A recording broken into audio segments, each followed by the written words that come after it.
falling down. Sunday rays of love, in warmth I drown the stars above. Will I remember? We're falling down, so blue, and in its own night, you will remember pure, a bird, a butterfly, another time. After that, no, I will. I can be, I can feel. Bury me in flower fields. Let the wind love you still. After that, I know you will. You can be, you can feel. Buried there in flower fields.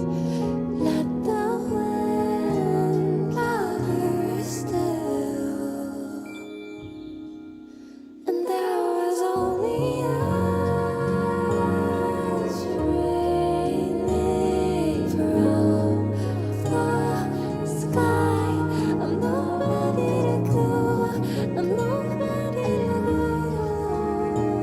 I am nothing.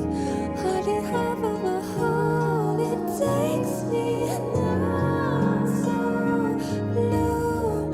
And in the dawn, I'll return to you. Will remember, buried there in flower fields. May the wind love me still.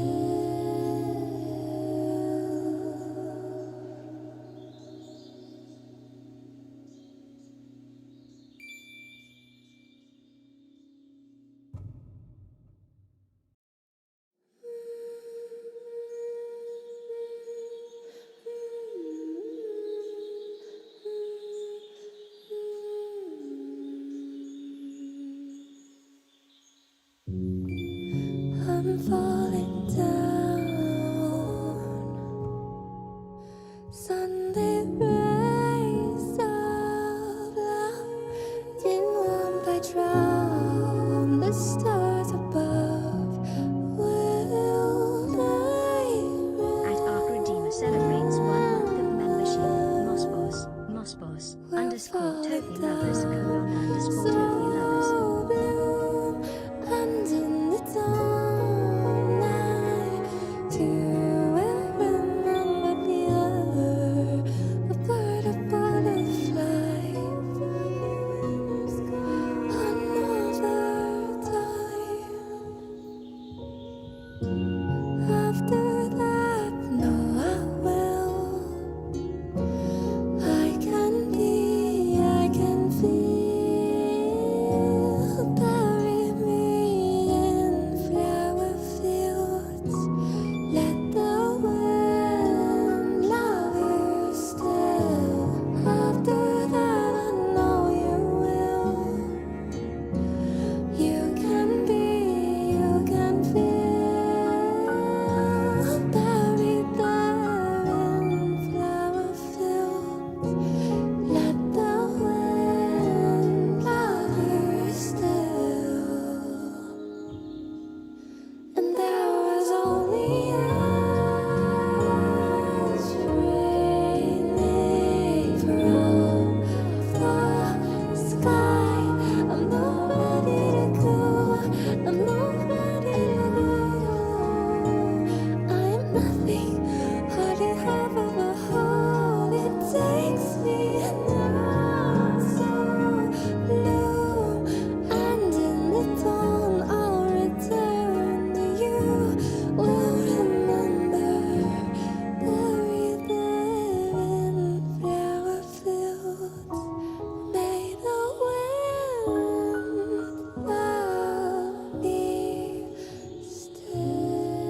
by the will of the trees and the spirits that be.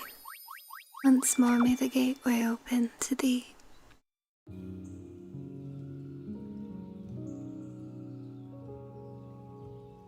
Good morrow. Good morrow. Goodest. Marwing. Goodest. Marwing. Elodie, thank you very much for the raid. Welcome everyone. It's good to meet you. You're coming in just as I'm starting stream. I apologize. But today, well, I guess I should introduce myself first. If you don't know me, hello. Actually, hang on, I need to go back here. Oopsie. If you don't know me yet, my name is Tofie, daughter of Eöriia, or Earth as you know it. I am a musician and a cozy variety VTuber, and I am the spirit warden of Havensong Forest. Let me give you a proper greeting. It's a pleasure to be acquainted. Today, it's fine if you don't have any idea what's going on, but I'm going to be doing a track breakdown of a song that I released on the 13th of June called Dance of the Spiritwild. And so if you're interested in seeing, I guess, like the back end of what goes into music production, please feel free to come hang out with us. It's going to be sort of presentation style today. But hopefully it'll be interesting in some regard. Let me greet the raiders in really quickly before greeting everyone else in. Welcome Dolby, Risk Taker, welcome T Cozy, welcome Fez, welcome Nai, welcome Ben Vars, welcome Elodie. What were you doing today, by the way? Oh, Sky Children of the Light, that game looks really pretty. I hope you had a nice one. Nice stream. Thank you so much for bringing everyone over. Also, Fua Mama, hello! Hello! How are you today? Welcome. So good to see you. Yes. Thank you, Miss Elodie. I appreciate the raid once again. Don't feel like you need to stick around though. I know it's getting a bit late for you, so it's all good. If you need this, please allow me to offer you this in this trying time. Tuck. Thank you again. By the way, everyone, before I start greeting you all in, I just wanted to make sure to say we are currently multi-streaming. But Twitch, do you want to say hi to the YouTube people? And vice versa, perhaps? There are two different chats on the screen. The top one, the horizontal one that's kind of semi-transparent, is YouTube. And the bottom left is Twitch. I decided to overlay YouTube chat today just so that the Twitch side can see as well. Because usually you all don't get to see each other, so it's like they're waving from across the ocean or something. Oh yeah. Oh my goodness, Marco! Thank you so much for the super. Thank you. Welcome in. Thank you so much. How are you doing today? But yes, once again, what we're doing is I'm going to show you the project file. I'm going to talk a little bit about the process and the ins and outs of my song. I'm going to do my best to explain things in sort of like layman's terms today. I don't like to make things overly complicated, and I like for people to be able to know what's going on. So I'm gonna do my best to keep things nice and simple.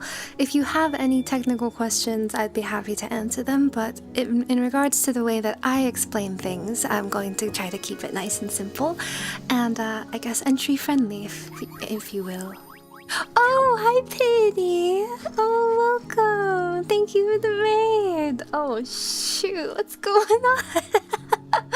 Hi, how was your stream? Welcome Steel, Bacony, Goose, Fez, Ken, Blue, Tony. Holy moly! All of the familiar faces. Hello, Ken saves the day once again. What happened? Hello, Bueno. Hello, Goose. How was your time with Pity? How was 1000 X Resists? Did you have fun, my dear? So good to see you. Happy Sunday. Thank you for bringing everyone over. Thank you. Oh, she finished it. Ooh, congrats on finishing a game. Oh, hello, Cora. I feed the boss and say hi to the mouse boss, but my food is almost ready. Okay, take care, Stu. Thanks for peeking in. Well, I hope we all had a good one. Sorry, I'm taking a little bit to get started here. We've already had 2 raids and I'm trying to explain what's going on today. I really appreciate you, Pity. Thank you so much for bringing everyone in. Big, big, big love. Everyone support my dearest Pity, please. Cute and cozy with a side of spooky. But yes, I do have to start greeting people in. So please be sure, if you haven't yet, please be sure to get your daily offering for today, because I will be reading those. And yeah, I won't dilly-dally for too long. I'll just quickly breeze through chat and then we'll get started instantly. Right. Okay, daily offerings. And for those of you on YouTube, if you wouldn't mind, just hang tight. That's just my check-in redeem over on Twitch side. It's helpful. It helps me see who's here, and I can just read it in like a list. Also, Fua said, "I'm good, my beautiful plum. I hope you have the most wonderful day." I hope you have the most wonderful day, ma'am. I hope you had a lovely weekend. Thank you so much for stopping by. Everyone, go shower my VTuber mother with love, please. Miss Fluffy, the goat of all time. Alright, so I'm gonna quickly read the offerings, and then I will read YouTube chat, and then I will skim through Twitch chat. First of all, welcome Ken Blue, congrats on first today. Welcome Goose, welcome Ark, welcome Lure, welcome Tony, welcome Joey, welcome Nozu, welcome Kiku, welcome Hunger Imp, welcome Fez, welcome Anticrum, welcome Bueno, welcome Beko Beko Nee, welcome Railton, welcome Asian Gold, welcome Miss Umi, welcome Uncle Mochi, welcome Aluna, welcome Cat King, welcome That's Weird, welcome Artemis, welcome Aries, welcome Fwaga, welcome Kimberly, welcome Elin, welcome T Cozy, welcome Jeremiah, welcome Sauron, welcome Chili, welcome Danny, welcome Kids, welcome Reaper, welcome Stillenheimer, welcome Siri, welcome Pity, welcome Thea, welcome Cora, welcome Blue Purple, hello, welcome Kent Blue, welcome Binary, welcome Wooded Melody, and of course welcome to all of our lurking folks out there today. Thank you so much for being here. I really appreciate it. Alright, let's see who's here over on YouTube side, shall we? Thank you on the YouTube side for being here. I truly appreciate it. Welcome. Oh, also Zekai, thank you so much for the membership. Thank you for planting your member seed. How are you? Good to see you. And welcome Karma, welcome Fez, Baconi, Bueno, Goose, Cat and Cage, welcome. Tembe World, welcome. Congrats on such a beautiful song and this amazing world you've built and shared with us all. Thank you so much. That's so sweet. Welcome to Havensong Forest. Hey, I love your music. Hello, is on Barg. I'm so sorry. I'm not sure how to say your name, but thank you very much. Welcome in. And also Chieru, welcome. Welcome Immortal, welcome The Real Pain. Margot, thank you again for the super. And welcome in. Welcome Mau Mau, first time in a live, but big fan of your music. Thank you so much. I only recently started streaming to YouTube, so this is a bit new for me. Thank you for being here. And hello Shiraguki, welcome. Hi, Ball. How are you? So excited for this. I love your track breakdowns. Thank you. I've only done like 2 in my life, so they're not really structured at all. I kind of just am like going into the guts of the song, and I'm like, oh, I did that, and then I did that, and then oh, also like there's this little thing right here, and that's pretty much how I do it. Nothing fancy. But thank you for being here. Hi, Umi on YouTube side, and Cracked. Hello, welcome. Welcome to the stream. Welcome to the Czech breakdown. Oh, and of course, on Twitch, thank you for all of the follows as well. I truly appreciate that. I hope that you'll enjoy your time in Havensong Forest. And I forgot to mention this, but Miss Elodie and Pity, please don't feel pressured to hang out. I hope that you can go rest and whatnot after your streams. Yes. Alright. Okay. Now I'm going to skim through Twitch chat and see what you all said today, and then we'll get started. Hello Strawberry, welcome. Hello Siki, bonsoir, comment allez-vous? Welcome Karma, welcome Minomer. Hello. Alright, let's start from the top. Bueno Arc, Lure, Goose, Pekani, Nas, Chair, thank you for being the early birds of today. Also, I hope you all had a good weekend.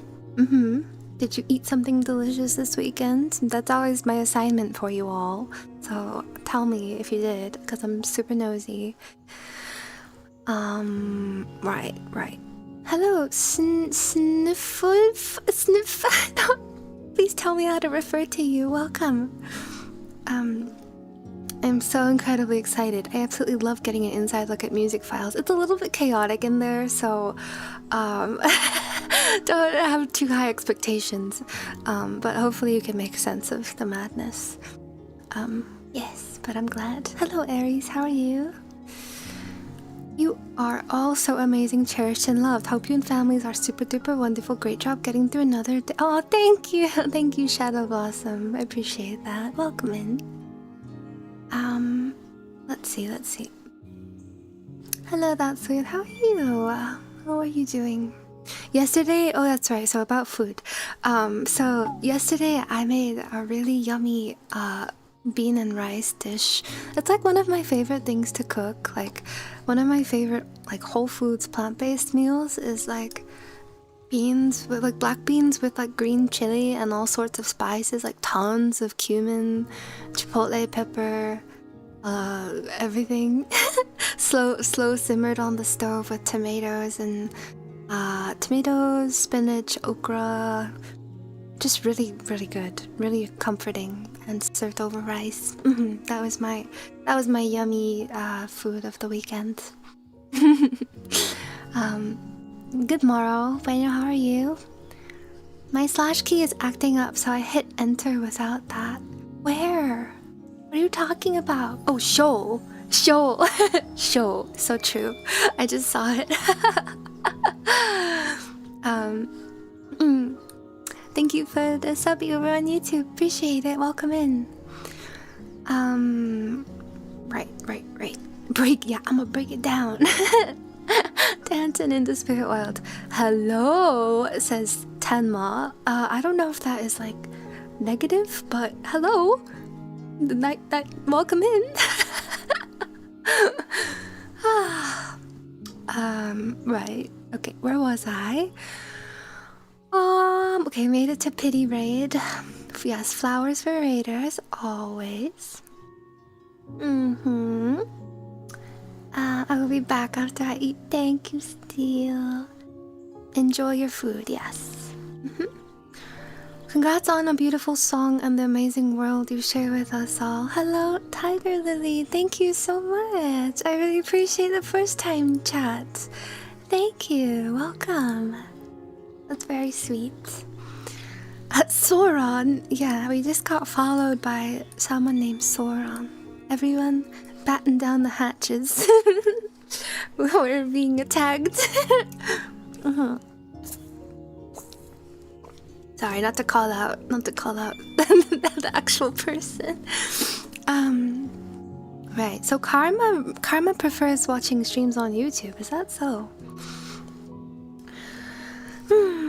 Yes, good as eventide, Siki. Are you staying cool and hydrated, I hope? Sobbing. This song has been on repeat for me, so I very much look forward to staying and relaxing. Thank you, Elodie. That's very kind of you. Thank you. I hope you'll enjoy looking at stuff. I will say that I will be showing you all some early demos of the song. For a bit of background, I started writing this song in 2024. So it's been like a 2-year process on and off. So it sounds like a bit different from the early demos because one, I recorded them on like a poopy microphone, and two, I just sounded a lot more baby, I guess. I sounded a lot more baby singing the demo vocals, so it might be a little jarring, but I think maybe that's like something interesting about it, right? Hi Leo, how are you? Happy Sunday. Tofu stir fry, green pepper, and onion and chili crisp. Yummers! Did you make enough to share with the class?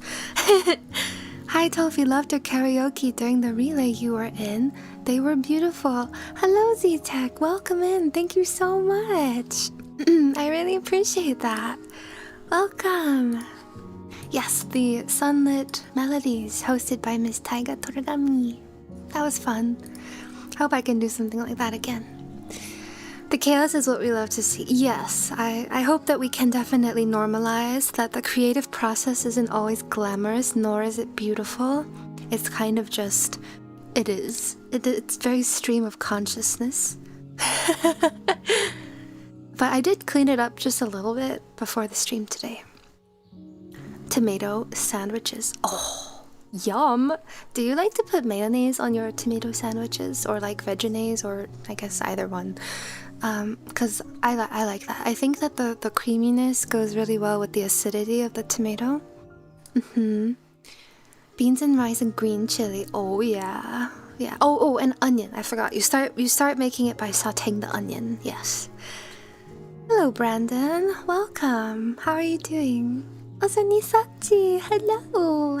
Good to see you. Welcome in. I'm very good, beautiful plant. Hope you as well. Looks around shyly. Are you referring to me?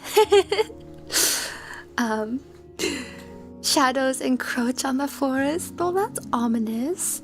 I prefer YouTube on mobile if I'm caught up. I think Twitch is better when behind since it updates how much there is to watch every 10 seconds, but on YouTube you have to reopen the stream. Oh, interesting.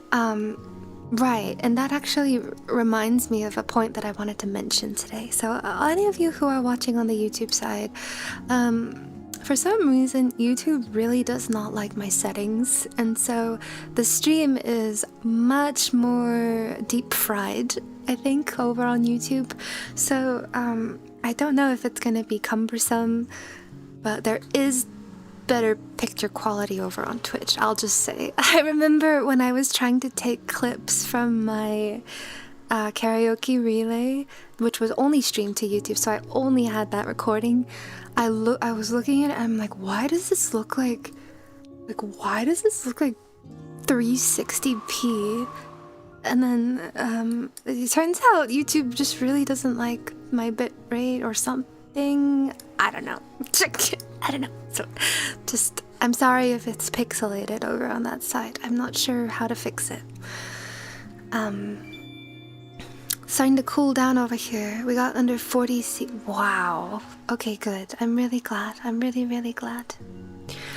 Tembe says, which microphone do you use? I have a Warm Audio WA87 microphone. It is exquisite.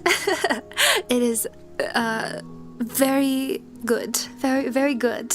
And I really love this mic. And the quality is excellent. Yes. Finished making some butternut squash. Ooh, butternut squash soup. I love butternut squash soup. Yum. Do you like to add a little bit of spice? I feel like I like to add a little bit of spice to it. But I also just like everything spicy. Exclamation mark ad tag. We talk about food a lot. Is it really that much? Also, kudos to being committed to the process. Thank you. Thank you. Yeah, it's a bit scrungly.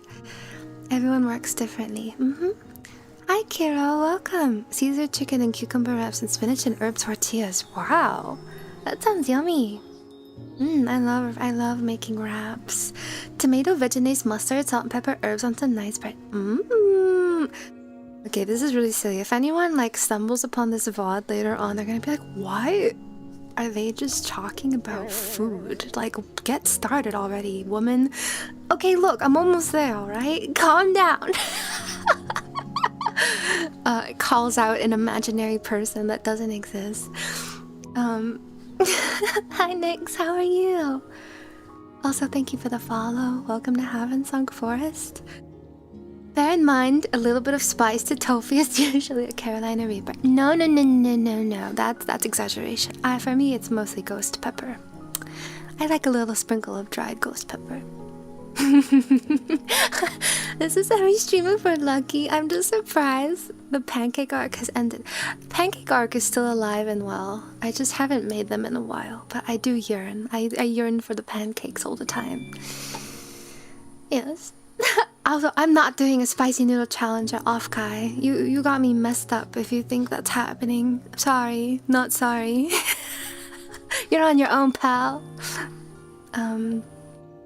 Hello, I love your OC so much, and her lore so much. 409, thank you! Welcome! Thank you so much! I really appreciate that. How are you? Oh, thank you, Bekani. Hello, CL as well. Welcome in.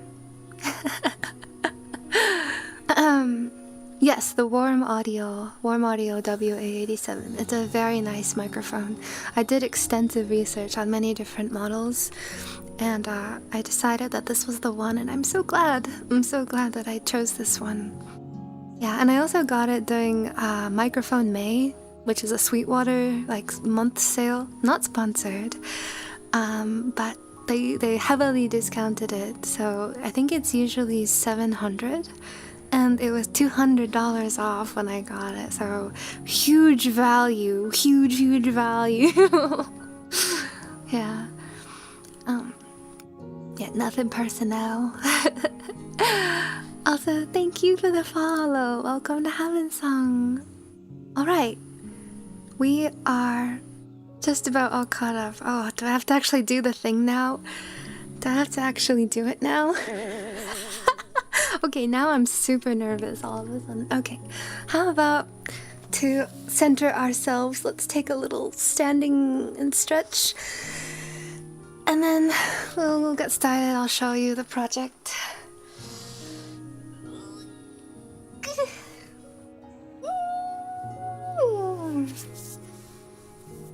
Yep. Oh, you didn't hear that. That did not come through the microphone. Right. And let's hydrate for good measure as well. Okay. Alright, I just have to look at the last redeems here. Welcome again, Leo and Tugboats. Welcome again, Kira, Nix. Welcome, Amanda. Sora-san, gokigenyo. And hi, Sonelia, how are you doing? And hello, Prehack. Welcome all. By the way, any of you watching on YouTube side, if you want to be cheeky, you can go over to twitch.tv/Tofie or click on the pin message and you can redeem a daily offering over here for posterity. For posterity. Uh-oh, my desktop just turned black. That's not a good sign. Usually when that happens, that means my GPU is suffering a little bit. Surely that's not going to be an issue. Yeah. After suffering on 42C, this is a very nice change of pace. Oh my goodness. Oof. That metaphorical pop sounded wonderful. So fun fact, that actually wasn't a pop, it was like a crack. It was both of my legs cracking as I sat back down. I'm nervous for you. Wow, thanks. I'm even more nervous now. Holy. I'm barely surviving the heat wave. I hope everyone is all hydrated. Oh my gosh, Nelia. Yes, please, please stay hydrated. I really hope that this ends for you all soon. Seriously. Yeah. Yeah, Kokiri is hungry. Feed my boy. What are you waiting for? Okay.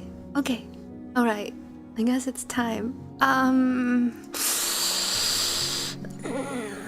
I can do it. I can do it. Also, it's really complicated to do this setup because I'm feeding the feed in through a capture card and I'm using 2 mice to do this, and I'm controlling my laptop through my OBS. It's really bizarre, so I might mess things up a little bit. Just a little bit. Also, welcome Mungo and Moose. How are you doing? Okay, I got this. It's fine. It's fine. It's fine. It'll be okay. It'll be okay. Okay, so I'm going to reveal the project file in 3, 2, 1. Hello, this is what a song looks like. This is what a song looks like. Okay, so oops. I'm trying to control it using the wrong keyboard. See, I'm already like all jumbled up. How do I make it bigger? This way. Let's do it like this. I'll just drag the slider. Okay. I guess to start, I will say, okay. So I have these things up here are the markers, so you can think of them like these are like the individual sections of the song, color-coded. If you're not familiar with music production, think of it as this is like a timeline, right? So if you've ever been like video software, you'll see that like all of this is like just representing stuff happening over time, going from left to right, is the simplest way that I can put it. And each one of these little boxes kind of represents an instrument doing something, or my voice doing something. Uh-oh, did I just lose? I think I just lost my Bluetooth? Hello? Ugh, this freaking thing. Sorry, one sec. This mouse just disconnects all the time. Well, thank you for all the follows. Welcome to Havensong. So, okay, you can think of this as going from left to right over time. Oops, sorry, there's an ad break starting. What poor timing! I should probably wait, right? I should probably wait. In the meantime, I'll zoom back out so you can see that this is the entire song. So this is the intro, the verse, the pre-chorus, chorus, breakdown, section, instrumental break, bridge, interlude, second chorus, third chorus, and then the outro. Whee! Obviously, as you might have gathered, the more stuff is in a section, the more things are playing at once. And so this is a very zoomed out view, because this is just how I was able to get everything on the screen, but I can kind of make it bigger. And then you can see the actual MIDI contained within these boxes. But then I have to zoom, kind of scroll up and down to show you everything. All of this green stuff up here are the vocal tracks, respectively. So, I also have them in like a folder, so I can just like hide that, which is really nice for space management. And then all of this is the actual instrumental arrangement down here. Yeah, I guess like to start off, I'll just play you a bit of like the full song. I'll show you like just a little bit of the full song first for reference, since you know, there's a possibility that some of you out there might have not have actually heard it before. So let me go ahead and pause the music. We should be back from the ad break now, so thank you all so much for waiting through that. Also, hi Blue Purple, thank you for the first chat. Yeah, there are quite a few tracks. I will say though, like, it's not as many as there could be. Like, yeah, like 113 is I mean, well, actually, I don't know if it's fully 100. I think that I have some tracks that are hidden, which is why it's so many, but it's actually not too many now that I'm looking at it. So you all don't even know how many tracks sometimes people can put in their songs. Also, I have the bar. You can't see it up here, but the song is at 87 beats per minute in 6/8 time. So if you don't know what that is, like, so the beats per minute is the tempo. If you've heard that term before, it's like the you know, like the pace, right? And the time is how many beats there are in a measure. So I'll go ahead and just play the metronome so you can hear it. 1, 2, 3, 4, 5, 6. So there's 6 beats. 1, 2, 3, 4, 5, 6. Yeah, so that is the tempo and time of the song. I really like triple meter stuff, as you all probably know. Bats my eyelashes, so I love to write things in triple meter, and so 6 is good. 6 is good. So I'll just play a little bit of the song, like the final song for you, so you can kind of hear what's going on. I'll just start like at the pre-chorus, I think. Yeah.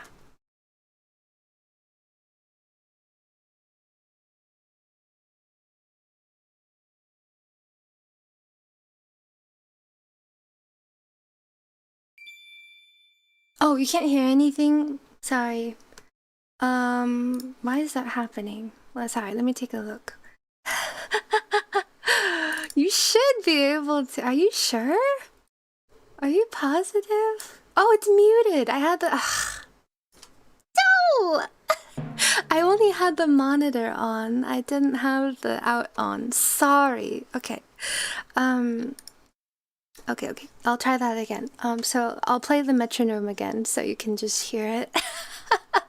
Okay, metronome. This is the tempo.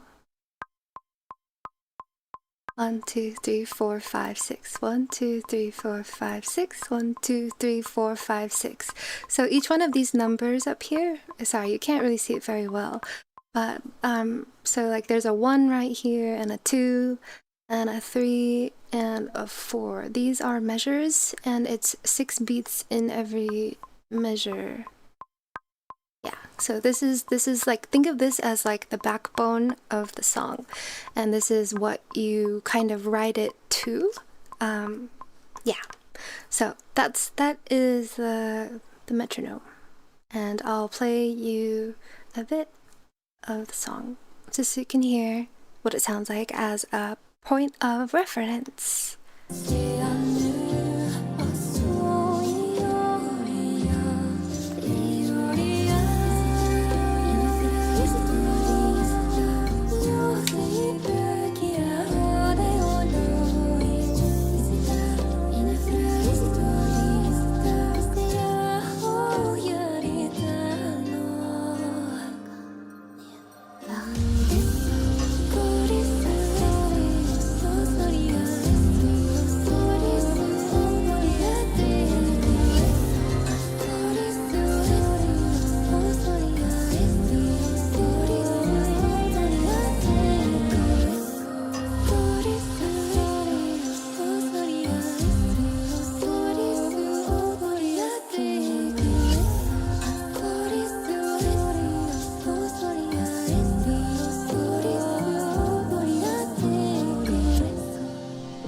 So that is the vibe.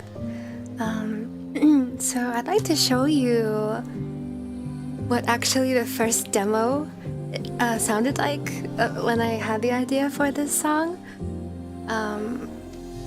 I think that will be interesting. It's a little messy, like it doesn't sound like good, I think, but if you want to hear like the first idea that I had, I thought it would be interesting to share. Let me just quickly see chat real quick. Is this what peak music looks like? That's too nice. Yeah.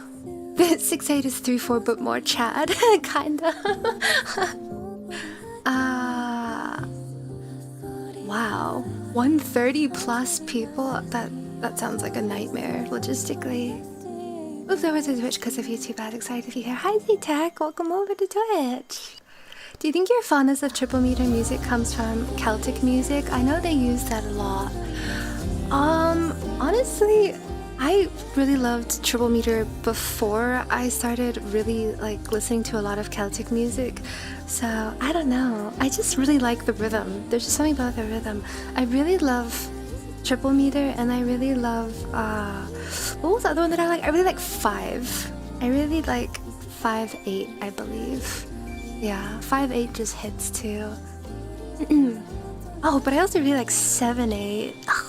I just like everything. Everything that's not 4. Sounds a tad near. Oh, thank you. That's very flattering. Also, hi Usa. How are you? Welcome to my track breakdown. I was just showing everyone what it sounded like as a little point of reference.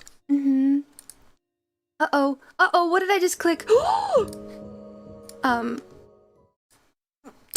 Sorry, I was trying to click back into OBS and it took me to the ending screen. Sorry. I told you, it's really weird trying to control control 2 computers on one monitor. It's really hard. Hi JCW, hi Tofie, love your songs and also love the inspiration of creating music. Thank you so much. I really appreciate you saying that. Welcome. Yeah, alright guys, thank you for coming to my track breakdown. Oh no, Nyamuchi, I'm sorry to hear that. Don't overdo it. CPU struggles. How do you avoid system overload? I freeze tracks a lot. That's kind of all that you can do, is like either freeze or bounce in place, and then deactivate the non-bounce in place versions, I guess. Yeah, otherwise, I don't know. It kind of just gets to a point, right? But yes, welcome all in on YouTube side. I appreciate you being here. Okay. Yeah, I love weird time signatures. Yeah, they're really, really fun. Alright, so I guess I've dilly-dallied long enough. I'm gonna show you what my first demo of the song sounds like. Once again, this is from 2014, and it's just a little quick recording, so it's rough, but I think it sounds pretty interesting, and I think you'll think so too. So, here we go.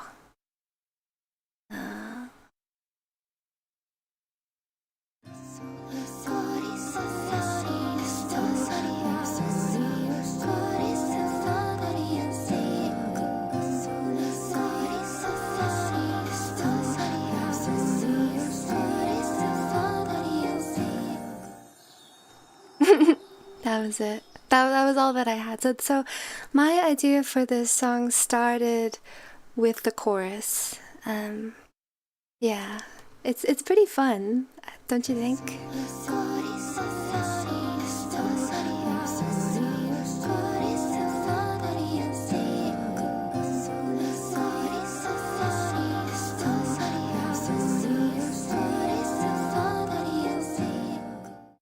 So it's interesting because, like, I swear to you, sometimes I have just these ideas, right, that kind of, I feel like they just pop into my brain, and this song was one of those ideas. I swear to you, I think I was just like showering. I mean, you know, science does say that you have the best song ideas of your life when you're in the shower, but all of a sudden, I swear to you, like I just heard like this two-part vocal melody, like, and it just started with the like ba bam ba ba bam ba bam bam da da da na na na na na na na na na na, that part, and then the second part I could like hear it in the background, and I don't know, I just remember like I got back to my desk and I was like, it was just like bouncing around in my brain cells, and I was like, I feel like this is really something. I feel like this is something. This could be really cool. So I feel like I tend to have ideas that kind of feel a little bit like rounds. Like I really like vocal rounds. I've always liked vocal rounds, and so it kind of felt like a little similar to that, something like that to me. So again, I kind of just remember like rushing over to Logic and just recording it in with like my, you know, whatever. I'm pretty sure I just used like my earbud mic. and then at that point I was like, okay, well, what chords? What chords even go to this? And usually I struggle a lot with writing chords because as I'm sure a lot of you know by now, I am not formally trained in music theory, so I don't really have much of a rhyme or reason when it comes to songwriting. I kind of just noodle around until something sounds good. I don't go off of like, you know, I guess how would you phrase that? Like I don't go off of like formulas or well-known formulas, things like that. So I just started noodling, I think, and that's how I just. But I think that the chords came to me rather quickly, and then yeah, I don't know. I think that it kind of just came together really quickly, and I have a second demo that I'd like to show you as well. Oh my god, Boomba! Thank you so much for the raid! Hello! How nice to see you! Welcome all! Unga bunga! Everyone! Did you know that Boomba here is literally the first VTuber that I ever wrote background music for? Ever? Back in late 2020? Ow! What a nice familiar name. How are you? How was your stream? Yeah, at the very start of my freelance days, Boomba was the first one to ever take a chance on me. And then I think the second person was, I think it was Meiko Samishima. And then Vienna, and then Captain Cube. Pitiful servant has kindly planted Legend of Boomba's spirit seed. Pitiful Petty, servant gifted a tier 1 sub to Legend of Boomba. That's so They have sweet. given 330 gift subs in the channel. Oh, thank you so much for that. I really appreciate that. Yeah, Boomba is a very cool, very charming caveman VTuber, right? Or prehistoric. I'm not sure if you have like a tagline for like, you know, like, I'm as like VTubers do. But I really appreciate you raiding in. It's good to see you. I hope you've been taking good care of yourself these days. And to all the raiders who might not know me, my name's Tofie. I am known as Daughter of Eöriia, or Earth as you know it. I am a musician and a cozy variety VTuber, and I am the spirit warden of Havensong Forest. It's a pleasure to be acquainted with you. Today I am just doing a little track breakdown of a song that I released a couple weeks back called Dance of the Spiritwild. It's my 10-year anniversary song of being a musician, so kind of just showing you the ins and outs, but I haven't really gone into it yet. I'm just showing you early demos of when I was first writing the song back in 2024. I'm your favorite caveman VTuber and I'm here to Unga and Bunga. So cute! I love it! So cute! Oh, thank you, Mama. I appreciate it.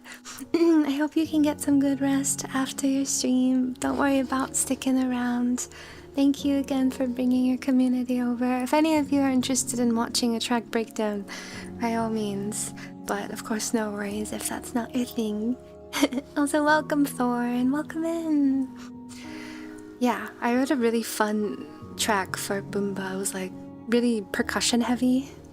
Yeah, it was awesome. I remember thinking like, wow, I did that when I wrote the song, the BGM.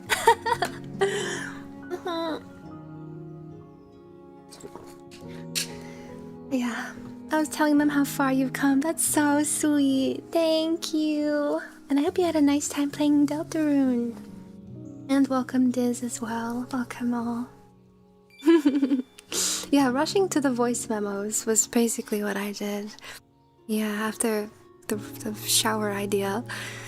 Welcome Turkinas, welcome Guy Tech. Hello Miss Clara, how are you? Welcome Malik. Welcome Alicia. Welcome again Miss Usa and Elodie. But yes, so after this initial demo, I started to kind of flesh it out a little bit more. I still didn't have any lyrics, so whatever I'm singing in this is kind of just like gibberish. That's a thing that I do when I'm songwriting. Is lyrics are usually one of the last things that comes for me. I tend to not start with lyrics because I don't know if there are any songwriters in chat, but I just feel like incredibly backed into a box with walls if I start with lyrics, because then I have to write around them. I'd much rather let the music flow freely at first and then deal with the lyrics later. I kind of retcon them in a sense. So I usually always have the vocal melody and vocal rhythm first before I write any words to them, if that makes sense. So this next demo that I'm going to show you came very soon after the first one, but it is just gibberish. So do keep that in mind. But this is having a little bit more of the song built out. This is like, I remember at this point I was just kind of like experimenting with the structure and seeing what stuck. I'll play that for you now.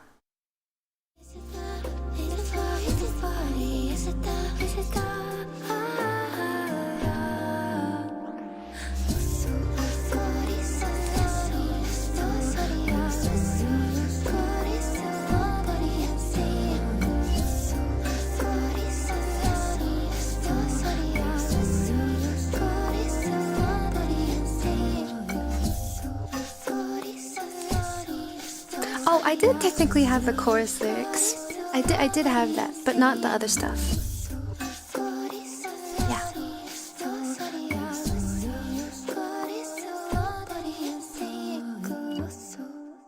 Yeah. Yeah. So, as you can hear, this first part is very familiar.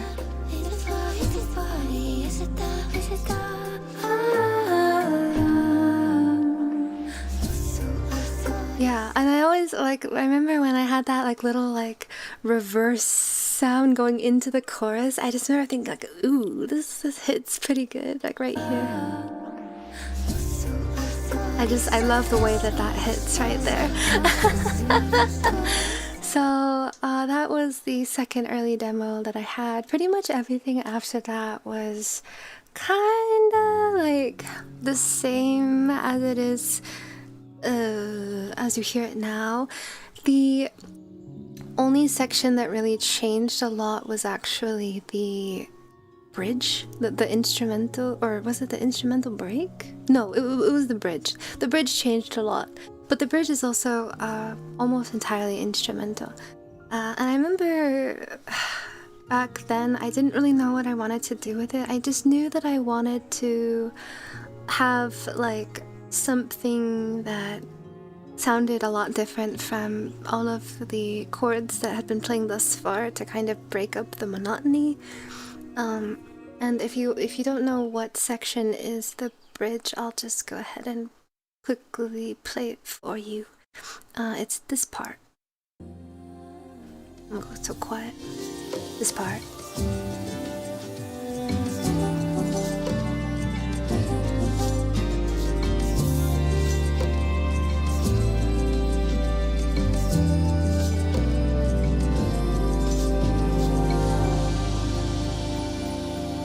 So that section like didn't exist like until I revisited it like a few weeks before the debut when I was finishing the song. Yes, it was that close. But yeah, so the only thing that was completely new for the 2026 revisit was that section. Yeah, I kind of was pretty down to the wire with this song, and the timeline was very tight, but managed to get it out on time. Yeah, and of course that is very much in thanks to the other people who worked on it, like the illustrator Emma-san and Mika, motion designer, not music, motion designer, and of course Mr. Bearman, who did the mastering. So much skill, shucks. Oh, pity, thank you. Thank you, I'm really glad you like this one. Sleep close to me once again. Oh, shoot, early, we're just getting started. I'm sorry, Ark. Well, rest well. Thank you for being here this evening. Tuck, take care. Hello, Tekla, welcome. Yeah, the bones were there, right? The hard part is like going from the demo to like the full arrangement. I think that's always like, oh, it's a big job. Thank you, Nas. I took a couple of moments to listen to the song and it was gorgeous, so ethereal, and you're very talented. I was swept away. Thank you. Oh my goodness, thank you so much. I'm so glad. A few weeks, yeah. Yep, you know how we do it over here. I feel like the same has happened to me, but usually when I wake up from a dream... Oh, true. I have dreams about songs so often, and I never ever remember them. And honestly, for all I know, it could be an existing song already, and I'll just never know. Right? Anyhow, so I showed you the demos. Let's go ahead and take you through the vocals, I guess, just because that's how I have this project set up. So there are 1, 2, 3, 4, 5, 6, 7, 8, 9, 10 vocal tracks in this song. They are all my voice, doing various things. There's a main, which is like, I guess, the main vocal. There's a double, which is singing the same thing as the main, but processed differently to sound a bit more in the background. There's three main harmonies. This is kind of how I like to do harmonies. I like to do center, left, and right, to kind of give it like a huge feeling of it, like kind of surrounding you. There are 5 ad-libs in total. There are 2 that are in their own space, panned left to right, 15 each way, and then there are farther ones panned 40 each way, and then 1 in the center. And so the reason why I have these in their own folders is because they are respectively, each folder is in its own reverb space. So hopefully you all know what reverb is, right? It's when people do this and whoa, all of a sudden they sound like they're in a space, right? So that's reverb. And so I have each of these vocal groups in their own space that is a little bit of a different size. And so that's kind of how I like to mix vocals. When I was first starting out, I would put a different reverb on every single vocal, and it just made it really hard to mix because it gets all muddled together and stuff. But so a little mixing tip, I guess, is if you've never tried it, try putting all of your vocals into the same reverb space, whether that's through like sending a bus, which is kind of a complicated thing to try to explain, so I won't even bother, or to put it on like a stack or something, and with all of those vocal takes contained within the stack, is my advice. And it makes it all sound like it really is in the same place. It sounds so great. Thank you, Kai Tak. I appreciate that. Hi, I'm lurking here. Just want to say that your songs are so good and comfy to listen to. Oh, thank you. That's very sweet. No worries. Enjoy your lurking. I appreciate you being here. Yeah, echo! Echo!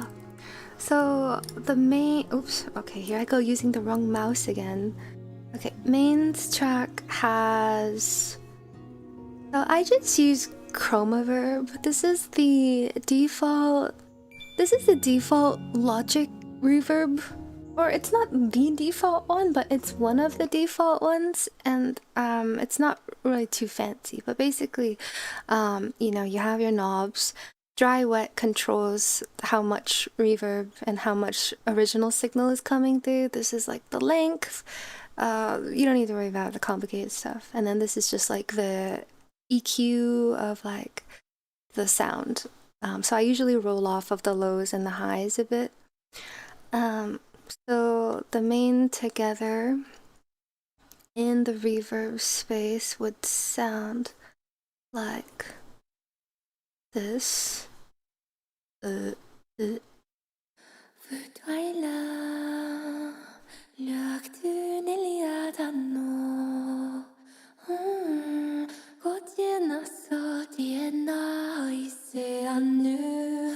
I have doubles on those too. So if I were to, let me copy this just in case, if I were to turn off the dry signal, which is the original signal without any processing, this is what the reverb space sounds like. It's really quiet, so...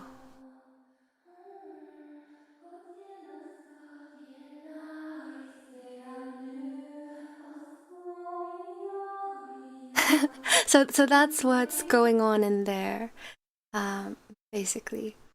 And then, right. So that's just like the main top line. I'll show you what the harmonies sound like as well. Where's like a good section? Okay, well, wait, here's like the intro.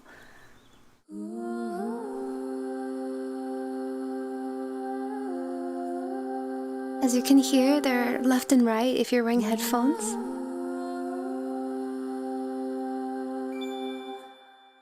I just have that like long, you know, those sorts of things playing. And then the harmonies to the mains.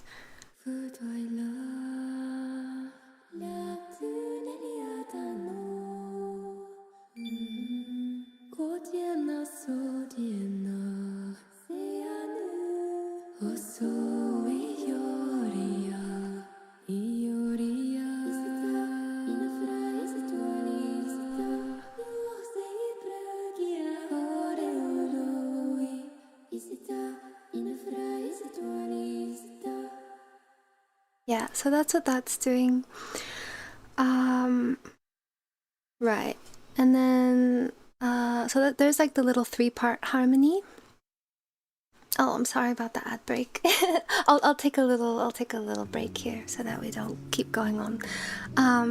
So that's the 3-part harmony that's going on. I know it's a bit quiet, but I don't want to mess with the mix just because so I can still play it back as it's intended, of course. What was that? I don't know what that was, but thank you for the follow. Welcome to Havensong. How chaotic does your mixing tab look, or do you have it pretty clean? What's a mixing tab? Are you talking about the mixer, or are you talking about like the like where the plugins are on each track? Because I can show you that. It's a lot. I do like a lot of really little surgical things on my voice. So again, like there's no right or wrong way to get to the final result, but I am someone who likes to do a lot of really surgical things. So I usually max out the amount of plugins that you can have on a single track, because Logic does give you a limit, but I think Ableton doesn't, is what I've heard. Oh, hello, Pandora Loon. Thank you so much for the raid. Welcome, everyone.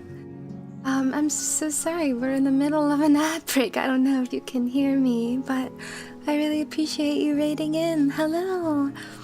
How was your stream? Hello Kitty! Wow, how cute! To those of you who might not know me, I am Tofie, daughter of Eöriia, or Earth as you know it. I am a musician and a variety VTuber, and the spirit warden of Havensong Forest. It's a pleasure to be acquainted with you. Today I'm doing something a bit random. I'm showing people the project file for my newest song that came out a few weeks ago, and right now I'm just talking about vocal mixing. But all in all, hang on, where is my mouse? It looks like it looks like this. Oh, everything's off. Well, pretend that these have colors. This is what goes into a song. This is what a song looks like if you make it on a computer. So I haven't even gotten to any of this yet. But each one of these represents like an instrument playing something. And this is going left to right through time. But these, I was just showing my vocal tracks right now. Yes. So it's just mostly informational today. And no worries if, you know, this isn't really your thing, but I appreciate the raid once again. And I hope you can get some good rest after your stream. Thank you for the shoutouts. Thank you, and welcome. Thank you for the follows. Wow, welcome in. Hello Kitty, how cute. I've never played that one. Is it like Animal Crossing? It's so fascinating to hear the individual channels. Sometimes I focus on one instrument in a song and it deepens my enjoyment of the entirety of it. Ooh! I like doing that too. But also I feel like once I started writing music, I was unable to enjoy music casually from that point on. So, oh my...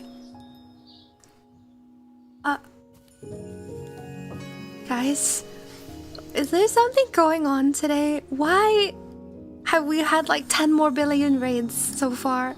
You can! Thank you for the raid! Hirayu! Was today your debut? Did I miss it? Are you alive yet? Did you come back to life yet? Oh my god. You're so cool. I love everything that I've seen from you. Like really, it's just so creative. Oh my god. Hi kittens, welcome. Or are you still kittens? I honestly don't know. Welcome all. Thank you so much for joining us today. If you don't know me, I'm Tofie, daughter of Eöriia, or Earth.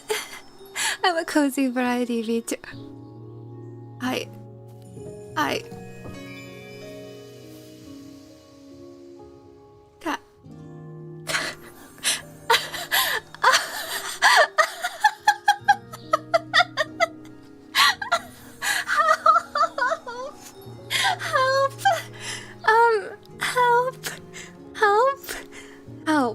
Help? Can someone help me? Sorry, I'm really confused. We keep getting raids, like back to back, and I don't know what's going on. Hi, Miss Eöriia! Oh my goodness! I literally was not done saying hi to you. Ow! You, thank you for being here. I wish you luck with everything. If you already debuted, then I'm sorry for missing it. You're beautiful and we love you. Thank you so much for bringing everyone over. And same with Miss Eöriia. How was your stream? Were you writing music today too? Well, I'm not writing music today. I'm actually doing a track breakdown. I also write music like Miss Eöriia. And I'm breaking down a song that I just released. I'll play a little bit for you if you'd like to hear it. This is my project file. Has kindly planted what just happened? Seed. This is my project file. Gifted a tier 1 sub to Eöriia. They have given 153 gift subs in the channel. Puffy, thank you! Thank you for planting Eöriia Spiritwild. I literally can't read chat. What's happening? But I'm really sorry. I'm missing everyone. I'm missing literally everyone. Can you all do me a favor and redeem a daily offering so I can say hi to everyone who I'm missing right now? No, you're deserving. You are. Oh my god. Thank you for reading.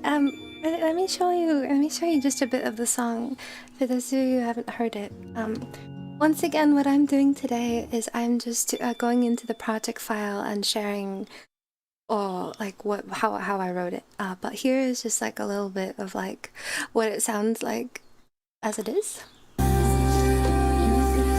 Sorry, that was loud. Holy.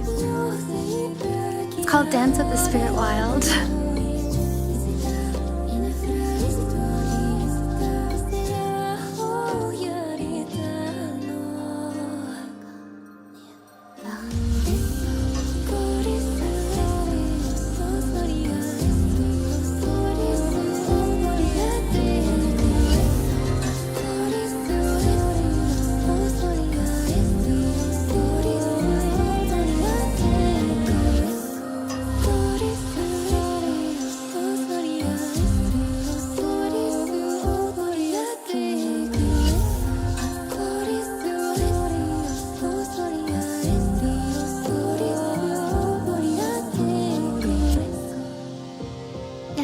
So that's like a little bit about like what the song sounds like.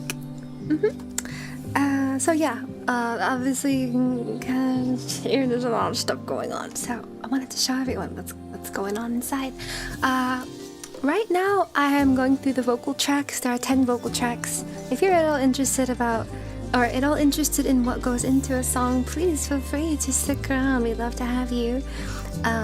You know, all people are welcome here to listen in.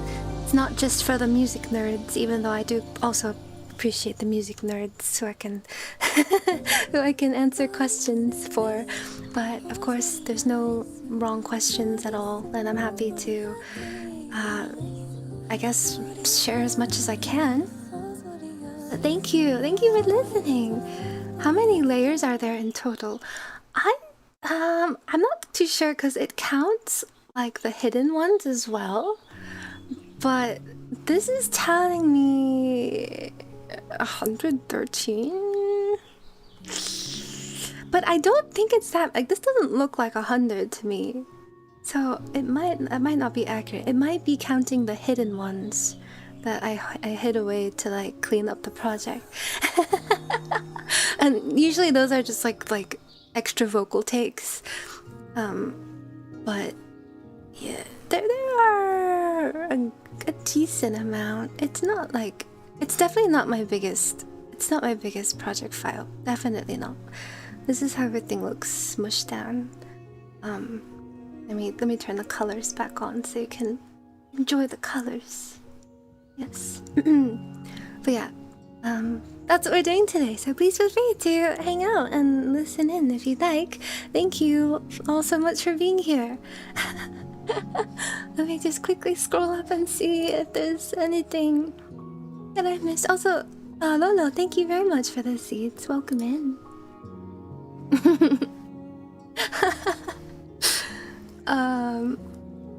Right. Also, yes, Miss Eöriia, and you can...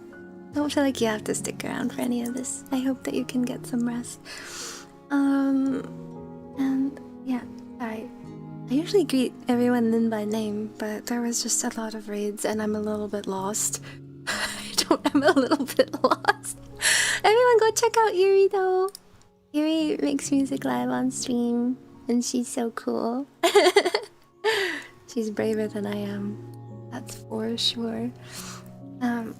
I've not been here before, and I'm in love. Oh, heck, thank you. I really appreciate that. Welcome. Yu-sama got bullied by Yu-chan into taking Yu-kun to the hospital, so he survives. Oh my god, what's going on over there? So he's alive, right? Last gen, he's alive. That's what matters, right? Hi, Yuen. Oh, hospital. That's no good. That's no good. Gotta feed myself, but we'll definitely watch them all. Oh, you're very sweet. Enjoy your supper. No worries. Take care. Thank you again for raiding. Okay. Alright. So back to the task at hand. What were we doing? We were going through the vocal stacks, right? I was talking about the benefits of doing stuff individually in their own tracks. Okay, I need to make this bigger now. So we have the harmonies. I played the harmonies for you. Did I play the ad-libs? The ad-libs are mostly just like long stuff, like those kinds of things. But I'll show you kind of what's going on here. Right here. Oh, sorry, I guess I lied to you. The ad-libs are where this is going on. Sorry, I lied. So there's like these short phrases on the left and right. And then oh right, sorry, I got it mixed up with far ad-libs. Okay, far ad-libs is where those go on. These ad-libs are where that part and the chorus happens. So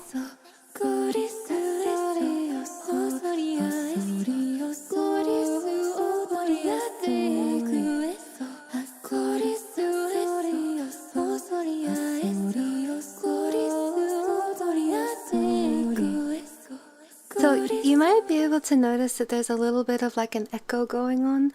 I have this plugin called Valhalla Supermassive on this, and so this is like causing like a delay echo effect. So that is how I achieved that. I'm pretty sure this is just a preset that I tweaked with. If you listen, you can kind of notice like it's like bouncing around on the edges.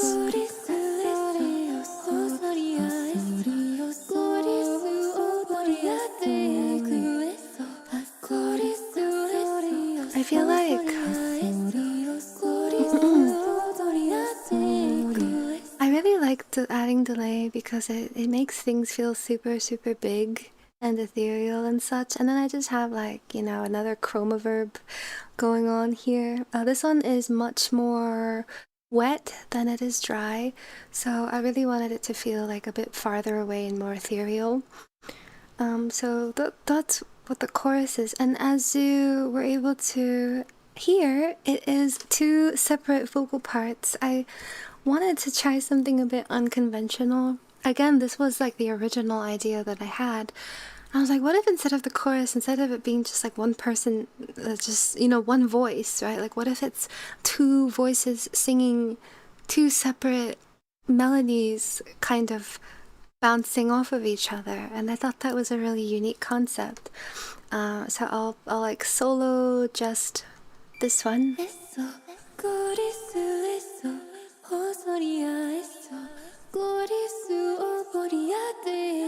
And then this one.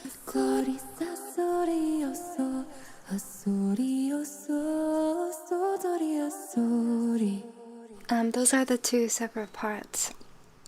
In lore, in universe, this chorus is supposed to be a song within a song, which is why I refer to it as such in like the YouTube description, because this part, the chorus, is the sacred song that is spoken about, that is sung during the ceremony of metamorphosis that the spirit wardens undergo after their 10th cycle. So I wanted to kind of have this weird, like, somewhat meta approach to it, where the other parts are like not the sacred song, but then the chorus is, if that makes sense. So I hope that makes sense. Yeah, and this song is not sung by the warden. It's actually sung by the elders, which is something that I don't know if you all were able to pick up on, but it's actually like the elders are kind of like orchestrating the ceremony, and so one of them is singing the left side and one of them is singing the right side. So that was the concept. And then lastly, the chorus, as those two parts are being sung, it's just these ad-libs in the background kind of helping to fill up the space with like a nice harmony.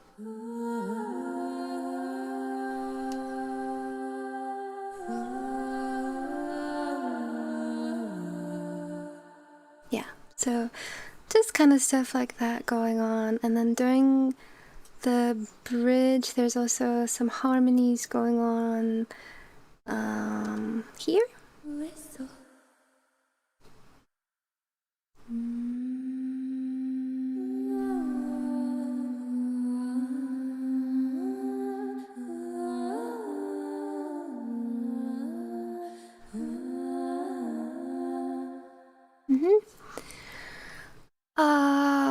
Right, and then the last chorus is sort of the same, except everything is playing, and I'll go ahead and show you that.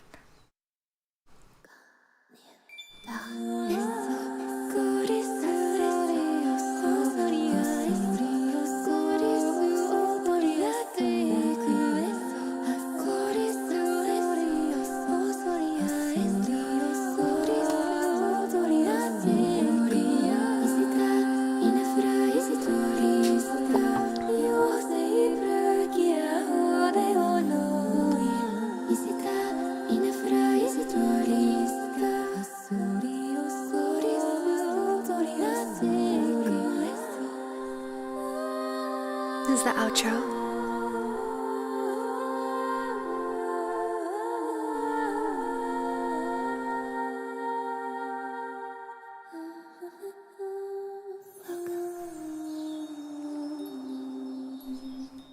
I really like, there's like this one harmony that I do here that I was really fond of. Is it this one?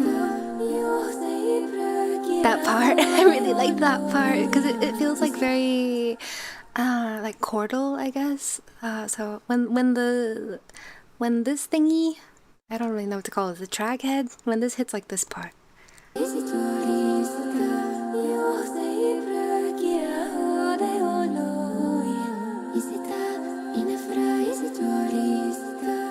Yeah. So I really love writing harmonies, as you all probably know.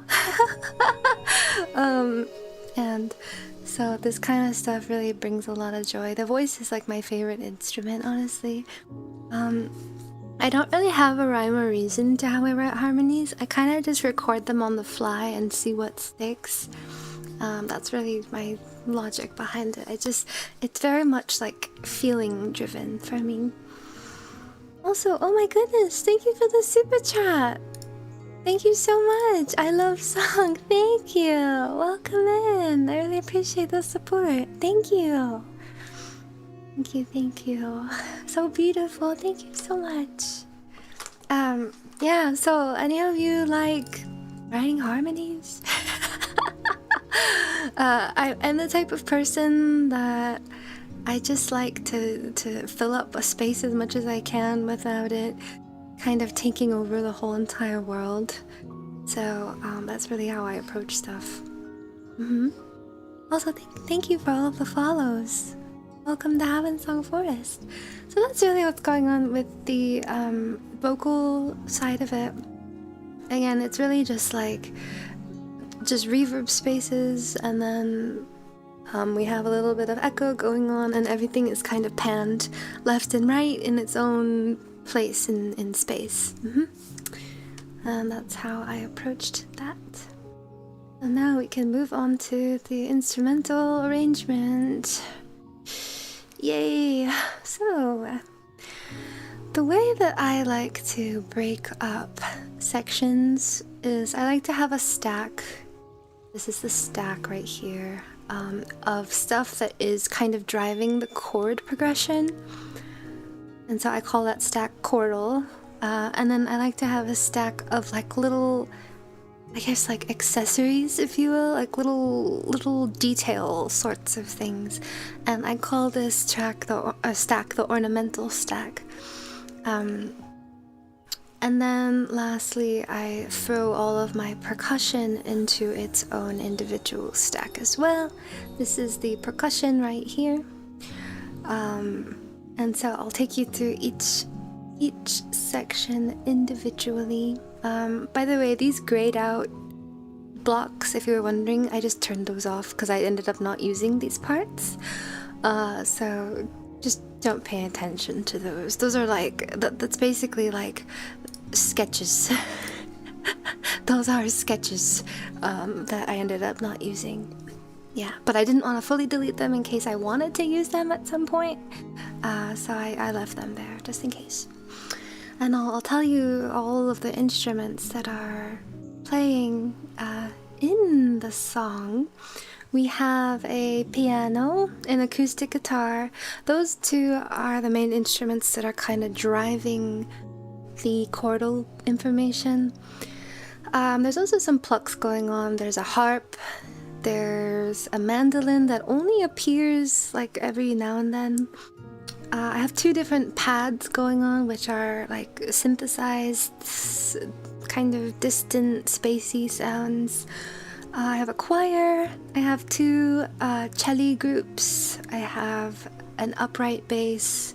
I have a sub bass for extra fatness in the sub region, and that is those are the instruments that are driving like the chordal aspects of the song. Yes. Right, let me just see if I missed anything. Sorry, by the way, that I'm kind of struggling with chat today. I didn't think that that there would be this much activity today. Hi chat, Miss Tofie, how are you today? I'm going to my grandma's right now. Oh, be safe out there. Doing well. Just taking you through the project file. I think it's going well. I think so. Yeah. Oh, Fiona, enjoy your dinner. Thank you, I appreciate it. I am learning. My sprouting brain is expanding. Hiya, Pose. I hope so. I hope that any of this is interesting. Thank you for the right command. I had that for breakfast today. I had spicy basil. Reverb and echo, why have I never thought of that? They are interesting to combine, I will say, because you know, like how you put, like the order that you put stuff in, like matters when it comes to how things affect each other. And so I think I put echo first, or like delay first before the reverb, so that blah, blah, blah, oh my god, hello, so that the delay is being put into the reverb space. Does that make sense? Does that make sense? It's like a pipeline, right? It goes from top to bottom, feeds into the next one. Is now curious on who the elders are. In due time you will learn more about them, but just know that they are kind of like the overlords of the spirit realm in a sense. But they watch over us. They watch over us. You can kind of consider them like gods in their own right. Hi Jack, how are you? I adore how you weave storytelling into everything you do. Thank you. That's my biggest joy. Thank you so much for saying that. Aww. And thank you, Guy Tech, and everyone. Oh, good night, Tiki. Bonne nuit. Sorry for dilly-dallying. Rest well. How much RAM this project is using? We don't need to think about that. It's irrelevant. Your songs have such an intricate balance between the instruments and vocals. It's golden. What do you do to achieve this? Well, thank you. It's a lot of trial and error. It's a lot of just, you know, throwing stuff at a wall and seeing what sticks. Yeah. But I don't always get it right. I have hundreds of works in progress that you all have never heard because I just didn't get it right. And you know, that's kind of the reality of creating stuff. Hello, Phantasmagoria. Welcome. No problem. How are you? Yeah. Let me look at the offerings real quick before I continue on. Welcome Q, welcome Ben, welcome Diz, welcome Z-Tech, welcome Kukli, Welcome, Excalibursaurus. Welcome, Fiona. Oh, Puffy redeemed a care package 21 minutes ago. Maybe I should take that. Thanks, Puffy, and welcome. It's good to see you. Welcome, Sir Cereal. Welcome, Evanani. Welcome. Oh, Bun is here. Oh my god, hi. How have you been? Wow, nice to see you. Welcome, Hamster. Welcome, Rennie. Welcome, Alicia. Welcome, Ninod. Welcome, Jack. Welcome, Kiko. Hello, Tay. Goodbye, Guytech. And hello, Slicks. Welcome. Hi, welcome. And welcome, Nakarkana. And hi. Thank you for being here. As a person who is studying music and learning how to use the DAW, this has become an opportunity to gain more knowledge and skill learning. Also, love your songs and the inspiration of Creative Mind. Thank you. I'm glad. Yeah, I'm not an expert by any means, but I have been doing this for 10 years. So I hope that, you know, I can at least share some knowledge that I've picked up along the way. Yeah. Yeah, that's also true, Lure. Okay, how about this? Before we dive into the instrumental part, I'm going to do a court-mandated care package break. So I'm going to quickly just break for about 2 minutes and stretch and get some watering in. And then we will be right back and dive in. So please be sure to take some self-care right now as well. Don't touch that dial. We're gonna get to the coolest part after this break, alright? Please hang tight. See you in a couple minutes.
Hello. Thank you for waiting. I appreciate that. Hopefully you all were able to do some self-care. Oh, we're still on an ad break. What timing? Lua, thank you for the super chat. Thank you. What in the world? Thank you so much. I see you. I see you. Thank you. Also, wait a sec. I just, my memory just had a flashback. Was Miss Jatui here earlier? I swear, like, I saw her name, but then it was all a blur after that. Was Chichui here? Did I miss her coming in? I'm upset. I'm upset. Sometimes I'll be in the middle of stream and then I realize that I saw someone, and then I forgot to like say something. I mean, to be fair, it was really hard to look at chat for a while there because of all the raid messages. A lot of stuff got missed, I think, so I'm really sorry. I'm really sorry. I'll message her later. Okay. I'm afraid my tiredness caught up to me finally, so I took a small eep. Aww, no worries. Hey, look, I probably spent like 20 minutes getting started, so it's all good. It's all good. Thank you for the welcome backs as well. Alright, so shall we continue on? Let's show you the chordal stuff. Okay. So I feel like these sections, when they are played on their own, don't really hit, right? It's just like a small piece of the puzzle. But I'll show you what's going on, right? So I think it's like mainly driven by this acoustic guitar part that I wrote for like the main chords and such. So I'll play that for you now. Oh, whoa, sorry, I didn't solo it. Sorry, I'm trolling you. Wait, why did I hear vocals coming through? What was that? I don't know. Hopefully that... Okay, just this.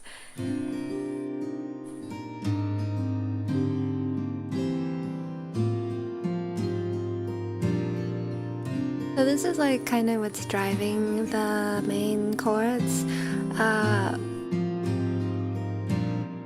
I'll be honest with you, I don't know if this is like realistically playable on guitar.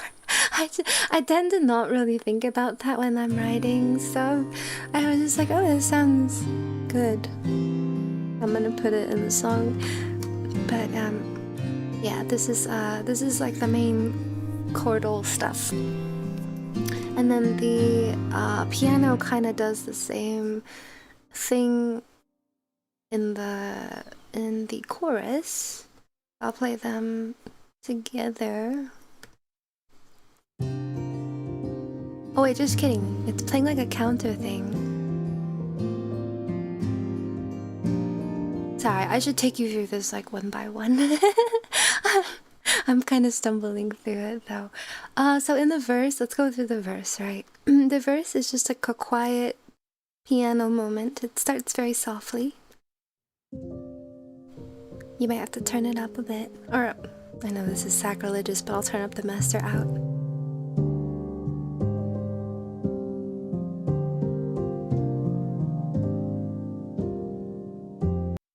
Sorry. Let me start over. I accidentally clicked it.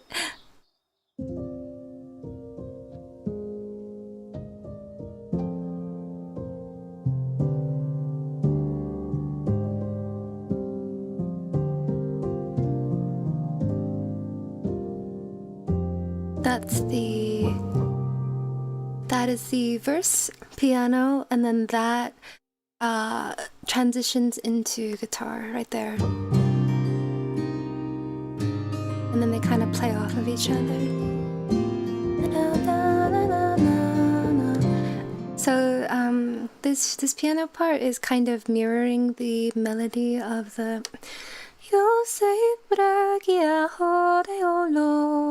that part.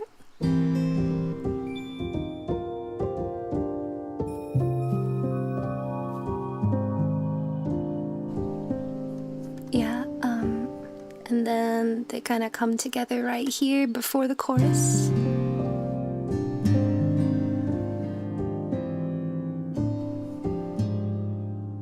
And then it kind of just like gets super quiet right there in the little suspenseful part.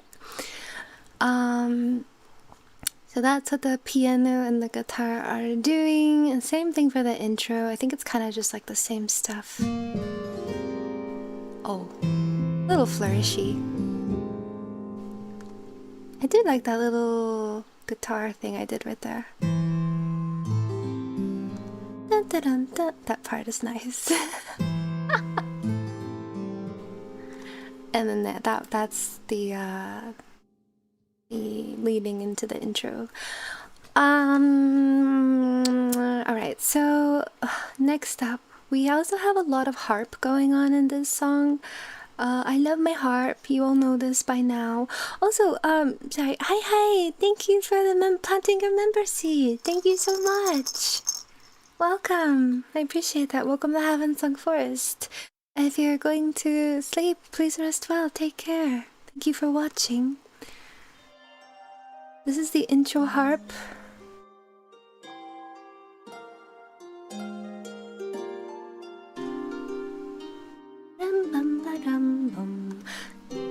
So it starts up an octave and then it goes down an octave. I don't know if you caught that. Just a little arrangement thing I like to do.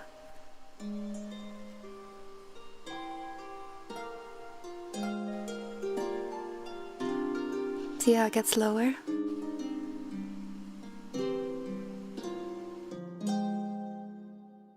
And then that is like the moment of suspense before the intro starts. Like everything kind of comes in really loudly there. And then the harp is kind of playing more of a supportive role for the rest of the song. Like, what is it doing with the piano here?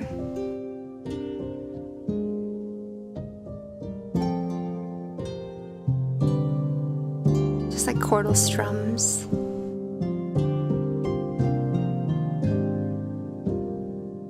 Just playing along with the piano. And then we go like a little walking progression for the pre-chorus. I'll play that again. And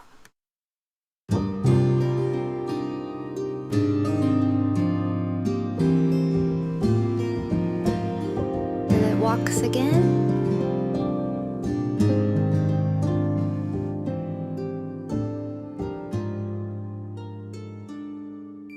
Alright, I don't know why it's not showing up on the editor.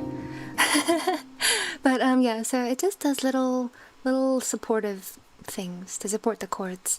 I'm not gonna go into the chorus quite yet because everything kind of switches up there. Then I have this like random pad, just doing random pad stuff. What is this doing? It's really just to build up the atmosphere a bit more. Oh my gosh, wait, let me just solo it out here. Okay, it's like hardly there. But I swear it's doing stuff. You can kind of hear that. And that's really all that this is for. This is just to fill out like the background space, right? To make it feel more mystical. And then there's like another pad doing something. Oh, little accents here. Oh yeah, so this part kind of walks downwards a little bit.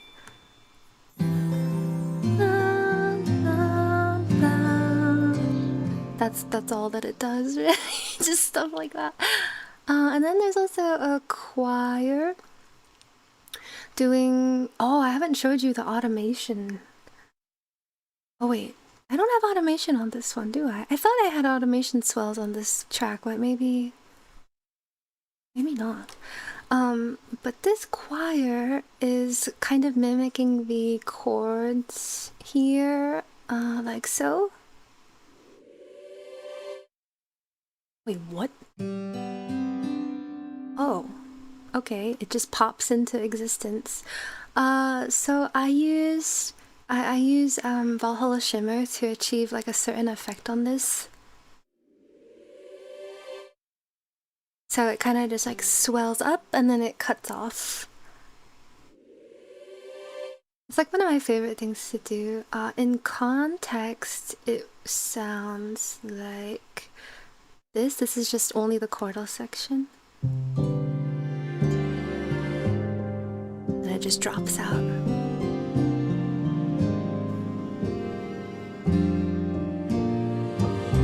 it did it again right there. Did you hear that?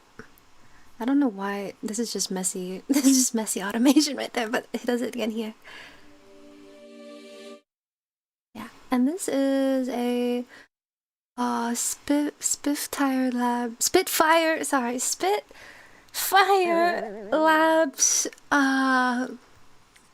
pad called Gaelic Voices.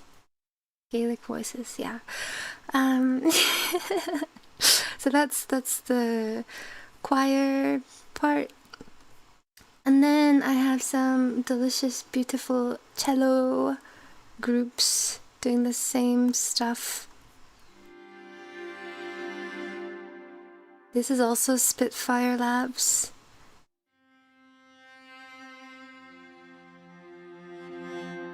These are kind of just doing like little flourishes and such. And then in the intro, it's kind of more prominent.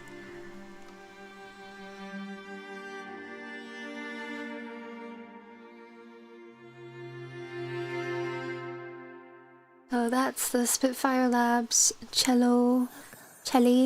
And then it does more stuff in the chorus. I'll show you that in a sec. There's another cello group that only comes in sometimes. What does this one sound like? This is the BBC Symphony Orchestra. This is what this plugin looks like. This one is doing just some chordal movement. This one I think is a bit more like ambient. It has a pretty nice sound. It's a free sample library, so but I liked it. And then there's upright basses also playing along here, driving the bass. Okay, it's very, very quiet. It's subtle, but I don't know. Like the subtle stuff kind of, it makes sense in the full context. It's just kind of like filling up frequency information. And then of course there's a sub bass making things bassy. Oh my gosh, where am I? This is the secret sauce. You want your sub to shine. You want your bass like information to shine in like an orchestral arrangement. Add a sub bass underneath everything. I promise I won't tell anyone. No one has to know, but it really gives it the sauce. And so right, okay, so chorus. Let's show you the chorus. Let me just double check, see if I missed anything before we continue on. Any questions so far? Bikoni, take care. Thank you for lurking. I'm sure she knows you were mentally giving a wave. I just feel bad though. I hate missing friends coming in. How do you find the right people to work and collaborate with? I am an introverted, shy musician and producer who has a clear sonic vision that can sometimes be hard to translate for others to work with. I feel like I'm the wrong person to ask that, in all honesty, because I don't really collaborate with people very often at all on songwriting. In fact, I'm also someone who kind of has a very specific vision for things that sometimes makes it difficult to, you know, like, I guess, convey? I'm not really quite sure. I would say, I mean, if I had to give any advice, I would say to maybe look for people who are already making the same sorts of things as you are. You know, like if there's like a particular sound that you really vibe with, maybe look in those types of communities and see if you can get to know anyone there. But that's just like if I had to guess. It's not something that I have personally done, so your mileage may vary. Miss Tofie, I joined during the U-Chan raid, so glad to be able to see behind the scenes at all your creativity. It reminds me of having to take my sound design and synth classes in film school.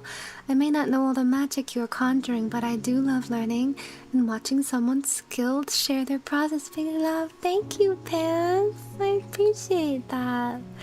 Welcome. You also took some sound design classes. That's like a really interesting discipline that I'm not very experienced in. Is like sound designing for film. That's like a whole new ballpark to me. So that's pretty cool though. Do you ever use those skills? It's good to see you. Picked acoustic from Contact?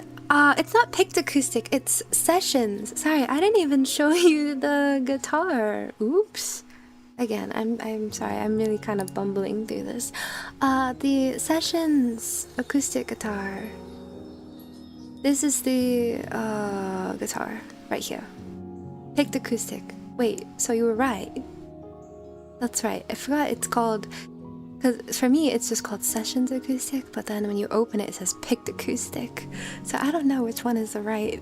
I don't know which one is the right title, but this is the one. I like to put it on open frets? Is that what it's called? Sorry, I don't play guitar. But I really also like the flageole, the harmonics. The harmonics are also really nice too. Yeah, it just depends on what you're going for. Yeah. Holy moly. Hello, Mr. Bearman. Welcome. Are you gambling? 100 daily offerings. Wow. Welcome back, Stillenheimer. No worries, Tay. Enjoy your forest time. I tried Journey for the first time, and this music feels very reminiscent of that game. Really? What is Journey? Do I know this one? Oh, thank you, Blue Purple. Yeah, the pad is pretty cool. I believe that the pad was... Oh, it's Labs. Well, this one is Ethereal Earth. I really like Ethereal Earth. You can make some pretty interesting soundscapes with Ethereal Earth. And then there's one from Spitfire Labs as well. The mystical one is called Textural Pads. Yeah, honestly, I don't even know if Spitfire Labs still exists. I haven't updated anything, so I think that's why I'm still able to use it. But honestly, I'm pretty sure they got rid of it. Did they not? They changed it into like a subscription model or something. I remember hearing that vaguely through the pipeline, or through the grapevine, excuse me. Yeah, the British Symphony Orchestra. Hello, Stuffed Claus. Welcome. Thank you for the first chat. Yeah. A little bit of sub bass to spice up your orchestrations. Yes, what's your question? Miss Tofie, what an honor it has been to meet you in Havensong Forest and be enchanted by a musical gift. I'm going to bed now. I wish you so much joy, and I hope you're so proud of the 10 years of work you have done. Oh my gosh, Tiger, that's so sweet. Thank you so much. I wish you a lovely rest. Thank you for being here, and thank you for all of your wonderful questions today. Please rest well. Oh, is that like the full name? Interesting. Okay. Hello, Noe. Welcome. Yeah. I'm pretty like beginner. I'm kind of a noob when it comes to programming acoustic guitar. So again, take everything I do with a grain of salt. Tofie, you should play Journey? Whoa, what's that? At first I thought you were talking about the band and I was really confused. I was like, Ben? Are you trying to request a song right now? But then I just had short-term memory loss. It's fine. You think I'd enjoy it? Speaking of headphones, Tofie's music is currently the singular reason I haven't got rid of my nice headphones yet. There's too much to focus on. I can think of no other artist who I'd want to hear every single track so clear in the ears. What? Wait, why would you get rid of your headphones? What? But I guess I'm flattered. But why? Yeah, they like changed something. They changed something about it. It's weird. Bought by Splice? Freaking Splice. Alright, well, continuing on. Let me play for you the chorus. Oops, wrong keyboard. The chorus. Just the chordal stuff. I'll play that for you. Pause the music. Oh my this? Eöriia sent to $6.28. Super. Oh. Thank you for your kindness. Head out now. It's a shame can't follow the full stream. It's pleasure to see an amazing composer break down and explain their work step by step. Thank you for this chill stream and beautiful music. Oh my goodness, Midori, thank you so much for the super. That's very, very sweet of you to say. Wow, thank you. I know I really appreciate you being here. Honestly, I've been worrying that nothing that I'm saying is quite making any sense, or I'm not really going through it like in a easy to understand way. So I really, really appreciate that. It's very kind. Thank you for the support. I wish you a beautiful rest of your day. Take care. Thank you. My nice ones are too expensive, so why would you throw away expensive headphones? That makes no sense, Ken Blue. That makes no sense. Also, hello Hermit, hello Liaya. Welcome, hello Stuffed Claus. Hi Eliana. Hi Sage, thank you for the care package. I'll take that in a moment, because I just took one, but thank you. Alrighty, so, the chorus, what's going on in the chorus? Let's play it. Let's play. This is the first chorus. They are a little different. The first one and the second ones are a little bit different. But let's see. This is just the chordal stuff. Oh my god. Did we just get raided again? Stargy! Hi! What in the world? Okay. Sorry, everyone. We got another raid. Hi, Star. How was your stream? Wait, you were playing the berry game? What did you think of it? Isn't it super spooky? Oh wait, but you like spooky, don't you? Hello, buddy. Welcome. Thank you. Hi, Bun Buds. I'm Star's friend. I love her. I'm just showing you inside my project file of a song that I just put out. It's called Dance of the Spiritwild. If you like seeing how stuff is made, feel free to hang out with us and have a listen. Hi Goose, hi Chep, hi Airtex, hello again Steel, hello Bueno, hello everyone, hi Citrus, hi Ken Blue. I do know of it. I don't understand what it's about. I've just watched Maya and Sugi play it. Oh, it made you motion sick. Oh no, that sucks. I feel like I've started getting motion sickness recently, but not with games, with like scrolling on my phone. For some reason, like when I'm scrolling, I feel like I'm moving and it makes me feel ill. And I wonder if it feels like the same for you, like when you play games. I'm sorry to hear that. Go be horizontal. Don't worry about us. But thank you again for bringing everyone over. Everyone go check out my friend Stargy for the most entertaining horror streams and the Pokemon card openings and drawings and etc. etc. By the way, I don't know if I think I forgot to tell you, but I got the Crash Out Crew game, so whenever you want to try it, please let me know. I'd still love to play it. Thank you, Miss Ma'am. But yeah, I don't really understand the berry game, I'll be honest with you.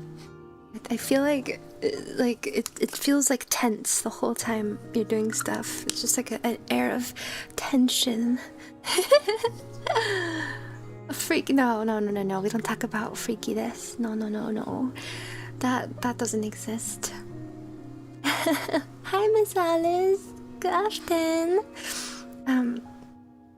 But yes, I'm going to continue on with the track breakdown now. I hope you have a good day, Star. Thank you for bringing the bonpads over, ma'am. Mwah! And yes, please let me know when you'd like to play. And to the rest of you, I was just about to play the chorus. Just the chordal part of the chorus, so I could show you what's going on here. Alright. I think I did play it for you, but then the raid happened, so I'll just play it again. Okay, here we go. So we have the piano, guitar, harp, mandolin, drone pad, musical pad, choir, 2 cello groups, and the sub playing at once.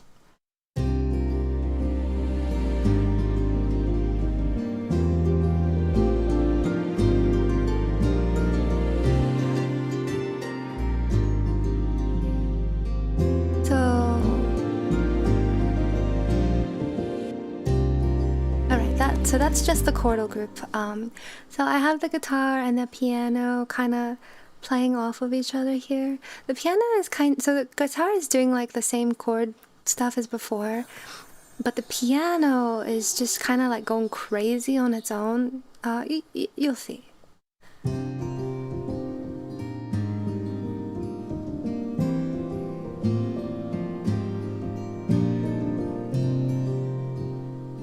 Then it kind of calms down here.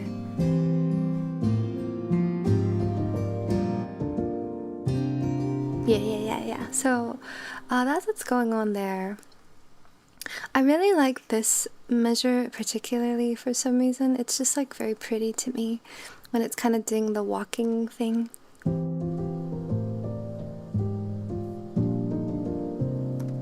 I like this part. Na-na-na-na.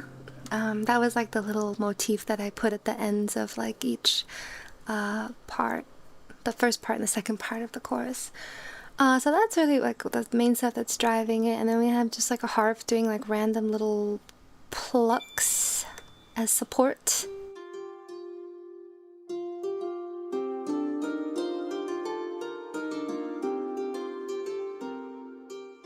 Kind of just stuff like that.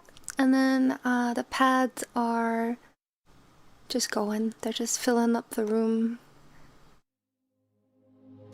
They're really quiet.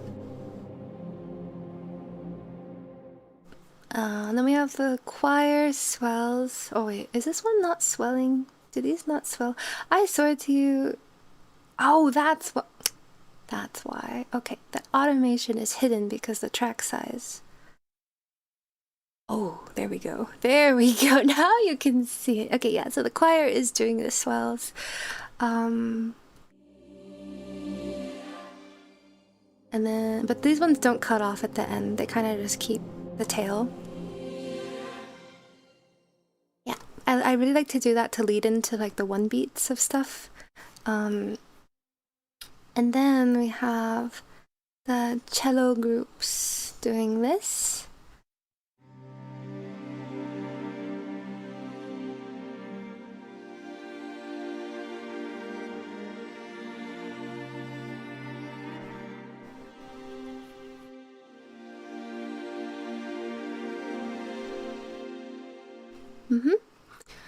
They're kind of like the backbone of like the chordal stuff, and then and then the sub bass. I gotta show you the sub bass.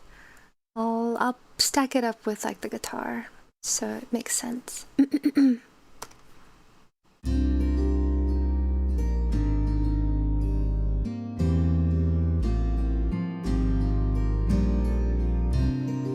then just like beam. I wanted to like have a little fun thing on the one beat of the second part where it kind of just like and then it cuts out. Then we're back. I don't know. I find that it helps to break up like the monotony in the arrangement.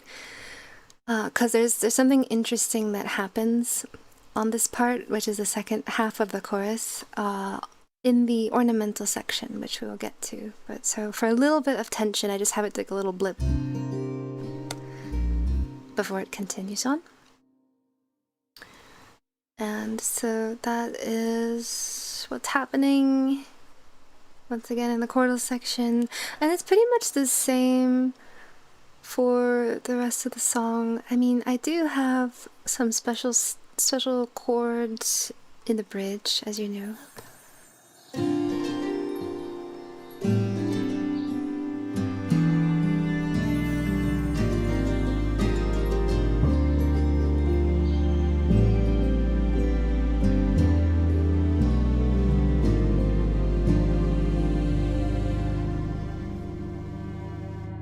Oh, Okay. I'll go through it. But can I just say I'm really proud of this? This is a really subtle detail that I'm sure none of you picked up. But so in the bridge, and then you know how the bridge goes into like the little quiet like interlude before the last chorus, before everything gets really big again. I have a pitch bend at the end of the cello, of one of the cello stacks. So it's holding out a note. It's holding out a note. Which note? This is like a... This is a... Oh my god, I can't read. Is that a G? G? And then it kind of just like bends downwards at the end. See if you can like pick it out. I want it to feel like a little bit eerie.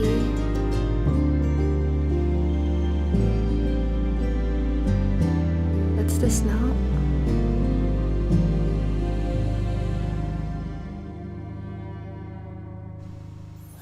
Did you hear that? Did you hear that? I'll play it by itself.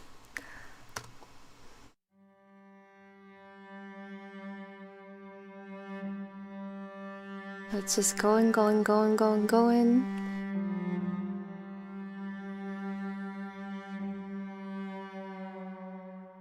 And it's gone.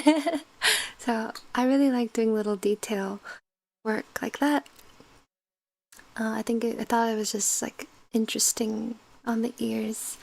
And then the bridge is supported by the mandolin plucks and the harp plucks, which are doing this. This is kind of like the main star of the show when the bridge kicks in.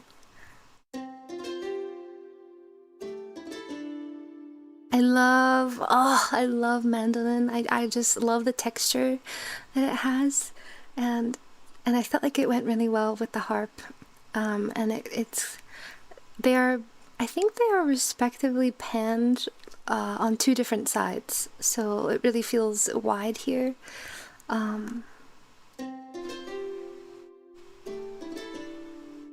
So that brings us into the bridge, and then of course the guitar is supporting that in the background.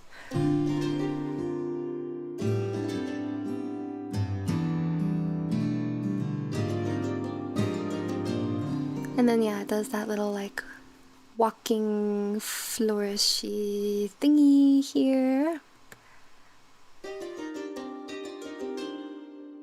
Yeah, I love that too.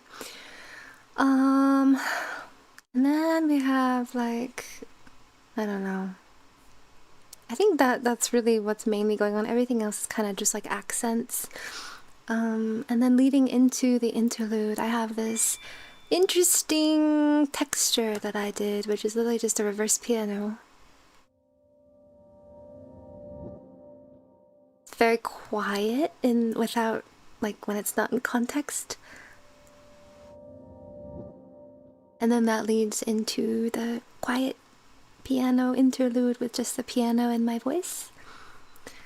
And then lastly, I want to tell you about the final chorus, because we did break things up a little bit here. Well, actually, maybe not so much here. I think maybe the ornamental section is more different in the final chorus.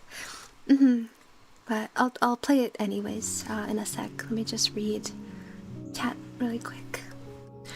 We've been getting a lot of follows. Thank you so much to everyone who's been following. I truly appreciate that. I hope that you're enjoying the stream, and welcome to Havensong Forest.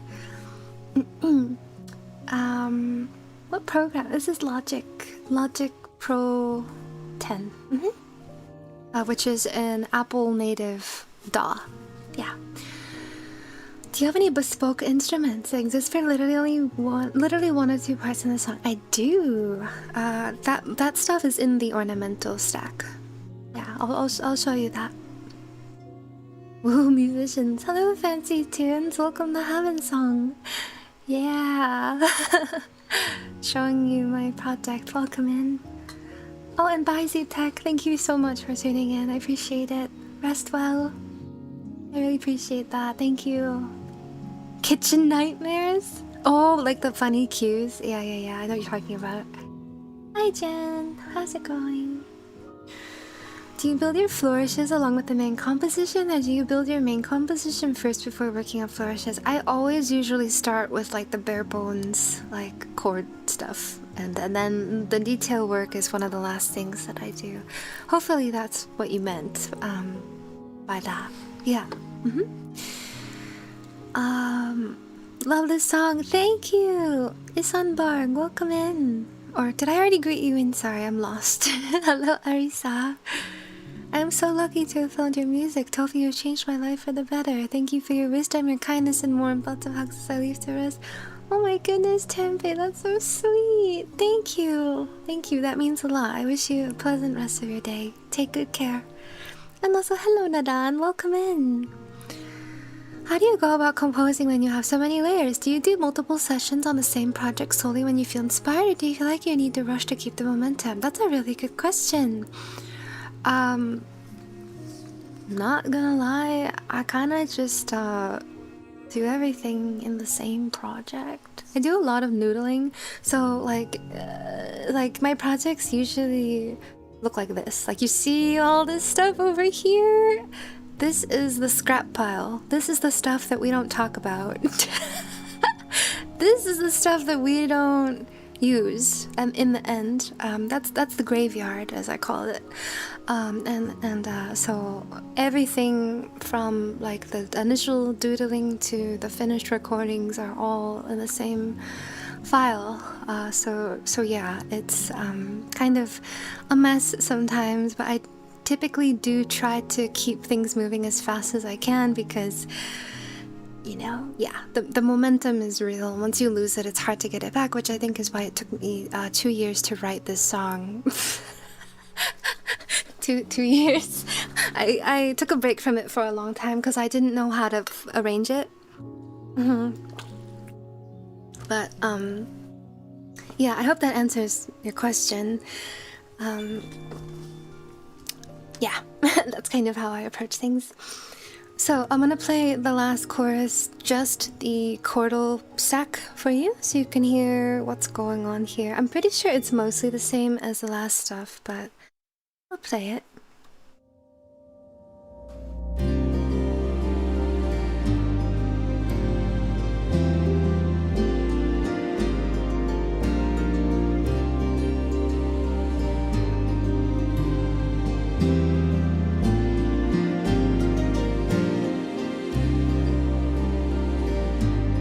And then it kind of just repeats here. And then it all cuts out here. You like that? That little choir swell? And then this is just the outro, with some beautiful strings to guide us home after that journey.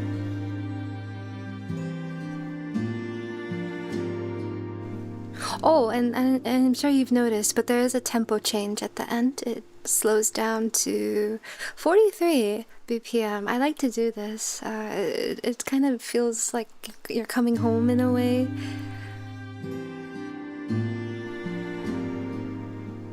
Slow down is like my favorite way to end a song, honestly. So, yeah, there's that. So that was just the chordal stuff. It was really the same. Just everything kind of going at once. I do have the upright basses stacked on top of the sub bass, and then the strings are going, the choir is going. I did really like how I cut everything out here on the second half of the chorus.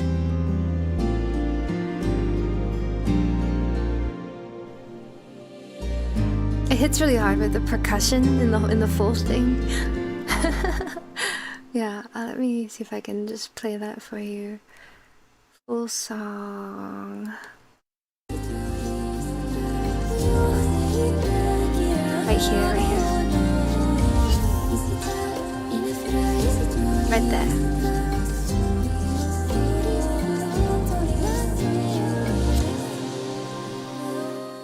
Yeah. So that's how that effect kind of translated to the final version. So that's really what's going on in the chords. Again, it's just a piano, acoustic guitar, mandolin, harp, 2 pads, a choir that uses volume automation to kind of swell upwards and cut out. We have 2 different cello groups, an upright bass and a sub bass. Yep. Any questions about the chordal group before I show you what's going on in the ornamental group? Oh, and all of these yellow lines are volume automation, so this is kind of like the swells, like, you know, when it starts from nothing and then goes up. That's volume. Yeah. I hope that that was interesting. But yeah, honestly, this group is where the magic happens. This is like the bones. This is like the heart and soul of the song. Like, everything else after this is truly just extra stuff. But this is like the main writing right here. Let's see. The graveyard is so real. It's true. It's like you don't like deleting stuff. It just feels too bad. Like, oh, what if you end up wanting it like, later on? So you just like scoot it over. You're like, oh, you know, maybe you'll just leave it there for now. And then, of course, you'll never end up using it, but it's like a nice thought, right? No, I'm not showing you the graveyard. The graveyard is a hot mess. Relatable. I really love the bass line. Thank you, Sanzai. Welcome. I'm glad. Yeah, the bass is pretty good. Labs instruments, my day one. Yeah, I honestly use so many different labs ones. Like, there's just a lot of good textures in there. I love this, so pretty. Jessitopia, thank you so much. Welcome in. Thank you for watching. Good night, Miss Tofie. Thank you for the midnight inspiration. Good night, Elodie. Rest well. I hope you have a lovely rest ahead. Thank you for all of your sweet words today. I'll give you a tuck. Take good care. Hello, Reaper. I'm not sure what video you're talking about. Thank you for the inspiration. I no longer have composer's block. Oh, that's awesome. I'm really happy to hear that. Thank you for saying that. Thank you for the follow as well. Welcome on in. Honestly, extremely fair. I'm so glad. Again, I feel like there are quite a few more people here than there were at the beginning. So I could show you just like again, just quickly, the first demo that I wrote for this song. It was really rough, but it was like the first idea. So this is from 2024. I'll play that for you. So this is kind of like how you can hear like how an idea turns into a full song, right? Because I think that's the most interesting part is saving like the first ideas when the song was just learning how to walk, and then going back and listening to like what it turns into.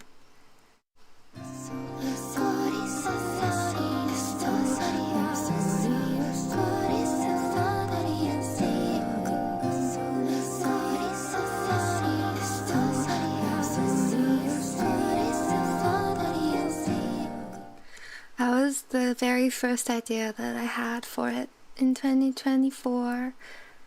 And then we went from that to this.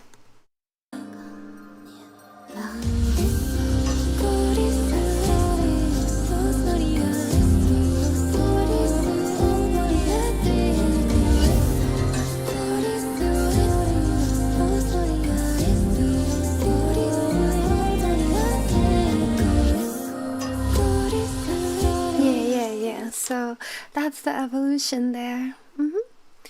Let me take you into the ornamental stuff, right? You want to see the little detail work? I know a lot of you like to see that stuff.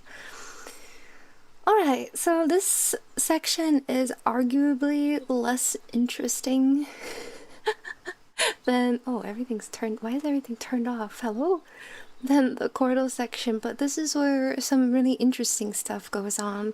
For starters, we have this texture that I refer to as sun shimmers. You'll see why.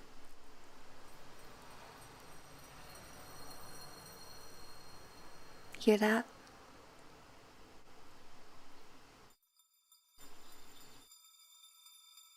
Yeah, that's some juicy texture right there, if I say so myself. This is Alchemy. This is a Logic native synth, I think. This is what it looks like. Truth be told, I'm pretty sure this is like a preset that I just messed with. But this adds a lot of delicious texture in here. And I play this from time to time. So a lot of this is texture work in the end. And then of course we have our lovely Celesta that is playing little bits and bobs. It has some delay on it. My god, where am I? Yeah. That's what it's doing. And then there are just little parts that play throughout the song. Really nice sound. Really nice sound. This is a Logic default Celesta, just using default delay. This is the setting that I have on that. Yeah, lovely kind of bright textures to catch the ears. Also, I miss so much, but I'm looking forward to watching the VOD. Oh, thanks, Cobalt. Welcome in. How does she do it? Throwing wet noodle at wall until wet noodle stick. That's how I do things. I like having the idea graveyard for seeing how an idea develops sometimes when looking back. Yeah, me too. Sometimes I'll go back and be like, yeah, like, I'm glad I trusted the process. How long did this song take you from conception to release? It's hard to truly say, but I started writing it in 2024. And then I took a long break from it, pretty much all of 2025. And then I revisited it starting from, I think, like April of this year to finish it in time for the 10-year anniversary event. Did you draft the instrumental section first, or was it like a vocal idea first? It really depends, song to song, but for this one, it was a vocal idea first. So like this demo that I shared earlier, this was like the vocals were the very first thing that popped into my head.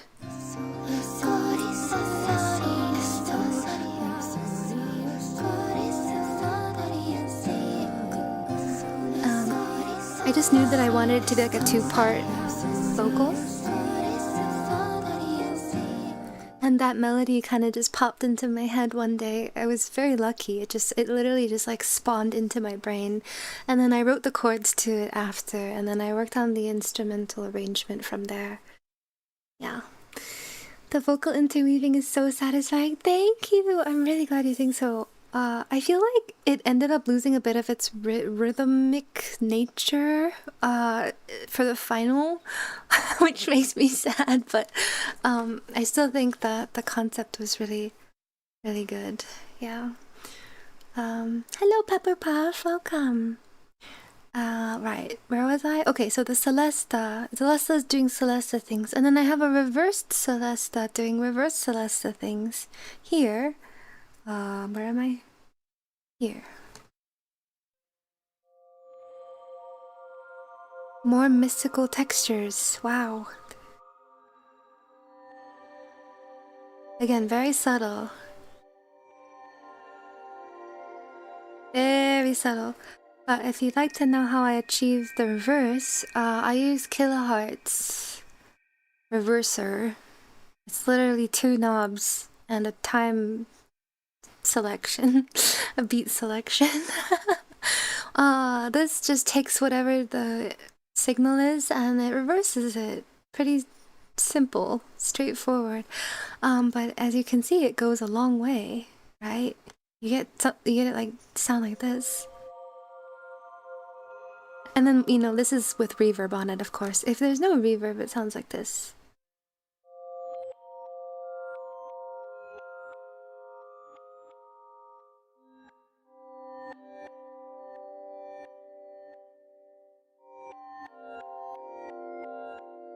So putting reverb really is like kind of a hard carry here. There's a little creative technique you can do. You need like something mystical, perhaps. It really adds a lot to the atmosphere. And this is during the verse as well, so this is just playing with the piano, I believe. Let me turn that back on. Or I'm sorry, let me solo. Oh yeah, piano and harp.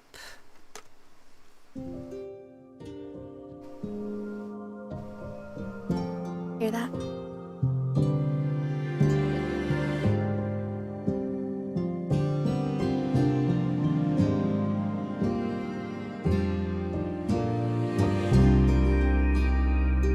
Yeah, so it really adds a lot to the atmosphere, I feel. It really makes it feel super magical, super mystical. Tofie goes through her presets and plays a sound. Tofie, aware. Tofie knows in it. Yeah, I mean, that's literally the process.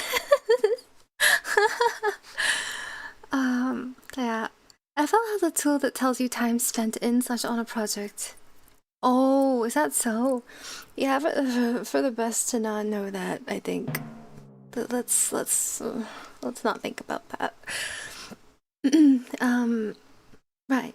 So next up, we also have some bells, some juicy, delicious bells. I love my bells. I put them in everything. These are just little twinkly bits that catch your ear.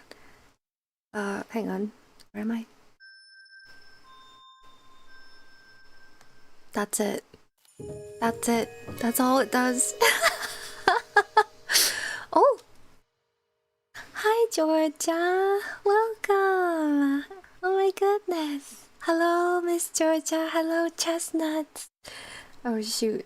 Let me turn my music back on. Welcome, everyone. How was your stream? Good to see you. If you're not familiar with me, I'm Tofie, daughter of Eöriia, or Earth as you know it. I am a music composer and a cozy variety VTuber, and I am the spirit warden of Havensong Forest. It's a pleasure to be acquainted with you. Today, I'm doing a track breakdown of my new song, Dance of the Spiritwild.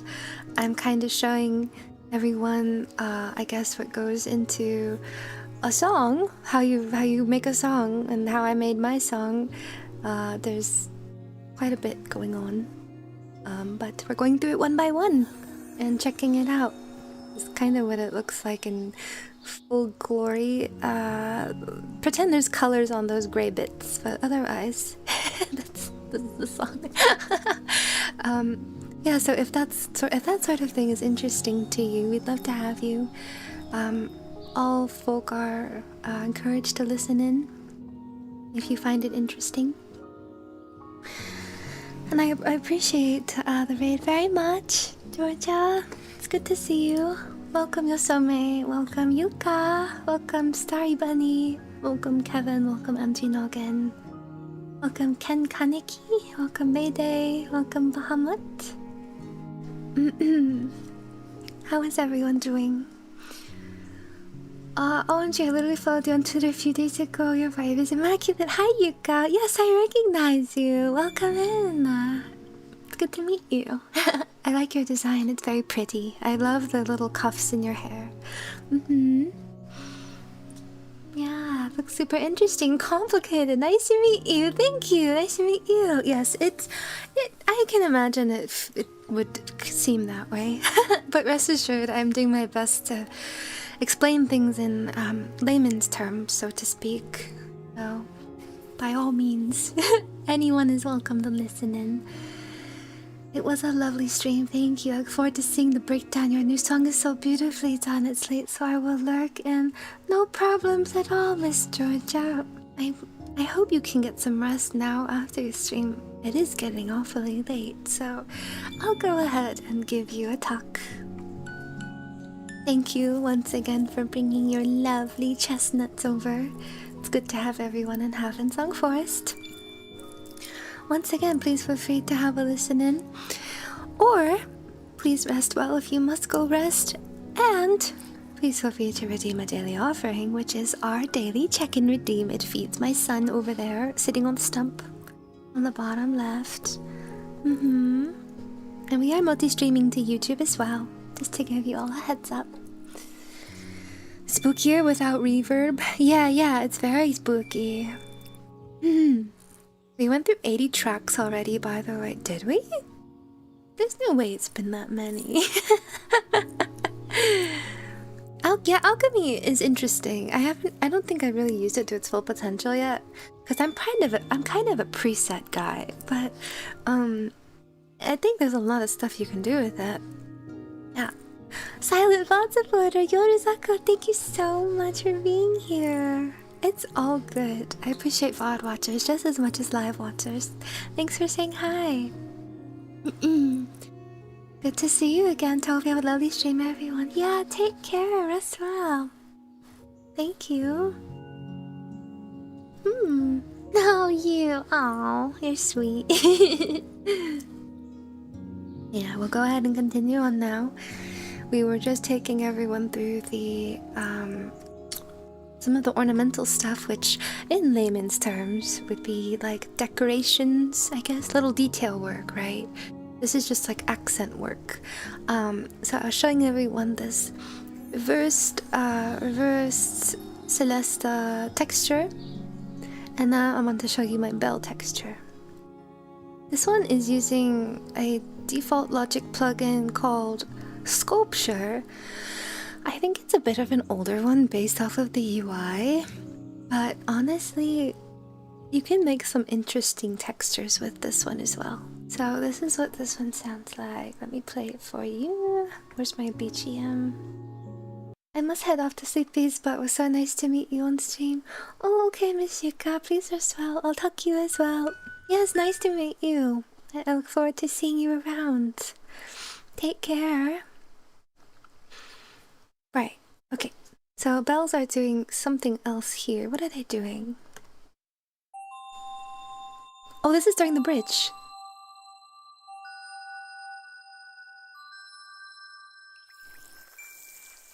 Yeah. So it's kind of doing like this little rising sort of thing. In context, that sounds like this.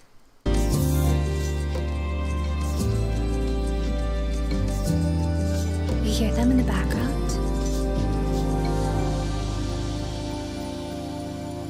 Again, it's just all really subtle stuff that people don't probably pick out ever, but I would say the sum of all of the parts is the sum is greater than the sum is they are oh, what is, how does the saying go? Someone help me out here. You know what I'm trying to say, right? Oh, thank you for the care package. Sorry, I've been really neglecting those. I will take that. And there's also some flutes. There's flutes and violins. This is also some sauce here. So I will play you some of the violin solos while I take my care package. This is I use Cremoni Quartet, I believe it. Cremona Quartet from Contact. This is the Guarneri violin, and I also use the Stradivari violin for the second part. I'll play that for you. Oh my goodness, it's muted. Of course it's muted. Hang on. Okay, let's run that back.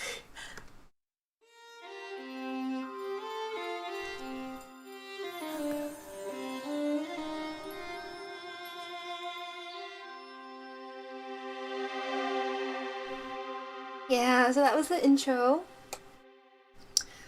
And then I did like a little double stop at the end there. I love double stops. Here's another... Are there any other solos that go on? Maybe not. I'll show you the Stradivari. The Stradivari kind of does its own thing. What is it doing in the chorus? Let's see.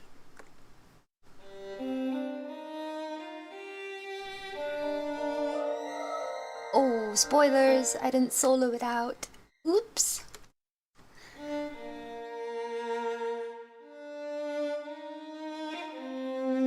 Okay, so these are like little accents that play during the chorus.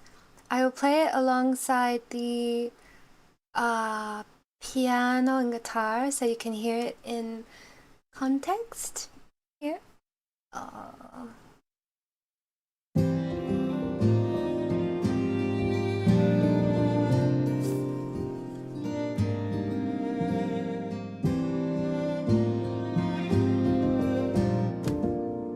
Yeah, that's what I like. Nice violin lines. These are hand programmed. It would be a lot easier if I could just play the violin, but I don't know how. So this is controlling the expression, I guess. So it's like how intensely it's playing the parts. See if you can make that out. I'm not like a pro at programming violin, but I tried my best to kind of mimic oh, if I were playing this, like where would I put like the emphasis, right? You gotta think about dynamics and such. So this is kind of like what programming I did.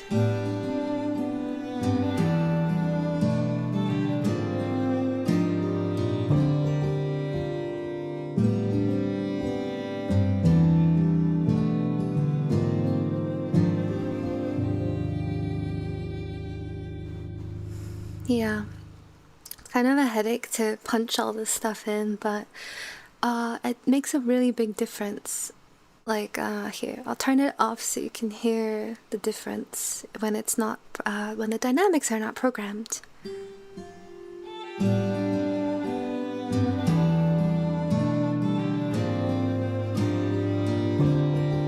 Do you hear kind of just the same energy the whole time?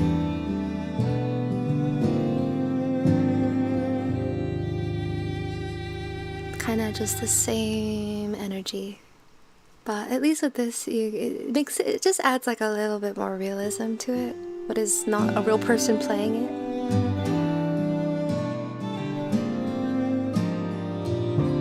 Yeah. So those are the little things we do for love, right? And then that is playing a counter melody against the other violin during the bridge, which goes like this.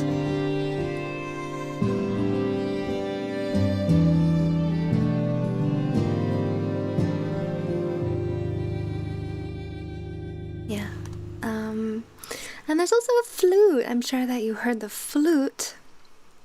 This is a one shot, which means that it's a single note, a single recording of a single note that is then put into an engine that lets you play it on a piano using that same audio file, but you can, like play different notes with it.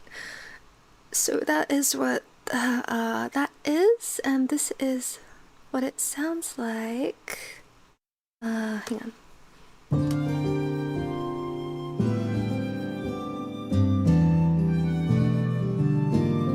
I don't really have like an amazing flute sound. This one is a lot more noticeably artificial, but I figured it kind of just used as like a texture. It's not really done as a solo, so I thought it was passable. I've been meaning to look into like more realistic sounding sample libraries. If you have any recommendations, let me know.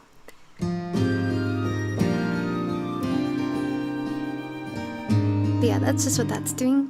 Just little like solo melodies that mirror the violin from time to time.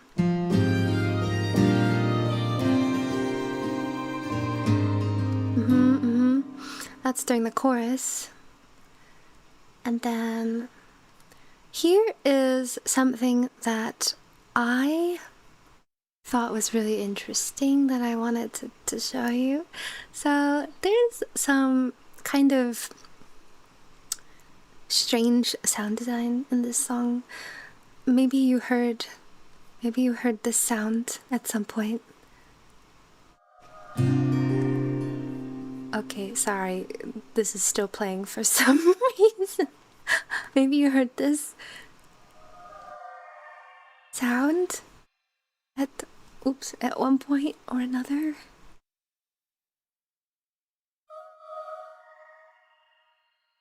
Hear that? Whoa, what is that? What the heck is that sound? Yeah, so that was something that I wanted to add to make it sound super magical, mystical, strange. And this is actually also from the Spitfire Labs Gaelic Voices library, but it has a really cool reverb on it called Valhalla Shimmer.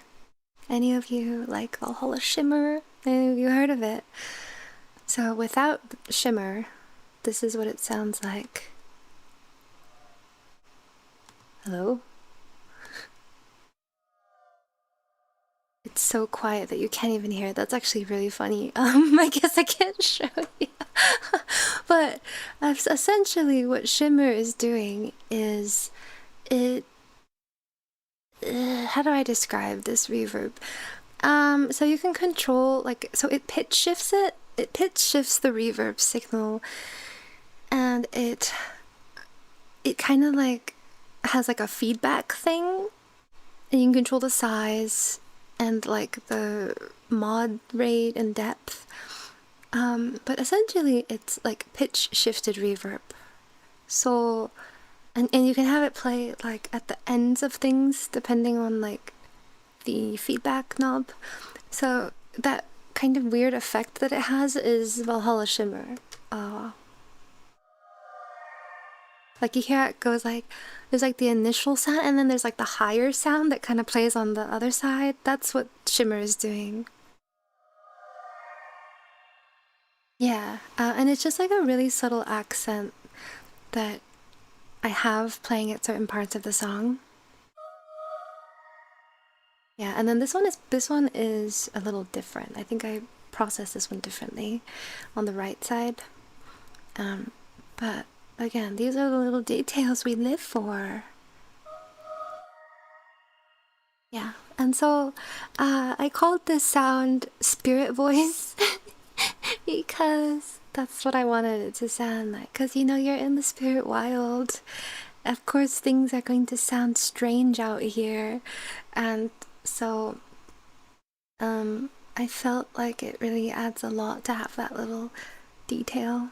So in context, we have this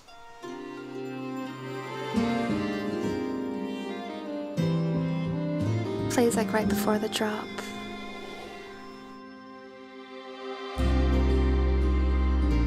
Right. And then again right here. Yeah. And then again right here. Oh, that one gives me chills. The slow one is so cool. Let me solo it for you.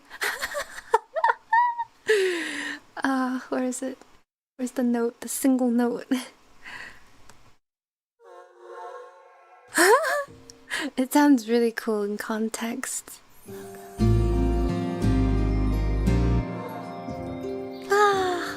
Okay, yeah, so little bit of sound design fun going on.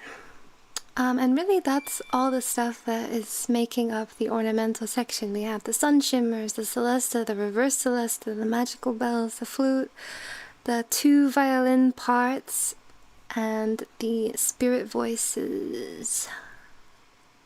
Yeah. So, those are the details.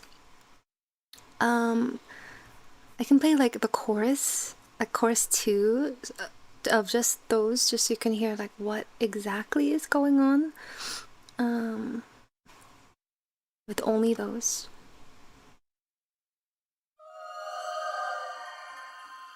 Oh, I didn't even tell you about the like fun part of the violin.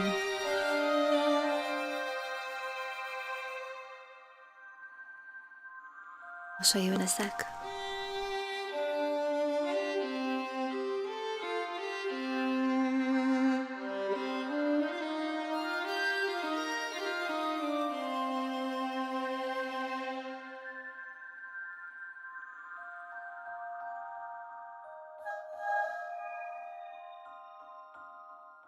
Yeah, oh, okay, so I forgot. I also did a thing here where the violin fades out into reverb.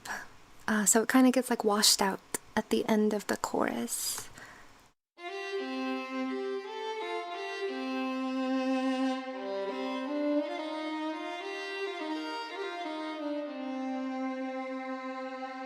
Yeah, it sounded like it got farther away right there.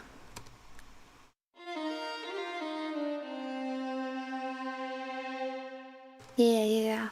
That's something that I really like to do as well. And then same thing leading into the chorus. So the thing that I didn't tell you about was I did these really cool pitch bent violin thingies. They're most noticeable in the first chorus. So we have a pitch bend for effect. So this is what it's doing. That is leading into the first beat. And then the second half, it does the same thing, but I think it's higher. Yeah, so maybe you noticed that in the song before. Let me show you with the context.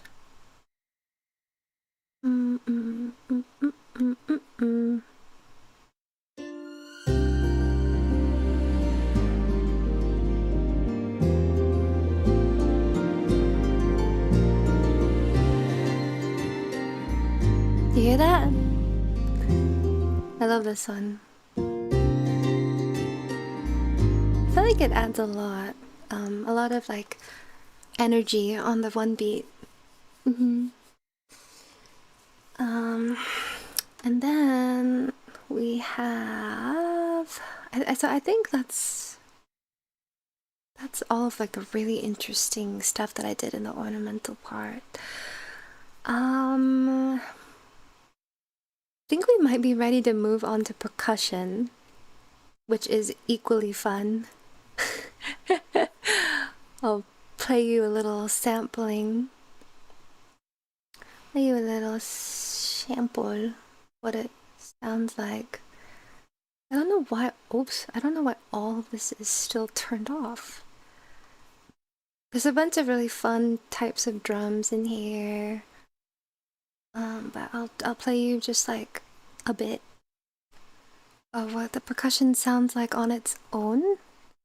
So it's really like impact heavy, and there's some textures in here, and there's like just random stuff. There's darbuka, there's 2 djembe, rain stick, shaker, hi-hat. Let's just play it.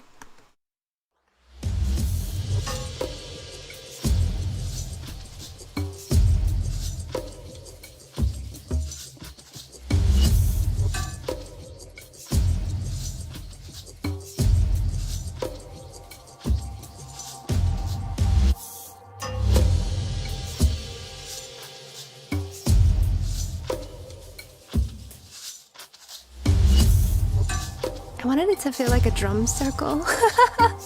Just like really like raw energy. And there are these super cool like reversed impact here. And a gong as well. Yeah, I did want to have that like tribal drum circle sort of feeling, and then again on the last chorus.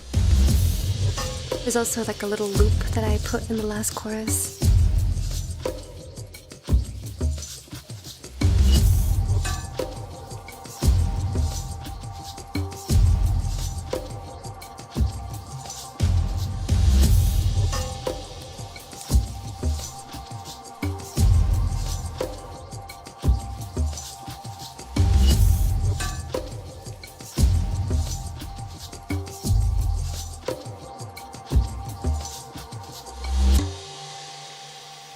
Oh, I love listening to the drums on their own. You know, it's like always a good sign when you can listen to the drums on their own and you're like, yeah, this slaps. This slaps.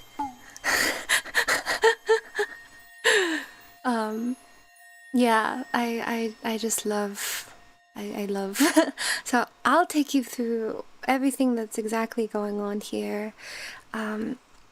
If you wouldn't mind, I'm just quickly gonna go run to water the plants, and I'll be right back in a couple minutes. And we'll take a little self-care break here. And then it's percussion time. Are you all so excited? Are you all still awake? What instruments do you play? I don't really feel confident enough to say that I play any instruments because I don't feel like I do. I think the voice is by far my strongest instrument. Yeah, I don't know if that's disappointing, but I'm not really proficient in any particular instruments. But I do have a few. I mean, I have like a keyboard, I have 2 different drums, I have... what else do I have? Thinking. But most of what you hear in my stuff is digital. It's just digital.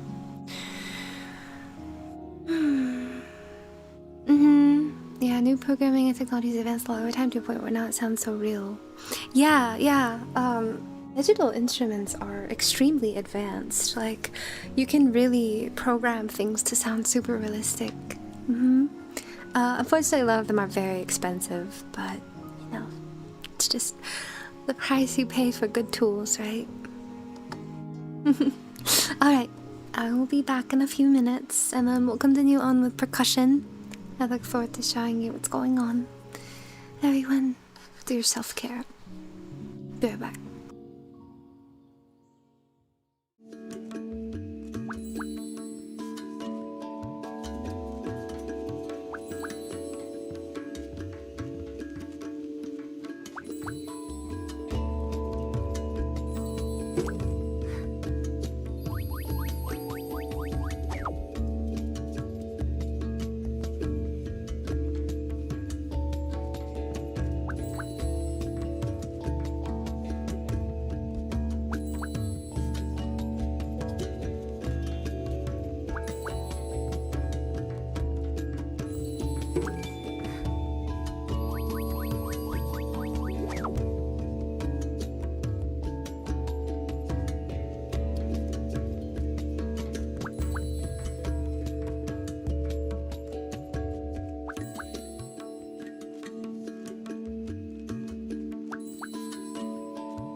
Hello. Thank you all for waiting. Also, hi Ambi. Good morning, sleepyhead. How are you today? And welcome Black Lotus, welcome Lekok, welcome Midna, welcome Sputnik. Welcome everyone. Thank you all for being here. Also, hello Faya and Ahmed, welcome in. Oh no, I missed Necromancer. I don't know if you're still here, but welcome. I'm so sorry that I missed you coming in.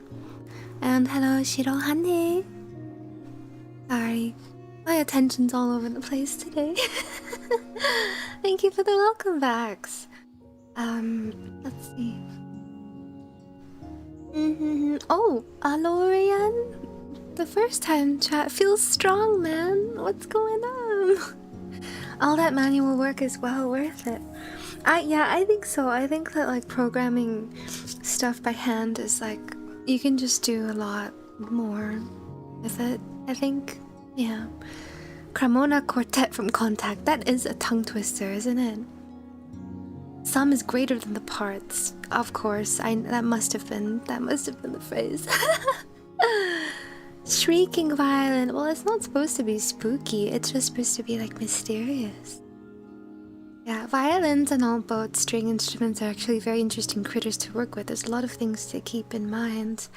Yeah, I agree. And like I don't have a background where I'm like familiar with the real instruments, so yeah, I can't even imagine if you were trying to like truly like recreate it in a faithful way. It must be quite intricate. Really well done. Thank you. I'm so happy you think so. I'm very proud of the percussion. Almost all of the percussion was actually written like back in 2024, and so I actually don't really remember what my process was for it, but I guess we'll go through one by one and get to see it all. Very edible. Reminds you of going to the tribal reservations for the dances. That's so cool. That's so cool. Yeah, it's difficult to avoid making percussion too exciting, but I think you've had a really nice balance. Yay, I'm really glad. To be honest, I feel like percussion is usually like my weak spot. Like I feel like I'm really weak at writing drums, or at least drums that are like interesting or like really drive the groove, so to speak. And so I don't know. I think I did a pretty decent job with these at least. Yeah. The voice is a strong instrument, right? And thank you for the welcome backs, everyone. Oh, hi, Darren. Welcome in. We just made it to the percussion section.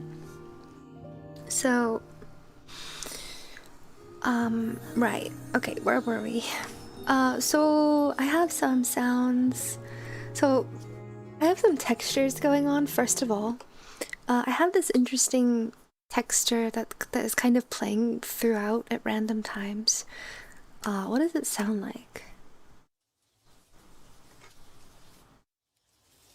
It's literally just like noise. So I know like you might be thinking like, why would you put noise? Like why would you ever want like noise in your song? Believe it or not, it's actually very interesting atmospherically to add noise in certain parts of songs. Like I'll show you this part as like an example. So, you know, it's kind of just playing during the intro, but then it cuts off right here. You see that? So in context, this is what is going on when it cuts off. And see if you can notice how it feels different when it stops playing.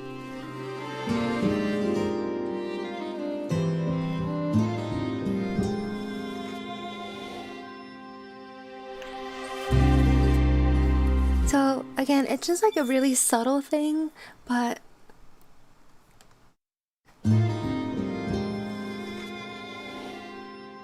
like the difference between when the noise is playing and when it's not playing is, I feel like your subconscious ear can kind of tell that there's like a difference. And then there's more stuff over here. We have the, I think like the lead in. So this little like fade thingy on this is actually a thing called a speed up. I don't know if you can see this on the side, but instead of fading in the volume, it's like, think of it as like, oh, how would I describe this? I'll just play it for you so you can just hear it. Did you hear it? Kind of like, kind of.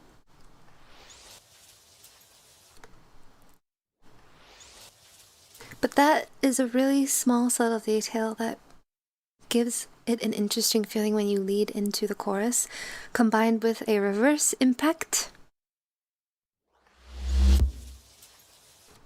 And then an actual impact. What is this one? I forgot what this one is.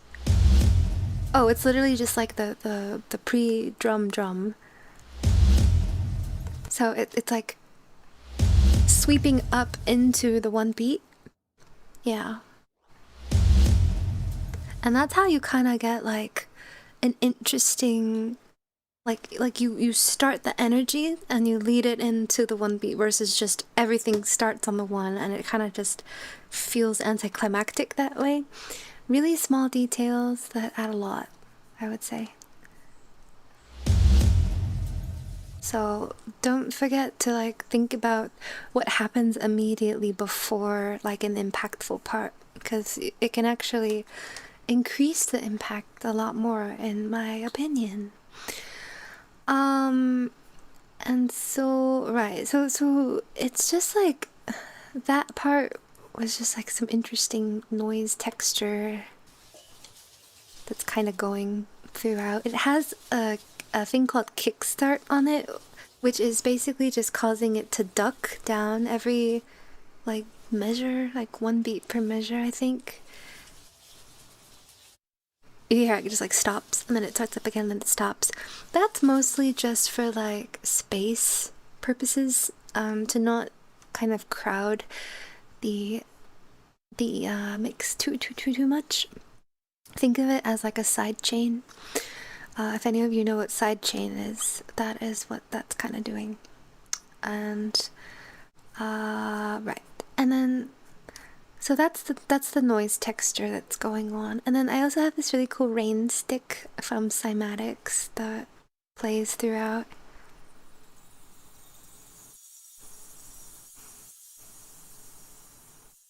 Very mysterious. I love these. But then, you know, I kind of took a lazy approach and I put like other things on this track that aren't the rain stick. Sorry.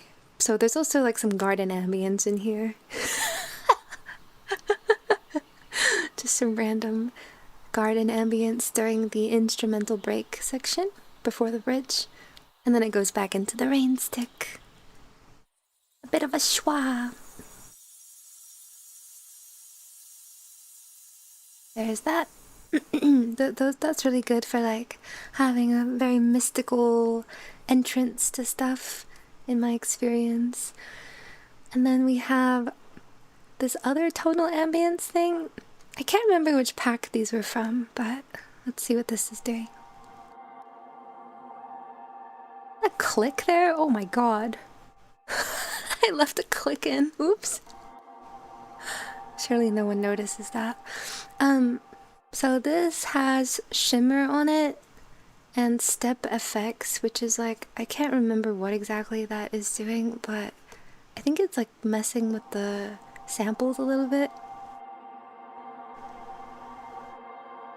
So if you hear this in the song, it's literally just this like audio file that's kind of playing this ambience in the background.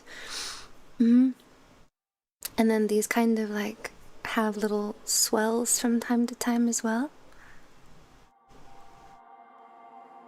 It's so quiet. I'm so sorry. I wish I could turn it up a bit more, but I cannot, because these are all very quiet in the overall mix.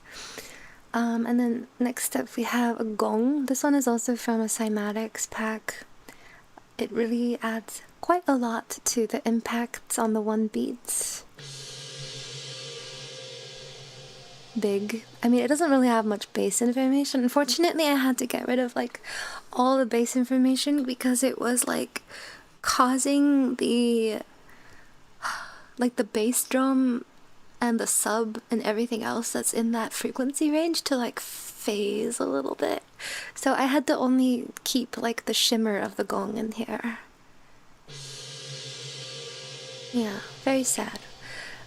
And to those of you who don't know what I'm talking about, sometimes when you have two sounds, so like, okay, here, let me just give you an example here. So when you have like, so this is like the frequency spectrum, right? All sound has a frequency and it's measured in hertz here. So when you have two sounds that occupy like the same, like let's say we have two sounds that are like approximately at 100 hertz, right here. Let's say you have like a bass drum, right, like a boom, like a very bassy bass drum, and you have like a bass sound, like just, you know, a bass guitar or something, and they're both occupying the 100-ish hertz range. Sometimes when they're playing together, they can cause weird issues because of the frequencies like clashing with each other. And so because of that, sometimes when you're mixing a song, you have to take weird measures to make sure that that doesn't happen. One of those things that you can do is called side chaining, which is, it's sort of like a technique where through whatever means, you can use a compressor or you can do it manually, it will duck a signal whenever you tell it to, so that the other signal can come through and they never clash. So when I say sidechain, that's what I'm talking about. And I do have a sidechain actually. It's this track right here. It's just like a trigger track. There's nothing actually going on, but I have it on the one beats so that whenever this guy is playing, the rest of like the instruments kind of duck down a little bit to let the drums peek through a bit more, if that makes sense. So just complicated mixing stuff that is annoying to think about. So we have the gong. The gong is hitting on like the one beat. It's like, right, beautiful atmospheric stuff. We have this like impact sound. I don't know where this one came from because it's an audio file. These are all like samples that I dragged in from like my personal library, but this is like the main heavy hitting drum, I think. Yeah. So this is like the big guy. And then so there's a sidechain track. And then there's another slightly smaller guy underneath that guy. This one is pretty much just for like the... Wait a sec.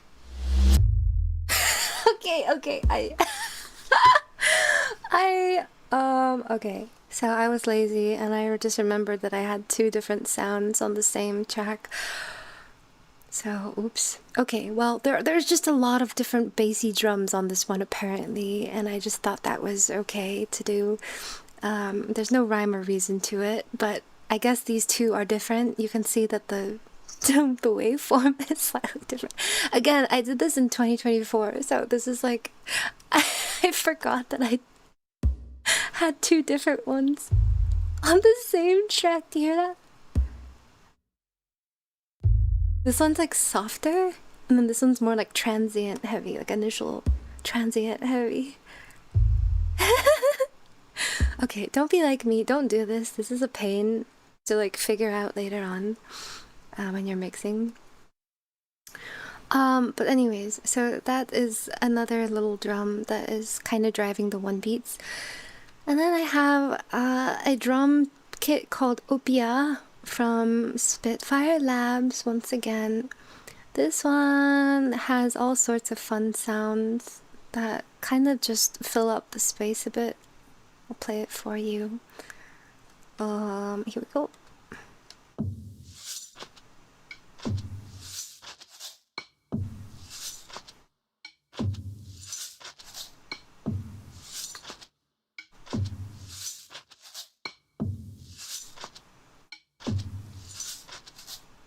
It's pretty much like the same groove all throughout. We have like some nice shakers or like little thumps.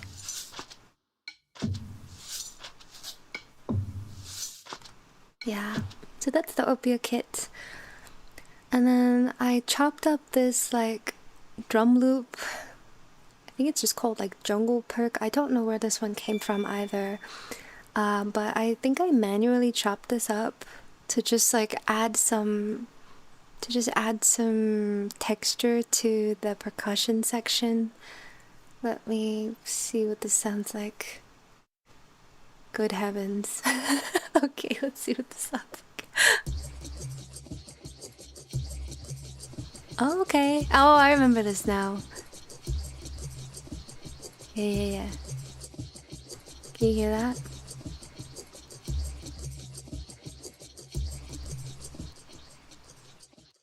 Okay, so I had to cut this one up and like move it around because I think the original loop was not in triple meter time. And so because of that, it didn't work. Like it didn't work with the time signature that I have. So I had to manually cut up this loop and like kind of Frankenstein it together to sound like it's triple meter.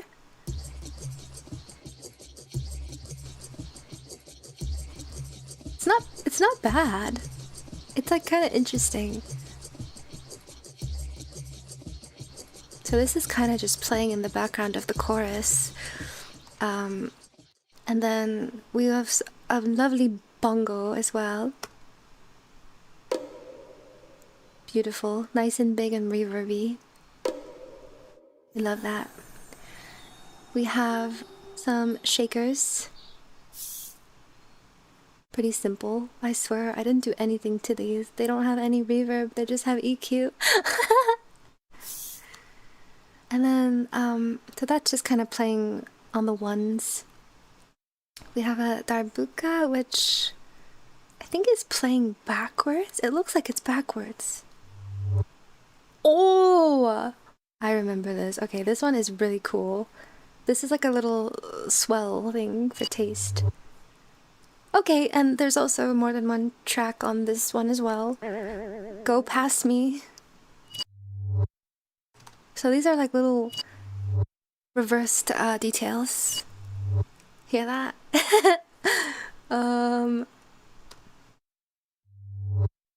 So when you're writing percussion sections, there's like this thing called push and pull, right?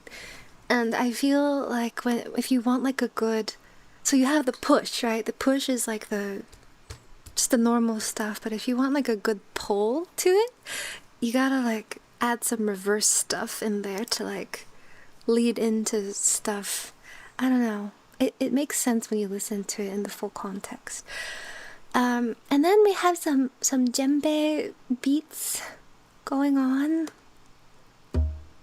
in the left and right. We love those.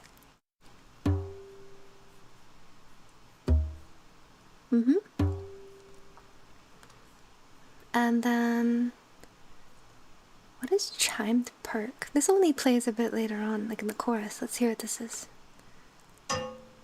Oh, this is like the pots and pans sound. Isn't that cool? It has like empty room reverb on it. Yeah. This one pretty much acts as like the snare. You can think of it as like the snare. And then it pitches up later on just to get some variation in there. Yeah, I don't remember where this one came from either, sadly. Which pack this came from. And then we have our rain stick shaker. Just a nice little shake on the one beats. And then we have hi-hat, which is just hi-hat. What is this doing?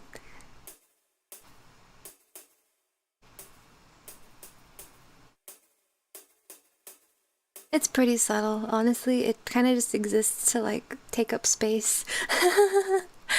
And then lastly, we have this really interesting drum loop that I used for the bridge and the last chorus, which sounds like this.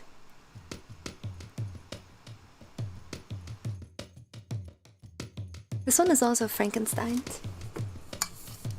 And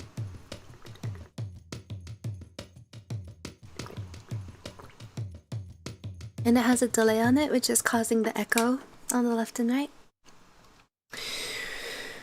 So all of those pieces together gives you something like, hang on, something like, oops, this is not soloed, something like this.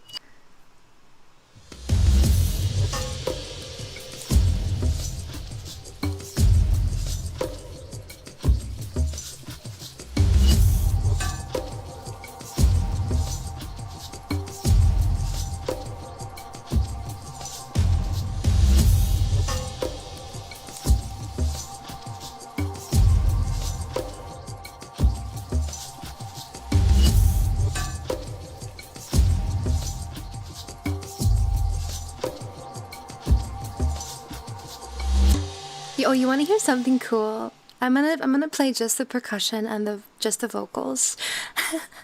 I think this has like such a raw feeling to it, and I really love it just by itself like this. Wait, sorry, it's not soloed. Okay, here we go.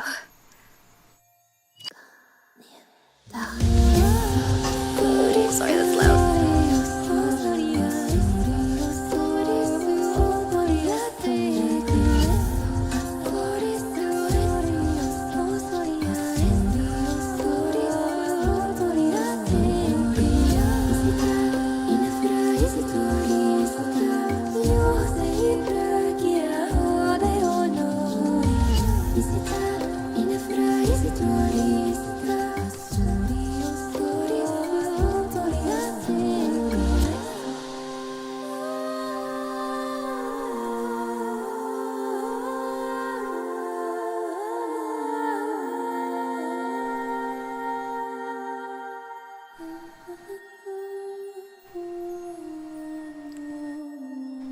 And then, if you want to hear just the drums and the instrumental parts, other instrumental parts.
So, I think, I'm honestly, I think that was everything. I think I took you through everything, right? We did the vocals, we did the chordal stack, the ornamental stack, and the percussion stack.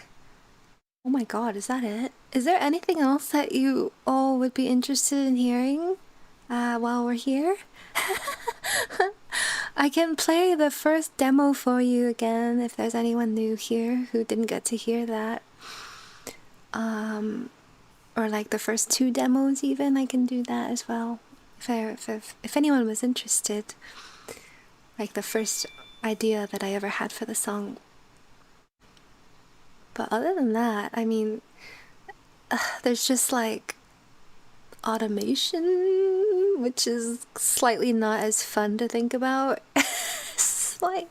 Slightly not as fun to listen to or to think about.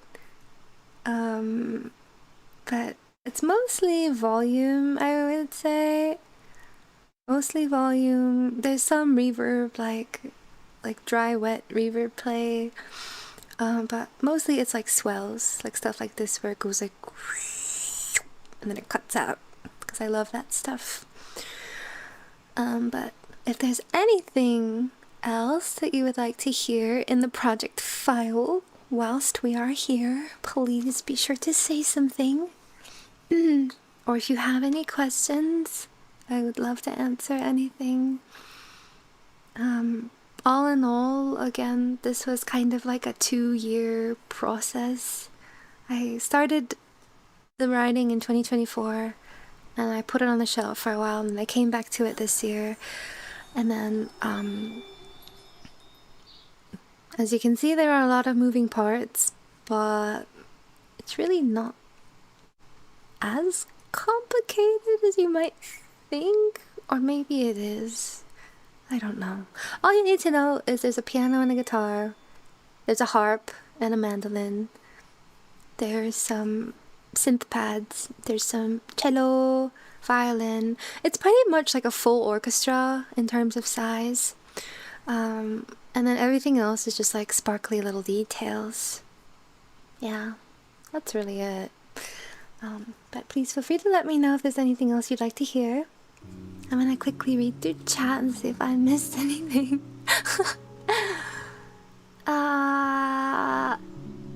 Sometimes even sidechaining it wouldn't solve the issue. Yeah, at that point, if sidechaining is not working out, I might just like rethink my approach. Sometimes you're allowed to do that, you know? Yeah. When I was using Logic Pro in school, I do miss sidechaining there compared to FL. Is it better in Logic? I tend to use,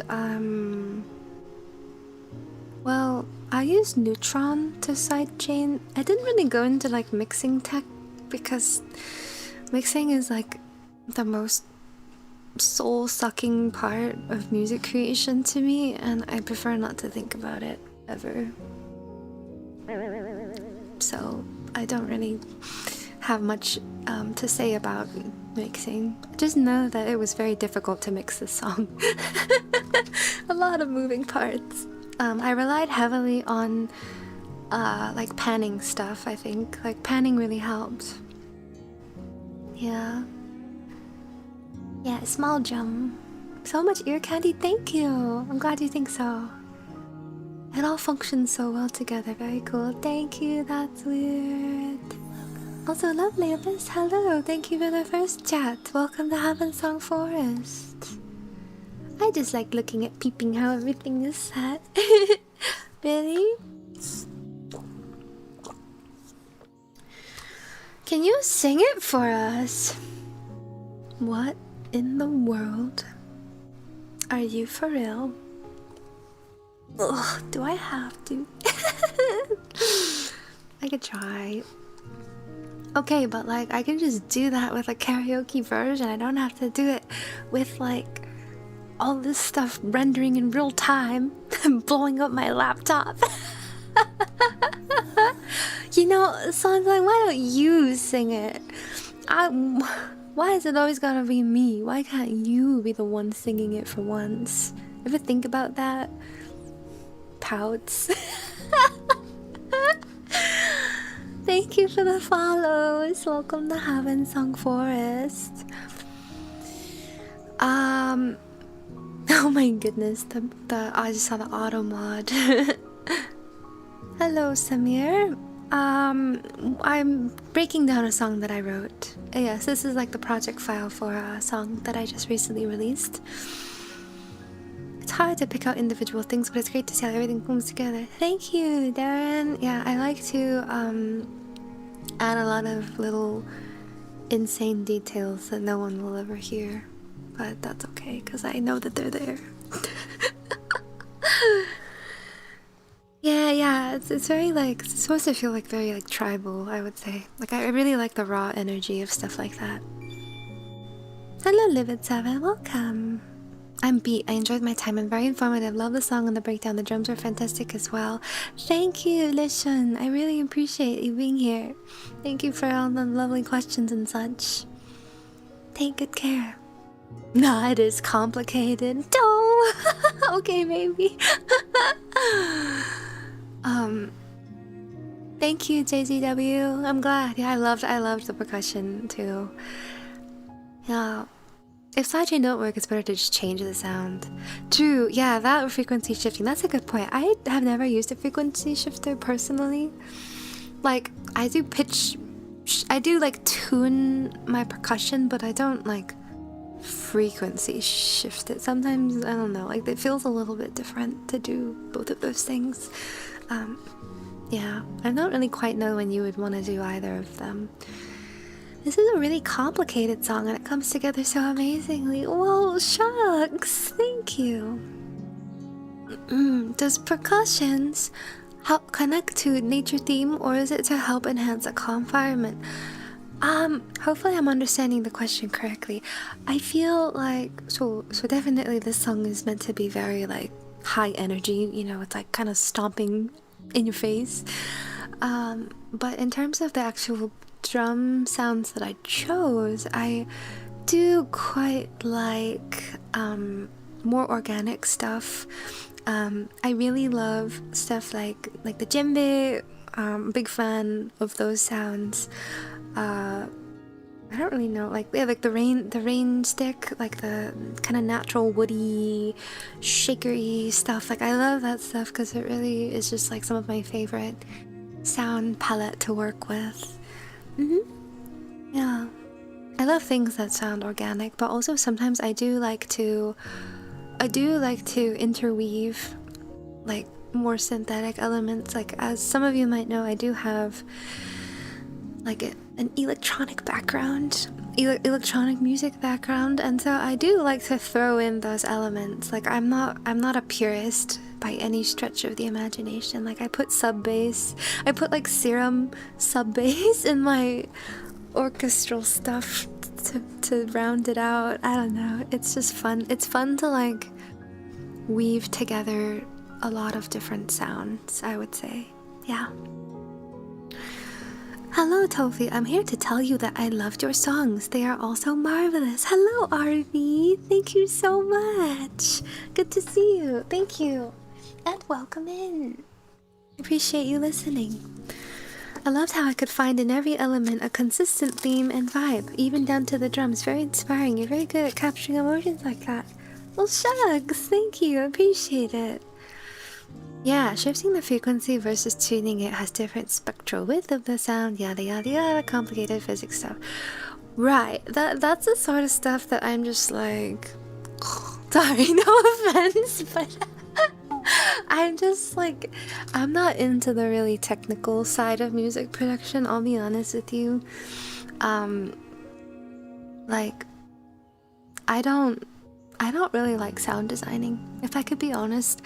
I never ever will just like load up a default synth and just be like, let's go through some wavetables, let's turn some knobs, let's see what we come up with. No thank you. I will sit there for hours and make the most ugly sound and then I'll close Logic feeling defeated. So I like to when it comes to actually like I don't like synthesis. Maybe that's sorry, I think I mixed up my terms there. I'm getting pretty tired. I don't like synthesis. I'm not really a fan of like doing synthesis from nothing. I prefer to work off of presets. I dabble in sound design. Like I do like messing with like space or post-processing, but I don't like having to generate a sound from scratch. So I use mostly presets that have just been slightly tweaked to sound a little bit different or not. Honestly, presets are just tools to be used, and I think that there's like a weird stigma against them when there really shouldn't be. I think like why it's like it's something that helps save you time, right? Someone already went and took the time to like, you know, synthesize like a cool lead sound. Why not use it? You know? I think the fear of somebody recognizing it is a very real fear, but that's not really something that I worry about very much. I don't really worry about stuff like that. If it sounds good, it sounds good. Yeah. Let's see Twitch side. You did a really good job setting everything in their sonic space. I can tell there was a lot of care and effort in their placement. Thank you! Thank you so much! I tried my best. I feel like, honest to goodness, I feel like I did such a poor job at explaining like my work process on this song. So again, if anyone wants to see something more closely, or if you have any specific questions, by all means. Also, oh, am I dropping frames? I think I'm dropping frames. Hopefully it doesn't go fully out. We've been doing so well today. Did you draw in notes or use a MIDI keyboard? I do a bit of both, but I think most of my stuff is punched in. Like most of the stuff that I do is drawn in by hand, like punched in by hand. I wish I were better at like playing the piano, because I would really love to actually be someone who like just jams and just records the jam and then that's the song, versus like, okay, I'm drawing a chord here and then I'm drawing this chord and then no, I'm gonna shift these notes around. It's just really, to me, a much less intuitive way of writing music. Not as fun. It's not as fun that way for me. I feel like there's nothing that quite compares to like the raw feeling of real-time music creation. So I would really like to get to a point one day where I'm proficient enough in like playing stuff that I can just create things in real time. That would make me happy. I will say though, the BRB song, you know, the one that plays when I go to water the plants, that one is mostly performed. I was actually very proud of that one. Those were mostly real drums that I just recorded myself playing. It's a fun track. But unfortunately most of the other stuff that I do is just punched in by hand. Yeah.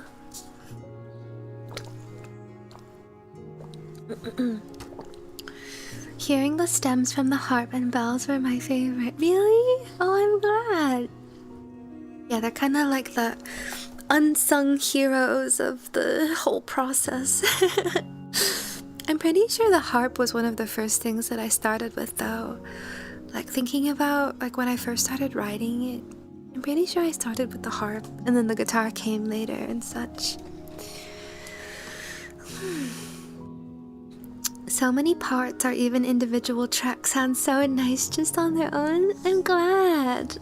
That's always like a sign of a decent arrangement. Is when you can listen to the parts on their own and they don't make, or when they make sense on their own too. Yeah.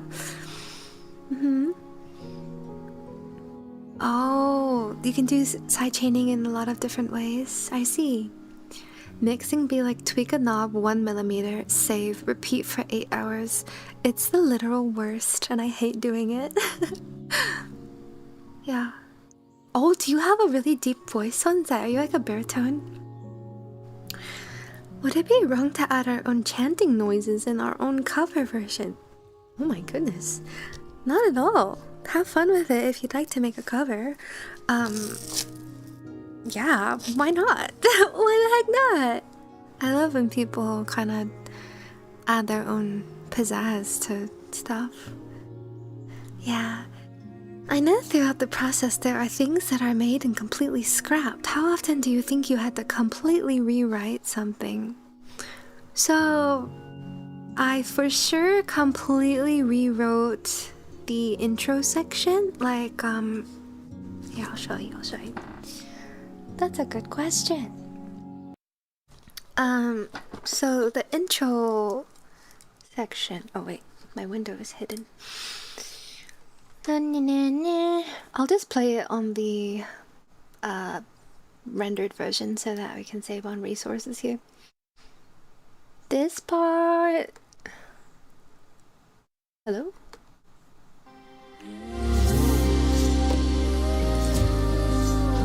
This part.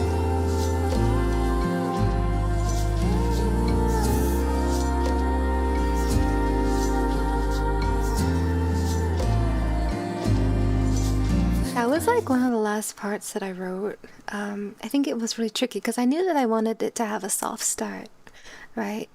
A soft start here.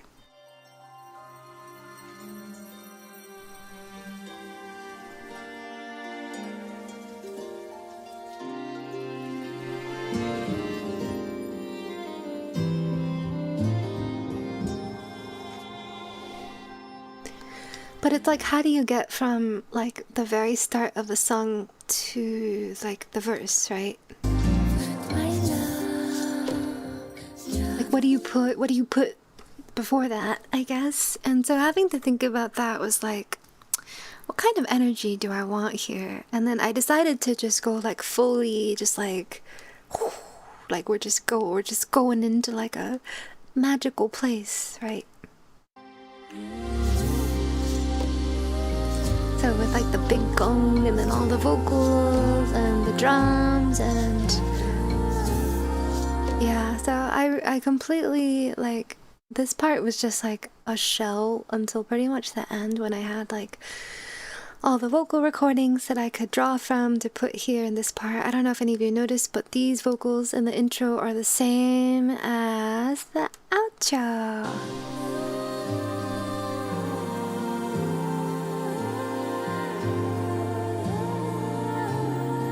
So it's the same ones.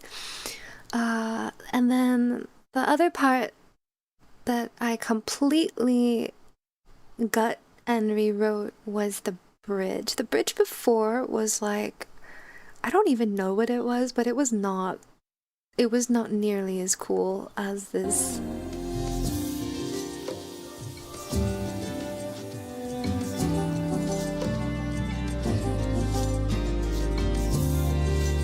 Like, I'm pretty sure when I was first writing the song, I was trying to figure out like a vocal section for this part, but then I just couldn't think of something that like sounded good. And then so I tried a whole bunch of different things. Like I tried even like ad-libbing this section, and it wasn't really clicking.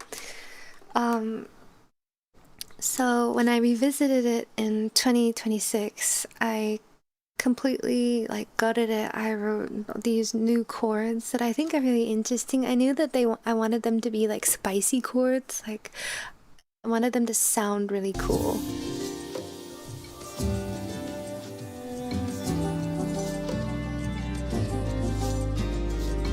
Yeah, like I love spicy chords, so I tried to write some spicy chords. And then the only other thing that I completely kept rewriting was the verse.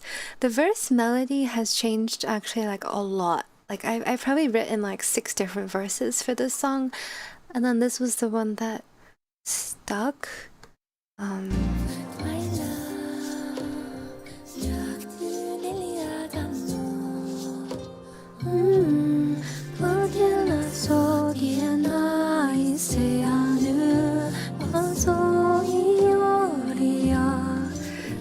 Yeah, I rewrote that melody like 10 more billion times. I'm trying to remember what like one of the older versions sounded like. I don't know. I had a lot of different things that I tried, but this was the one that stuck for me. And I'm glad that I stuck with this one. I also changed the chords in the verse ever so slightly to kind of break up the monotony. there's like this one particular part that I didn't add until later.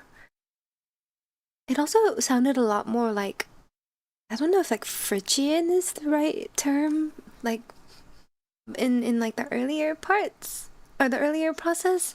But then I decided that it was like too like eerie sounding, and I wanted it to sound more like magical. And I don't know if I quite nailed it, but there's this one part here that I was pretty proud of in the choral writing, where it went like, I really liked this part.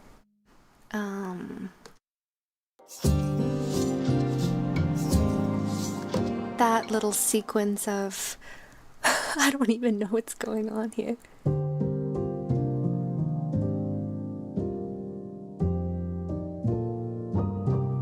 Yeah. So that was new. That was not like that before.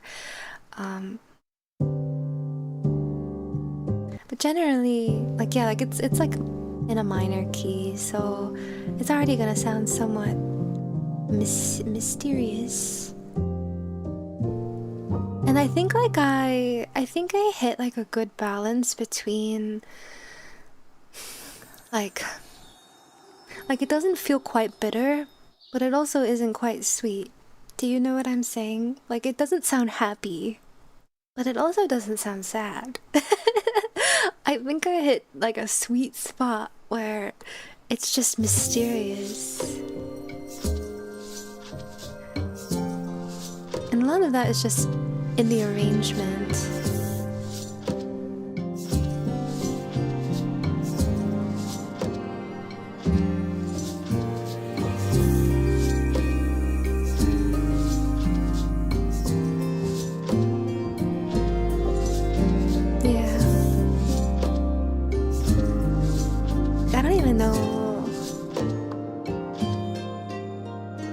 If you had to describe it in like a mood, I'm not so sure what you could say, but yeah, I definitely, because I tend to stick more towards like minor keys, like kind of going just ever so lightly into the theory side of it. I tend to like writing songs that are very minor because, well, I don't know, I don't really like writing super happy music these days. It is a reflection of my true nature. But I think this was like a nice sweet spot again, where it doesn't go true like somber, but it's definitely not like cheery, right? Yeah, so it was mostly just nailing down the right chords and melody. That was the stuff that I rewrote a bunch over and over again. Yeah. Hello, Hiragi. You're a Yukon fan, aren't you? I can tell. Welcome in. Yeah, botanical. I do love me some botanical stuff. Yeah, mixing is like a whole different brain part of your brain than actually writing the song. Yeah, kind of not my favorite part. I like just writing the song. Honestly, I try to mix as I go so that I don't have a big like jumbled mess of like noise at the end of it all. It really helps to kind of like sell it to yourself as you're coming up with ideas, you know? Oh, hello, Kanna. We are at the tail end, but I'm just finishing reading chat and questions and such. Welcome. Yeah, like, I know that there's like a weird... I think there's like a weird judginess that sometimes can come up when you're talking to like producers, I mean, it could be like that in any circle, honestly. But me, I like to take the mindset of, sure, there are like efficient ways to do things, right? But you don't really ever have to go by a book ever to make art. You just do it the way that makes sense to you, and then at the end of it you have something, and if it sounds good, it sounds good, and it doesn't really matter how you got there.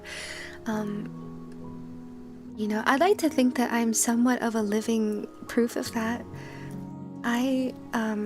Again, like, I am not trained in music theory. If you asked me, like, what chords do you have in this song, like, I wouldn't be able to really answer that. I could tell you, like, the root note of the bass, but I can't really, like, tell you, like, oh yeah, like, I start on, like, the 3 and then I go, like, up to the 5. Like, I don't really have that expertise. Like, I didn't study music theory.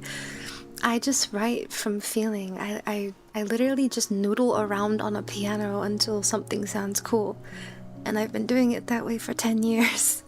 And, like, I don't feel necessarily good about doing it that way, but it's the way that, like, is intuitive to me, you know? And I can make songs like this just from doing it that way, so, maybe it's not the worst thing in the world, right? I mean, more knowledge is great. Like, if you want to expand your knowledge, I think that's a beautiful pursuit. I think that by all means you should. I think that the past times where I tried to learn music theory, I just felt like, I don't know, like, it wasn't clicking. It wasn't clicking for me. It was very hard to remember a lot of the stuff that I tried learning. So, I don't know, I've just been doing it this way because it works for me. And that's okay. And and it's only like a piece of the puzzle. It's only just one piece of the puzzle. At the end of the day, art is subjective. However you get to a final product is your process. And there's no right or wrong way to do things. So I wanted to make sure to say that because I think that that's like a common misconception that I see. It's like people want to start writing music, but they're like, oh, but I don't know any theory. And I'm like, dude, you don't need that. Just go over to the piano and start plunking around. See what comes up. And over time, you will train your own ear to know what sounds good, right? And more information is just more information. And, you know, if any music snobs think I'm not a real composer because of that, then that's okay. They can think whatever they think. But at the end of the day, I know what I can do. I know what I can do with just the song within my heart. And so, I don't know. That's just how I like to do things.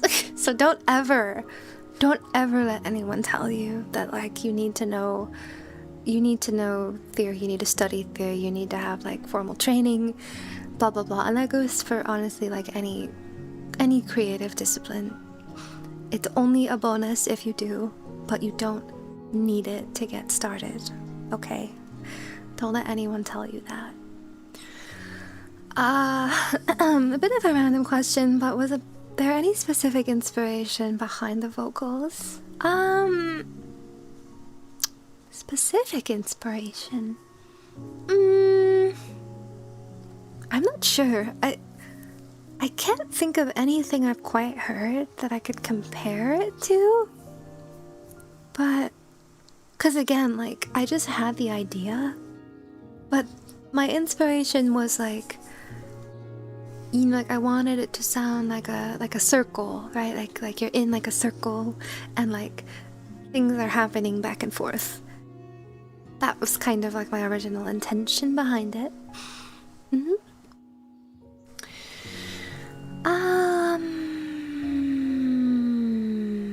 That sounded like the mythical never use colors as they come out of the tube in painting, and it actually depends on your technique. Really? What is that in reference to? TBH, this is inspirational to see. I never know when to add another layer or instrument, or especially all the little flourishes you have there to make the song whole. Well, thank you. Again, like, I mean, I've picked up a lot of little like tips and tricks over the years, and one of the things that I love to do is I like to add like swells. Like swells for me are like the thing that really rounds out like an arrangement. That's like how you make things interesting. So I like to do volume automation swells, and especially going into like next sections for a little bit of tension. And then, yeah, like another thing that I really like to do to round out things is to have stuff fade out. Like, so if you have something that has reverb on it, you pull the dry down and you pull the wet up, and so it brings the reverb in full force, and then the dry signal leaves. And that's like a nice way to kind of like end things when you transition into like new stuff.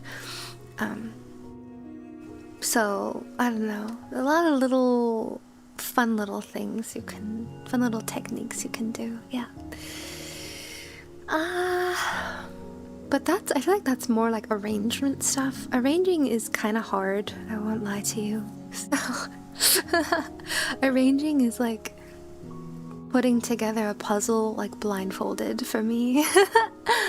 Sometimes those decisions are difficult to make, but different things can work equally as well. So it can even depend on how you feel then. Oh yeah, it's very subjective. I do really like the bridge a lot. It kind of feels like peeping into a new area of a forest, looking up at the canopy. Oh, that makes me happy. The bridge of this song actually plays around the circle of fifths, D, A, E, B, and then breaking off to A flat. Well, that's cool. I've heard of circle of fifths. It doesn't really mean much to me, though. But I've heard that it's a cool thing to take into consideration when you are coming up with chords. Listening in, your music always feels so ethereal. It's nice to listen to. So glad I followed you since that pattern song. Thank you so much, Kana. I really appreciate that. I feel like, for whatever reason, like people don't always realize that I compose my own music. Like a lot of people out there think that I'm just a vocalist, which, you know, like it's fine if they've only heard like my features and such, but I guess it feels a bit like sad to just be referred to as a vocalist, because I didn't, well, it's not that I didn't start as a vocalist, but like I have been a songwriter since the very start of my activities, and so I'm quite proud of like, I don't know, like the stuff that I do and the stuff that I write. So I guess it just means a lot to me that I get to share it with you all. And I hope one day I can get over my mental block of writing stuff while I'm on stream, because it would be really fun to try it again. Like if I can just get over it. I just clam up, and I need to figure out why I clam up, because I'm just so afraid of like, I don't know, like being backseated for something that's so like deeply personal to me, you know? Being backseated when you're like creating art is really just like soul crushing. Yeah. Oh, hi Carl, welcome. How are you doing?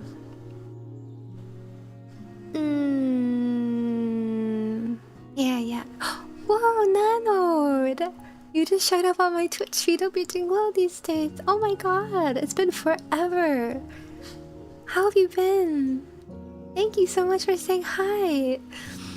Nanode and I go way back. I know Nanode from like SoundCloud producer era. Do you still make music? Are you still making like electronic stuff? So good to see you. Yeah. Honestly, theory is just understanding what's already done. Yeah, I like to think of it that way.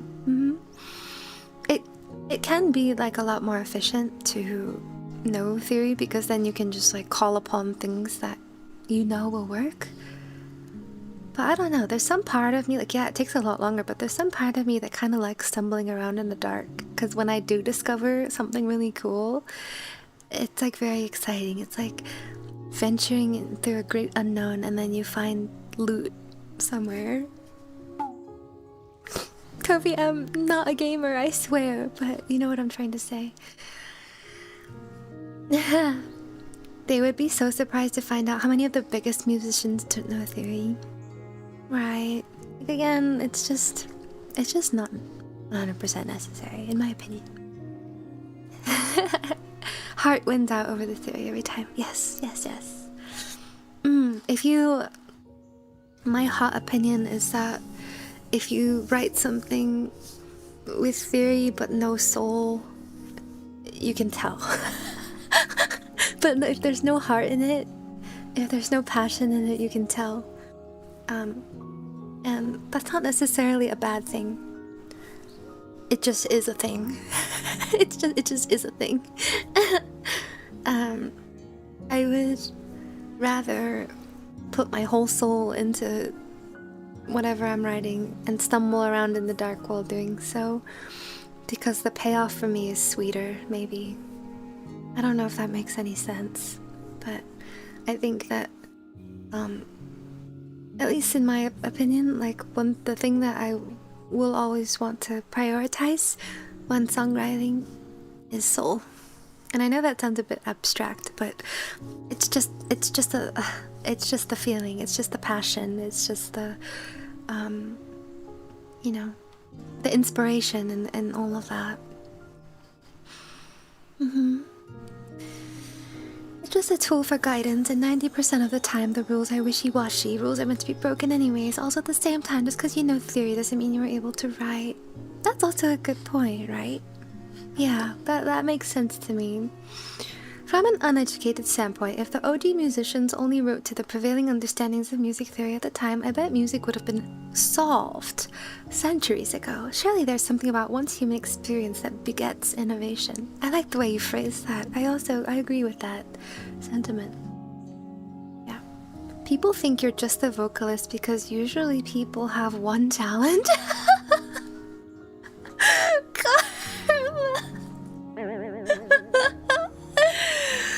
Sheesh. I don't know if I would agree with that. Maybe it is not very common. Maybe it's not common. I will say, I only know a handful of other people who, like, compose and sing their own music, and unfortunately, the amount of, like, other women who do so that I know, I can probably whittle down to, like, 2 hands.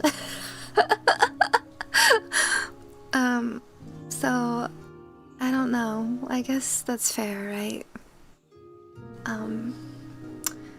Maybe doing, like, a project specifically for stream that is just experimenting could work. Yeah, right. That makes sense. Ugh. I don't know. It's just like a mental thing. Like, I just hate being watched while I work on stuff. Yeah. I guess a good compromise might be arranging on stream instead of writing.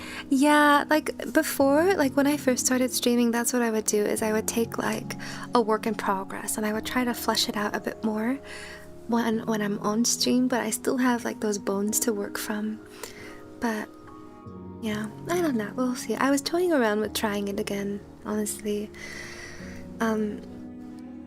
There is a certain song that I was interested in possibly covering, if any of you know. Down by the river. I was toying around with in my mind palette. I was thinking it might work if I try to like make an arrangement of that on stream,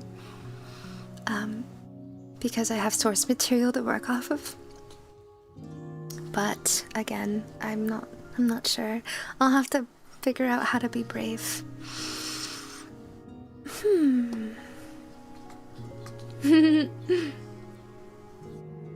Not knowing theory was always an obstacle for me because I could never figure out what the voicings were for the chords in my head.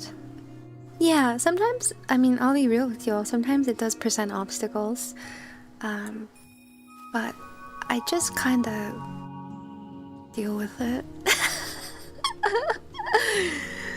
I just deal with it. Failing King, thank you very much for the seeds. Be brave. Maybe.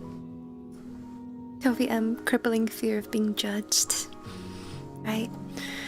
It's kind of like, hang on, let me take a sip. I don't know if any of you saw that, like, mythical Porter Robinson Twitch stream that happened, like, a couple years back, like maybe 2 years back now. But he was like remixing his own album on stream or something, and then Eric DOA spawns, and Eric's like, yo dude, like, do you wanna flip my song? And then Porter's like, yeah man, send it over. And so Eric sends over like the vocal stems and like the instrumental stems, I think. And Porter's like playing around with it on stream. And he's like trying all this different stuff, and he's like, dude, I'm like flopping right now. Like, there are thousands of people watching me and I'm flopping. Like, this is trash. Just like, oh my god, I feel seen. That's my fear. I don't want to flop. Because the truth is that for every song that gets finished, for every song of mine you end up hearing, there's like dozens that just don't make the cut, that just are not good. I'm like, I don't want to flop in front of live television. So I guess if I could just share that as an example of like the very real like fear that I have. Not everything is a masterpiece, unfortunately. It's hard to be happy nowadays. Hi Star, yeah, you're right. You're right. There's a lot of things to be sad about, and I think that reflects in the kind of stuff I write these days. Thinks about Let the Wind Love You Still. Thinks about colors at all. Wow, my music is actually really depressing. This was honestly extremely inspiring.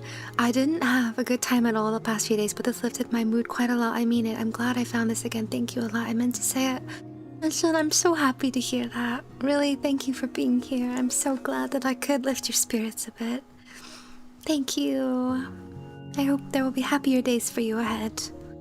Also, hello, Kari Moet. Hello, I am a new fan. Hello, welcome in. Thank you so much for stopping by. I don't know theory or I can't read notation. Both. I also don't read sheet music very well.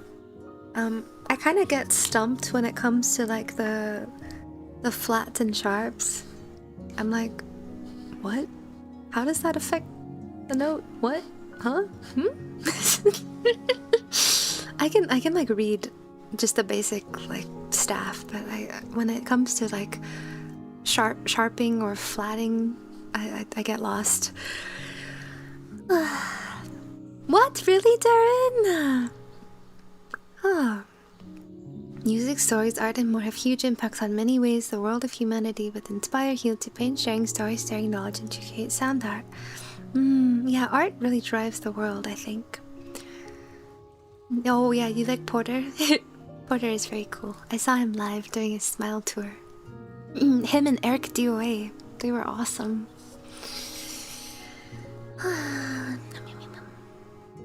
Yeah, it feels like finding the one piece, like writing a song, not knowing like what chord progression to pick already, or like, kind of just noodling about.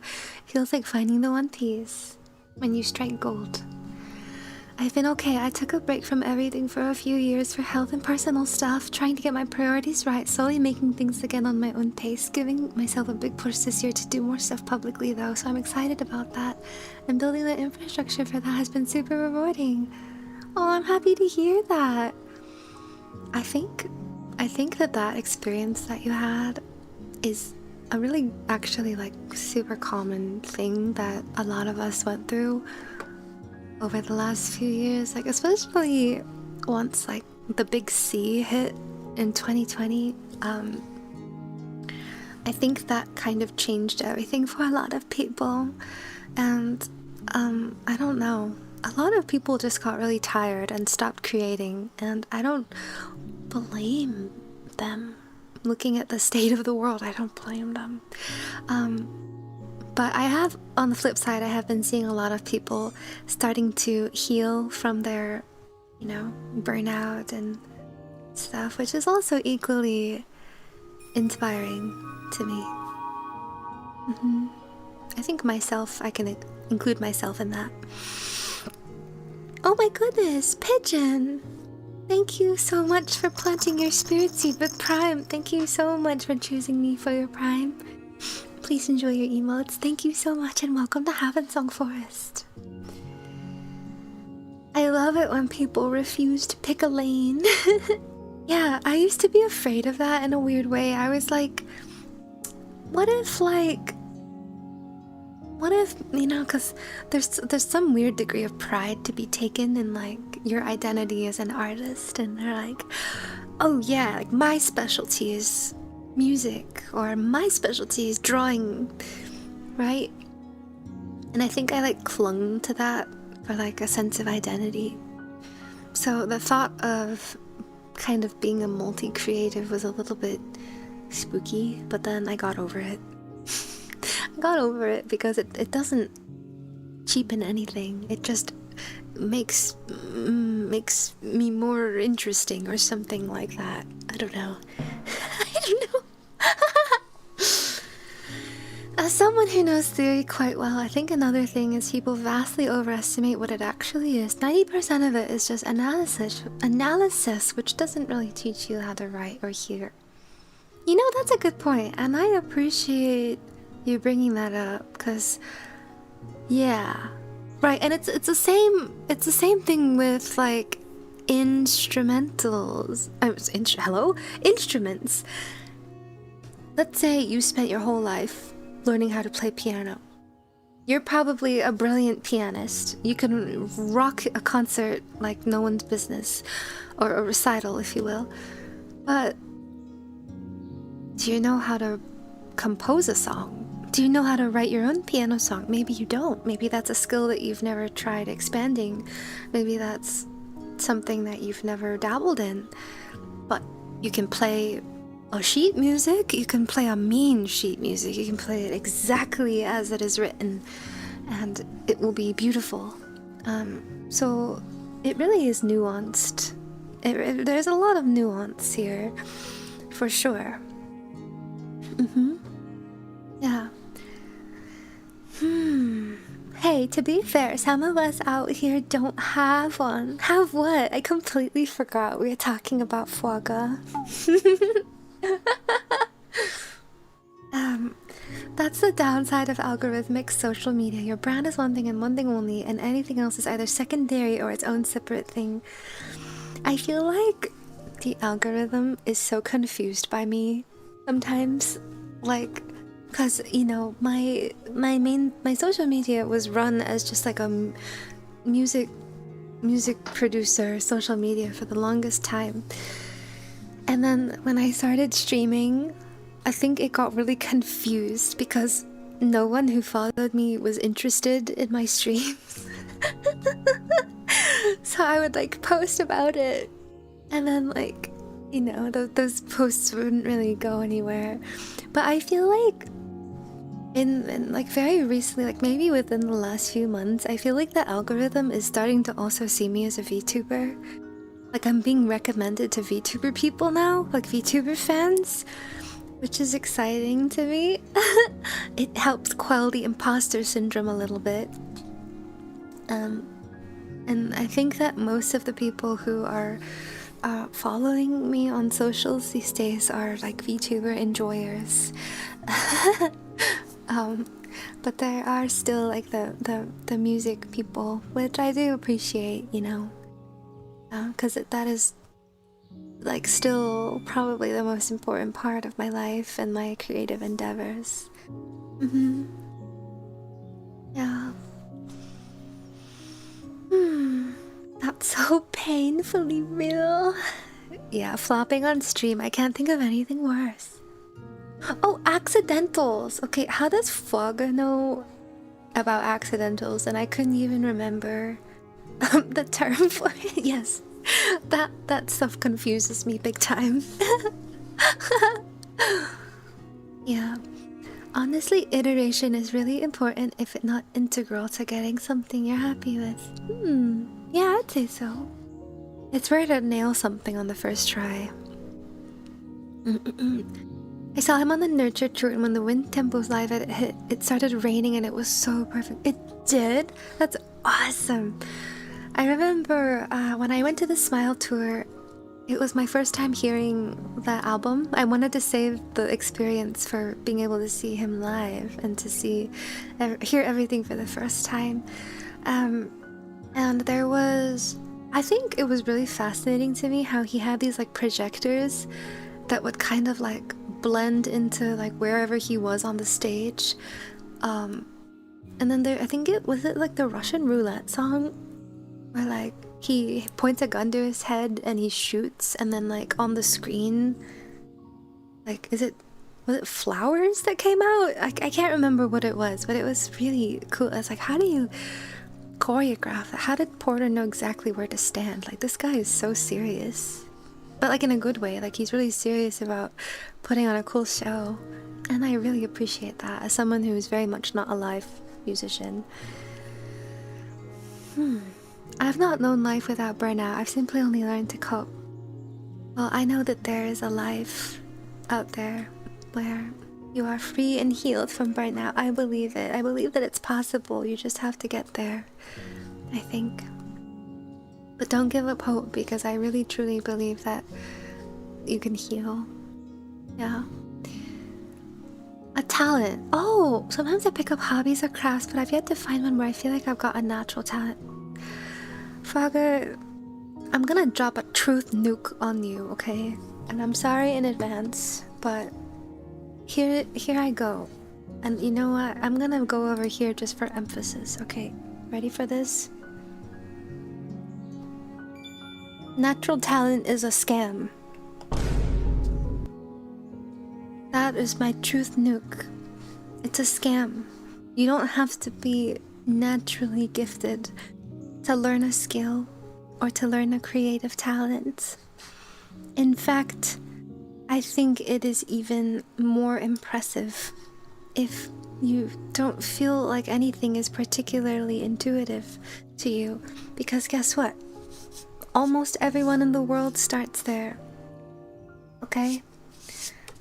Some people might have more of an intuition than others, but everyone starts there. Everyone starts from square one. That is the truth at the end of the day. And it's the hardest thing, honestly, is getting past square one and letting yourself be a beginner and let yourself fail and flop. I mean, not even fail. There's no such thing as failure as long as you keep trying. But you know what I mean? Like, perceive yourself as failing, or like being unskilled, or, you know, like, I tell you, that's the hardest part, is just to trust the process and put in the effort, put in the hours to get better at something. So I tell you, don't feed into that scam. Don't believe that you have to be good at something naturally to learn a skill or a talent. Everyone can get to where you want to be, but you just have to commit to it, right? You can't stop after a week. Can you imagine if I had started like noodling around in GarageBand and then I was like, this is hard. All of this looks complicated. I don't know what any of these buttons do, and I'm not having fun. I give up. And then, you know, you wouldn't get anywhere, would you? You just have to keep trying. Yeah, that's what I think. I'm sure a lot of people feel the same. It's not something to stop you, or I think, from trying new things or doing things you enjoy, and it doesn't mean the outcome isn't something others will enjoy. Yeah. Like, honestly, I feel like there's this weird sentiment. I don't know who perpetuates this, but it's like, I've seen this weird sentiment where people believe that, like, oh, art in society is only something that, like, super creative people can participate in, and then the rest of us just have to, like, work normal jobs, or they're just not meant for that life, or like people who do art for a living are like the chosen ones that just have a gift. I don't subscribe to that. I think that there are a lot of circumstances that allow people to pursue creative endeavors where others might not be so fortunate. But I don't believe that there is such thing as like chosen people to be artsy. I think that if people didn't have bills to pay, a lot more people would be creating art. And I think that's just the sad truth of the society that we live in. So, if, you know, like, you're someone who just never felt like you have, like, something special about you, so you're like, why would I ever try being creative? I think that's nonsense. I think everyone has a story to tell, and I think everyone has a creative spirit. Think about when, you know, you were a child. Like, did you enjoy, you know, like, scribbling with a crayon? Did you enjoy finger painting? Did you enjoy building blocks?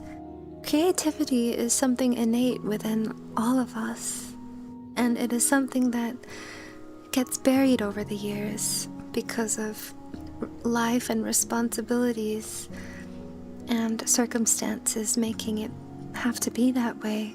But I think, I really truly believe that everyone has a creative spirit, and you just have to, like, you know, if you have the time and energy, you can connect with that part of yourself, right?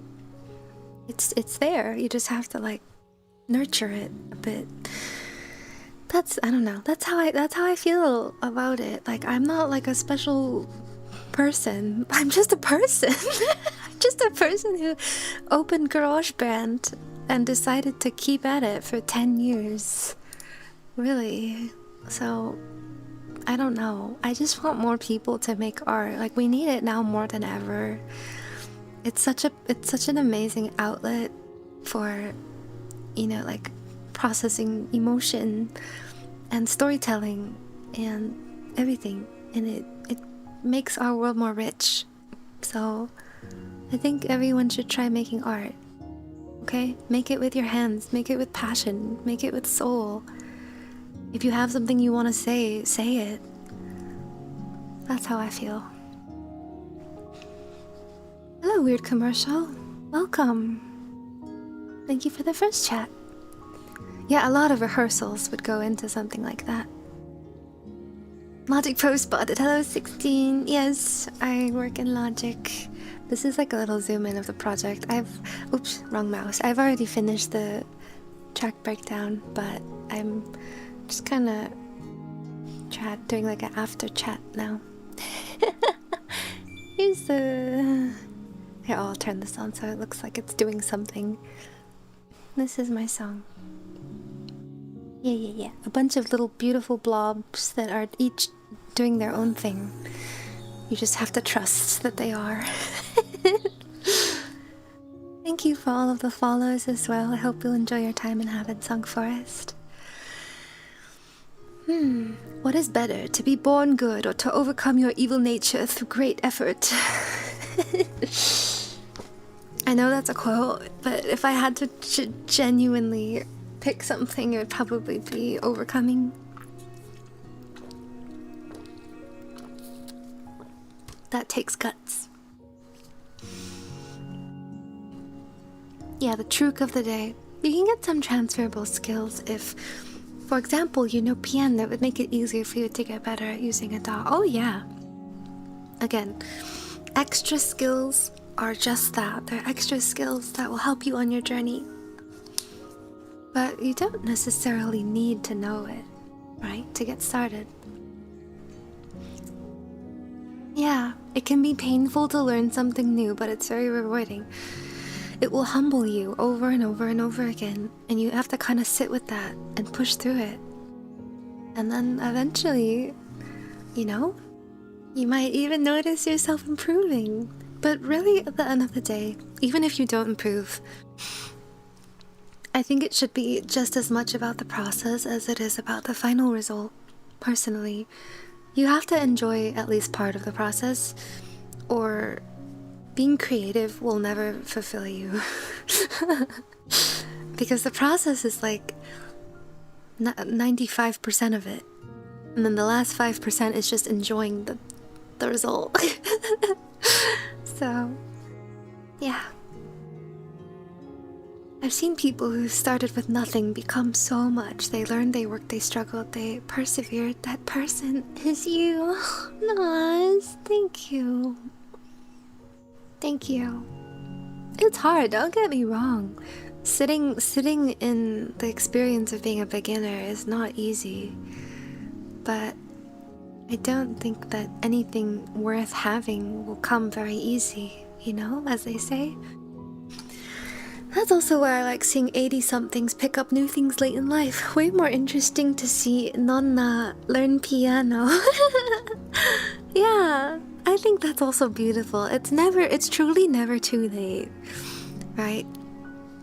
It's not too late. You can do whatever you want, right? With a little bit of time and effort, you can always start something. It's capitalism. Yeah, it kinda is. I'm just a guy. I'm literally just a guy. Hello, just give me it. Welcome in. Technology has made it much easier to start recording. It's true. The good news for all of you spirit seeds watching this is that it's never been a better time to start learning a new skill, because the amount of resources out there, the amount of accessible, beginner-friendly, entry-level tools out there, free-to-use tools, has never been more than it is at this very moment. So think on that a little bit, right? Imagine being like someone back in like, I don't know, however long ago, where you had to go physically leave your house and go to a library to rent a book to learn how to do something. It's you know, it's easier these days. I rediscovered my creative side when I burned out at corporate. I'm happy to hear that. I mean, I'm not happy that you burned out, but I'm happy to hear that you've reconnected with it. I think you always can. You just have to like give yourself grace and time and try to find try to come back to the reason that drove you to try it in the first place. It's kind of like coming home in a sense. Hello, Chocolate Toast. This is Logic Pro. This is like GarageBand's big brother. Bigger and slightly stronger brother. Welcome. How are you? That is a lie. You're special, but not in that way. You mean that? You will always regret not trying. Even if you look back and think you made something bad at the start, you still made something. You won't regret that stepping stone. Keep making things as long as it makes you happy. Exactly. Literally, exactly. I'll tell you, I mean, you all have probably heard my first song by now. I think it's not good. It's the first song I ever wrote, and I think it was bad. Some people enjoyed it. I thought it was bad. But if I never wrote that song, I wouldn't get to like dance with the Spiritwild, you know?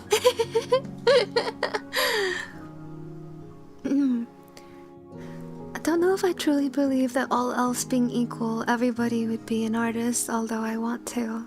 I don't think that... Okay, so here's the distinction, right?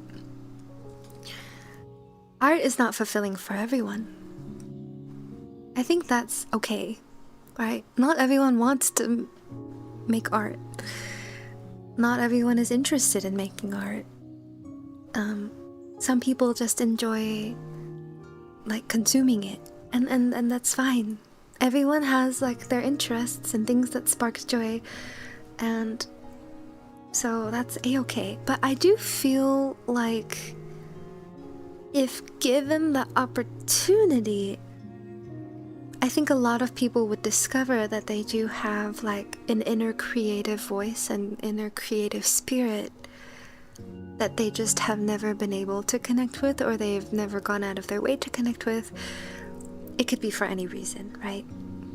And so I don't subscribe to the idea that the people out there who are making art, making music, making movies, etc., making books, fantasy, literature, whatever, I don't subscribe to the idea that these people are inherently special and just have like a gift that they're born with and it's just what they were meant to do.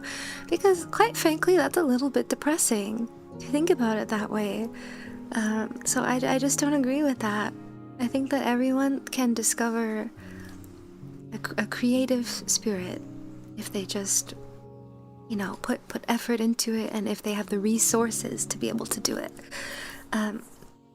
Being good at it is an entirely different thing. That involves usually years of training and practice and learning new things. But it's just like being able to make stuff just as a core ability is what I'm trying to say. Yeah. The zoom out jump scare. Well, you saw the automation, right? The automation is like arguably scarier. Wait, how do I have to make them bigger first. I have to make them bigger and then I have to collapse them. Is that right? Okay, look at that. That's kind of scary looking, is it not? See all those little lines? Yeah, that's scary. That's scary to me. When I collapse it and I see all these little lines, that's what scares me. The zoom out is like the satisfying part, but this is horrifying. This is horrifying. And this is not even as bad as it's been for me before. This is tame. This is tame. Yeah. But I like looking at all the colors. That's why I like putting it like this. Just enjoy the colors. Like, wow, this is a song right here. This is a visual representation of a song. How neat, right? That's pretty neat.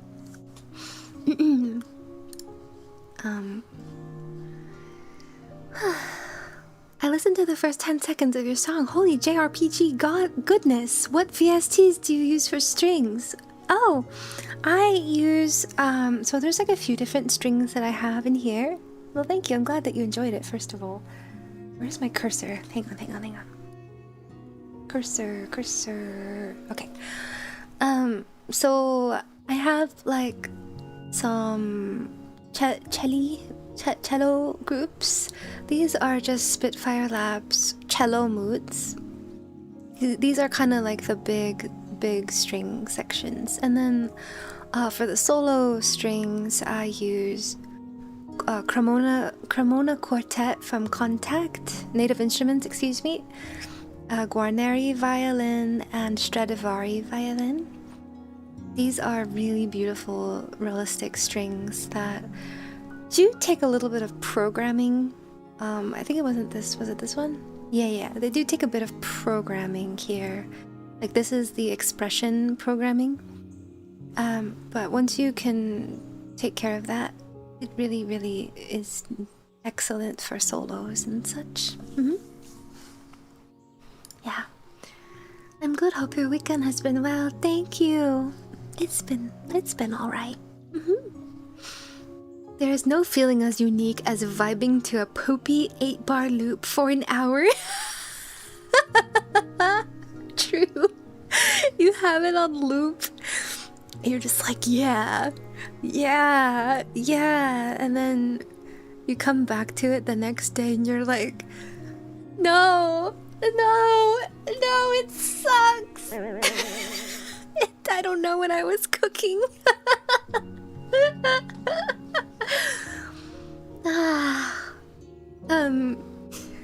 First songs aren't meant to be great unless it's like a Smurf account. True, I never trust people who start great. I'm like, I'm watching you. I know what you are. Yeah.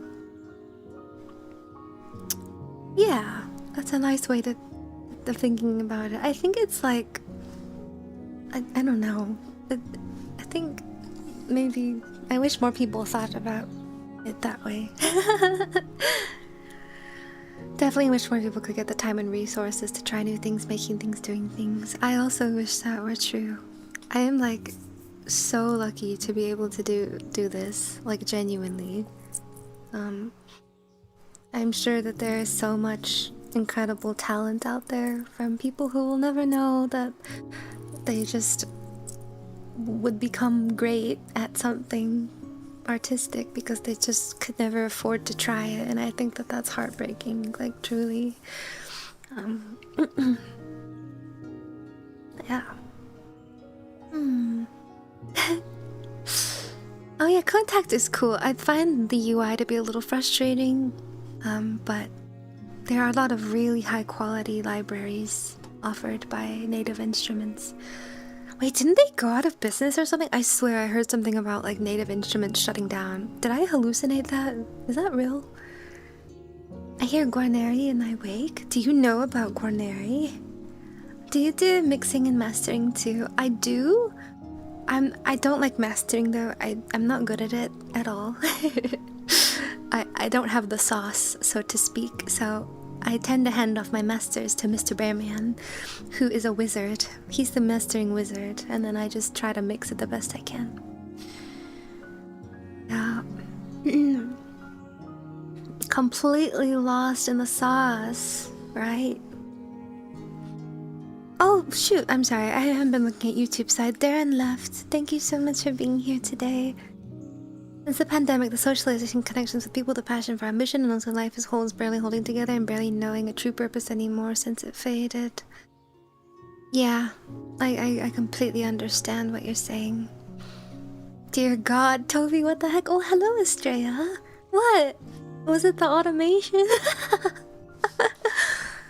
It's fine. I love suffering. Surely you know this by now. Yeah. Yeah, exactly, JZW. I agree with that. Oh, there's an ad break. Shoot. Okay. We will start to wind down from here, I think. Like, we're really just chatting at this point, so if you were only here for the breakdown, don't worry about, you know, there's nothing else happening. And just we're just talking about creativity and life and such. But we will definitely be out of here by 5 hours, for sure. For sure. What are you using for your guitar specifically? I can never find good guitar emulation, and IRL playing is not the most pristine. Really? Well, I'd say if you can play in real life, you've already won. Like you're doing great. You got something that I certainly don't. But I just used Native Instruments Sessions acoustic for this song. It's pretty cool. It's pretty good, I'd say. It's not the most flexible, but I'll just show you quickly like what it sounds like.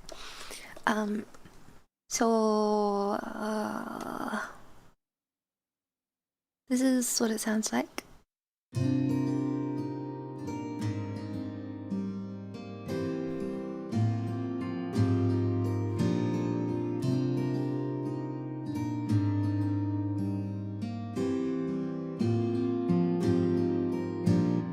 But cool because you can also do, there's like different mode, there's like picking modes, so you can do like harmonics, tremolo, or muted. I don't know if it'll mess it up if I let's see what harmonic sounds like. Yeah, it's pretty solid. It just takes a little bit of thinking because you have to hold out all the notes for as long as possible because it does have a hard release, which I'm not the biggest fan of. So how you actually punch in the MIDI, you have to think about. Yeah, I tend to keep it open. I like the open strums. Pew.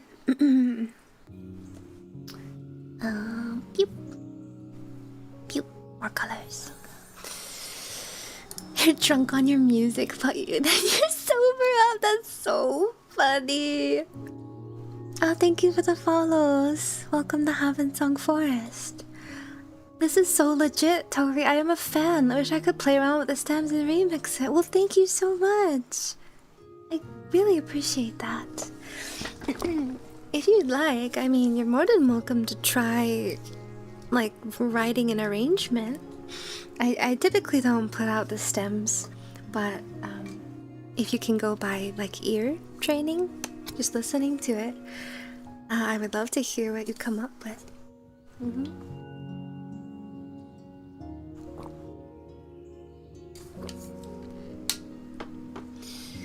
Contact you. We don't talk about the contact.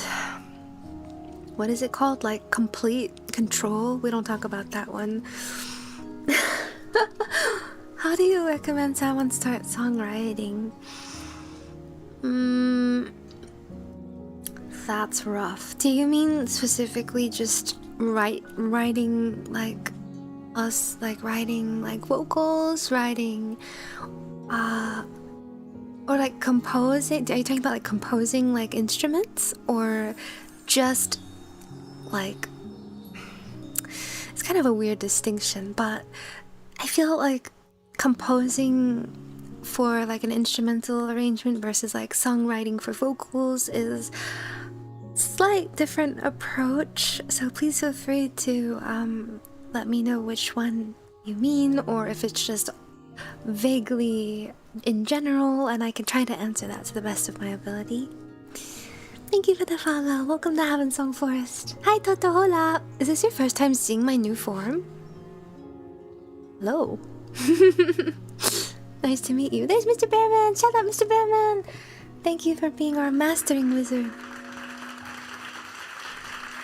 Moog got bought by a problematic new owner, but I haven't heard anything recently about native instruments. Oh no, not problematic. Oh no.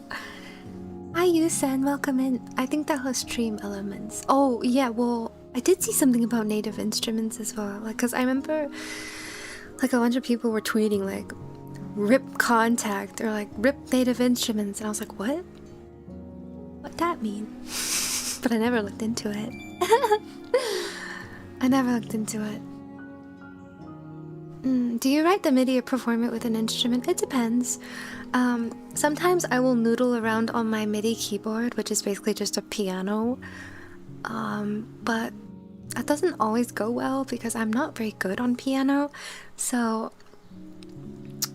a lot of it is punched in by hand. Every note, brick by brick. I built this establishment brick by brick. That's kind of how my songs are. I just know every note that goes into them. I put that brick there. Hi Daremi, welcome. Gonna be heading off to get me some dinner when I sing the breakdown. Well, I'm so glad. I hope it was informative. Enjoy your supper. I hope to follow you there soon. Hello, Addy Taker. Welcome. Thank you for the first chat. We are winding down the breakdown. I'm kind of just answering questions right now, but thanks for joining in. What if native instruments get bought out and the new people update the UI? That'd be interesting. There was a really sad thing that happened a while back. So they underwent like a big update for the contact plugin, which basically is where it's like the hub for all of the instruments that you have that are through them, right? So they had an update or something, and they updated the thing, but when it updated, it created a whole new version of the contact instrument, and literally it transfers like your licenses from that old version to the new version.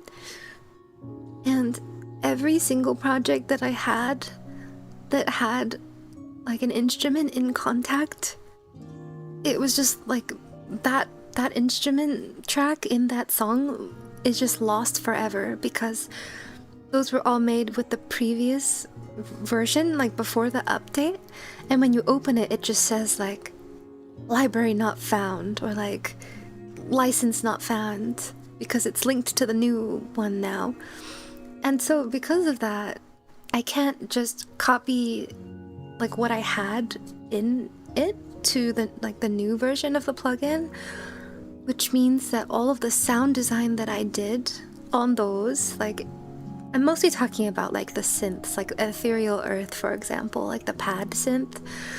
All of the sound design that I had done is gone forever because it doesn't work anymore. So I have a lot of projects that just will never be complete anymore because, or like they were finished projects and now that instrument is just gone.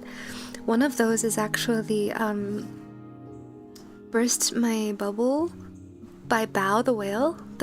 So I produced the instrumental for that song, and I used like a contact instrument in there. Like I had like a synth or something, and it's doing something.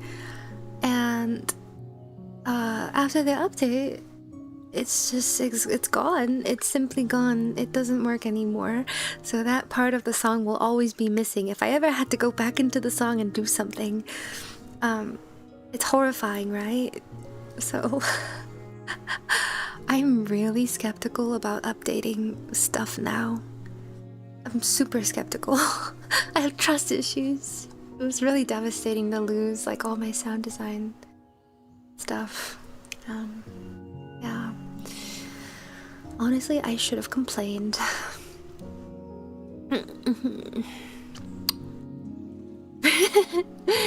Yeah, brick by brick.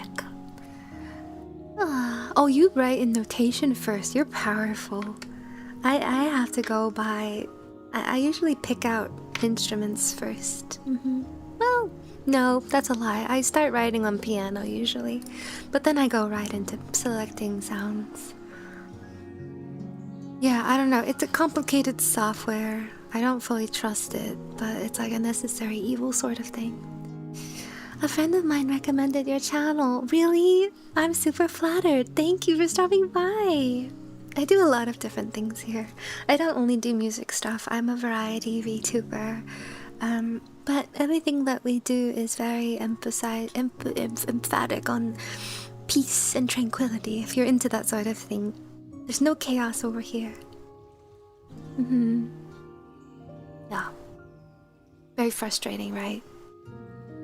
Honestly, Cinco, like that's a good idea. Rendering in place is honestly probably not a bad idea because you can still like just hide like and turn off the original one. If you need to go back and change things, it'll still be there, but at least it's already printed, so to speak. I hear that like boomer types call it printing. Print it out. I don't play games. I really don't know what they're talking about. Yeah. Oh, you're learning how to use a dog. Good luck with that. It's pretty complicated. But I still don't know everything that logic does. It's a mystery to me. And I don't need to know everything. That's the beautiful part, is you don't need to know the ins and outs of a software to be able to use the software. You can just do what you do know. Use what you know, right? One of the great treasures of music making for me personally is finding cool VSTs and getting hit with just one single file with no account or third-party software attached to it. the good old days, right? No dedicated launchers, no aggregators, no internet connection needed to verify the license. We have strayed so far from the light. So far. Yeah. Oh, that's from when things went to tape? Wow. I didn't know that, actually. That is far before my time. New here, your voice is so calming. Thank you, Syra, I just saw that. I appreciate that. Welcome to Havensong Forest. Composing, I'm pretty okay at writing lyrics and such, but I usually have someone else create music or instrumental for me. Oh, okay. Well, for one, it is good to have an idea of what you want your song to sound like. So if you can kind of hear in your head, like, oh, I really like, like something kind of fantasy, maybe like think of it like as broken down into its parts. Like, I want it to have like a piano, and maybe there's like some violins in the background, and like, oh, and then there's like a harp probably doing whatever harps do. If you can visualize in your head like the kind of song that you want, that's a great place to start. You don't always need to know. Sometimes I just open Logic and I'm like, it's in God's hands. Like, whatever happens here today is just like whatever happens. There's no plan.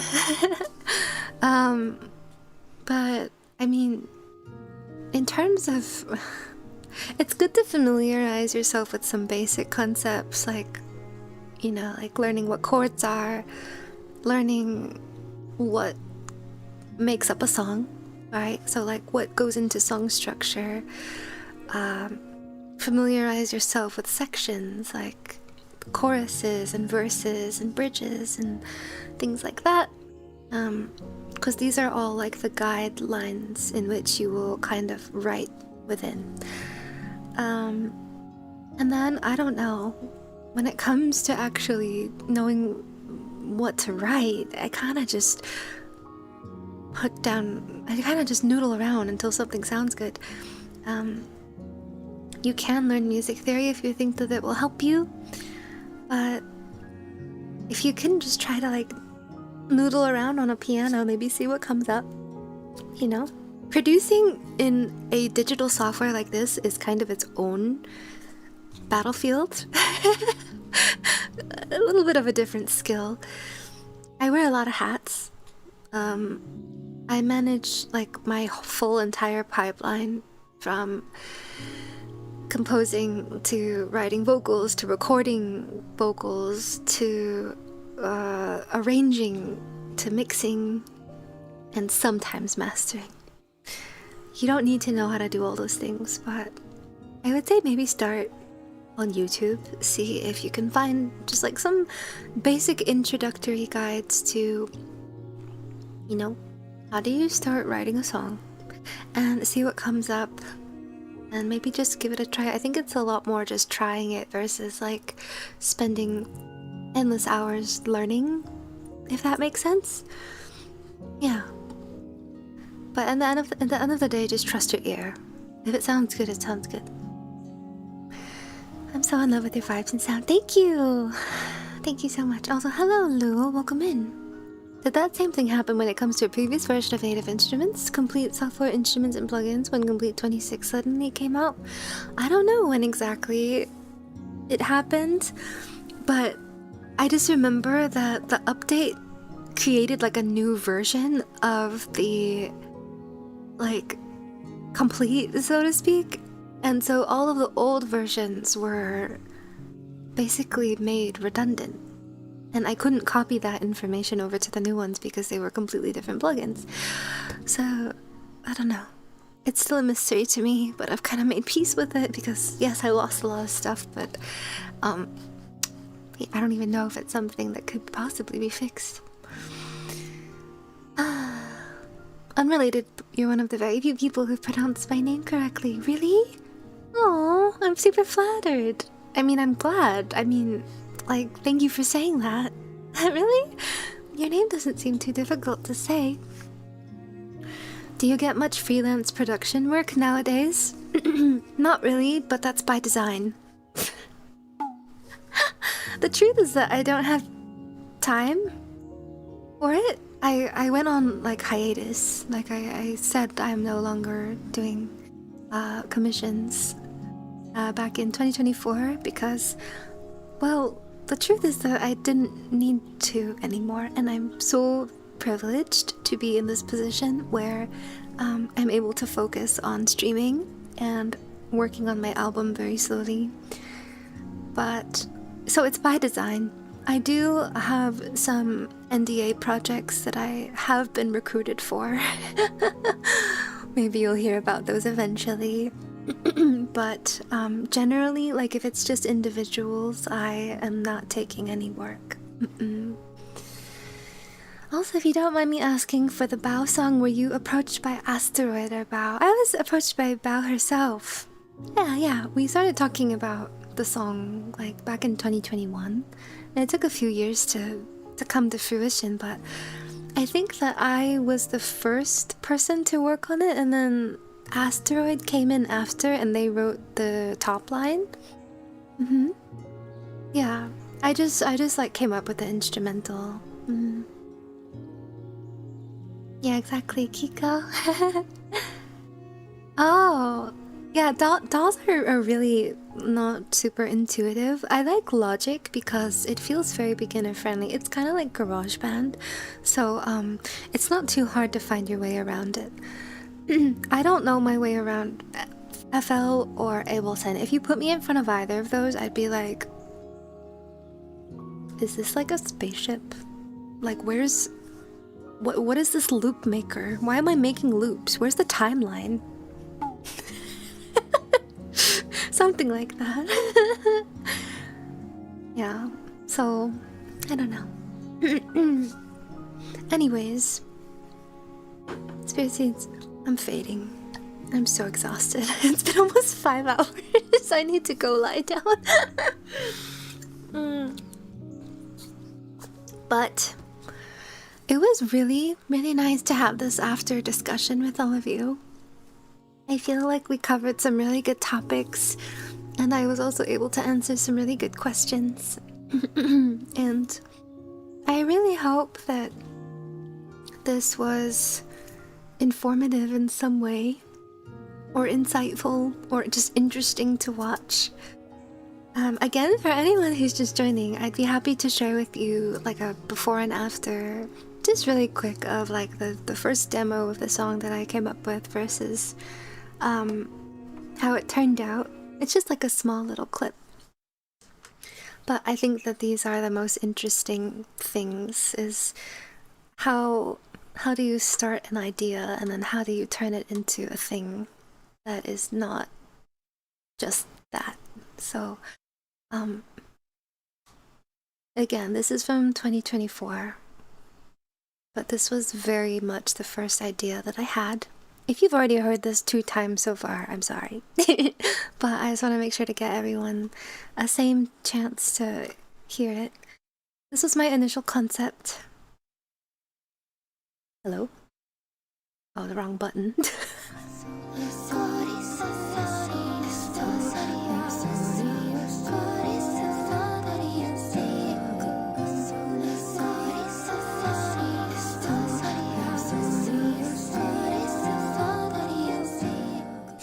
Really messy. This was just me like basically like word vomiting, but like music vomiting. I'm just gonna put all the things I can think of right here in this little loop, and then we can go from there.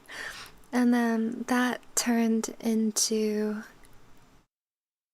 Should I play the first chorus or the second chorus? I'll play the first chorus because I feel like this one doesn't get heard as often.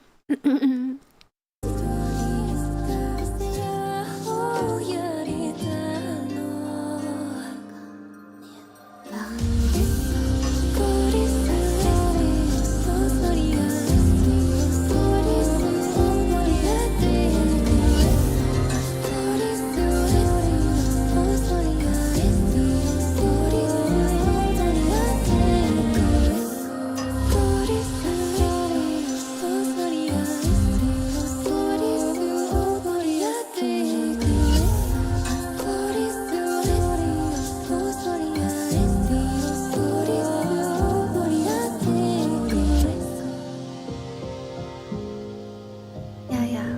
Well, we gotta hit the bridge one more time because honestly, that's like my favorite part. Makes you all listen to it again.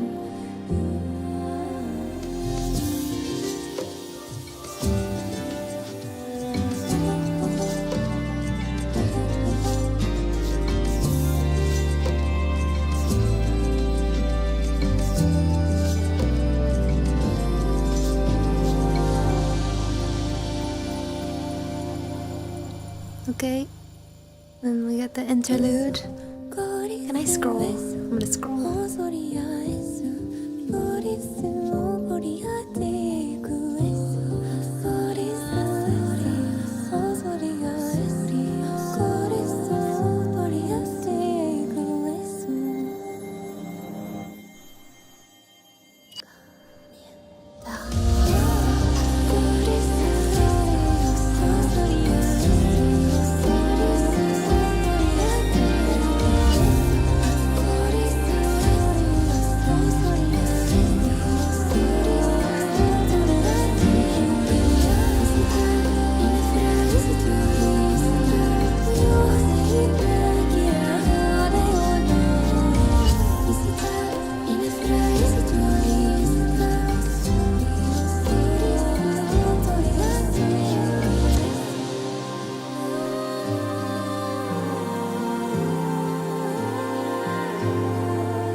And with a little bit of elbow grease and perseverance, you go from that to that.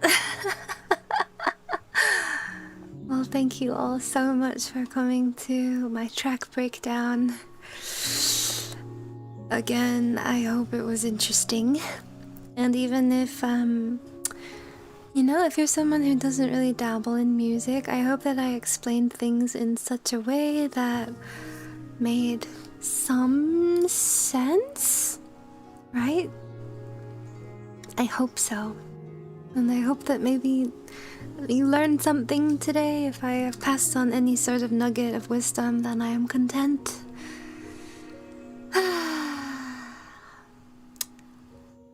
Yeah. Get in the spaceship. No! I don't wanna! I thought it was fairly intuitive, but Ableton made more sense to me when recording live stuff. Oh, really? Logic is good for recording because there's like, I forgot what it's called. No, not cycle recording.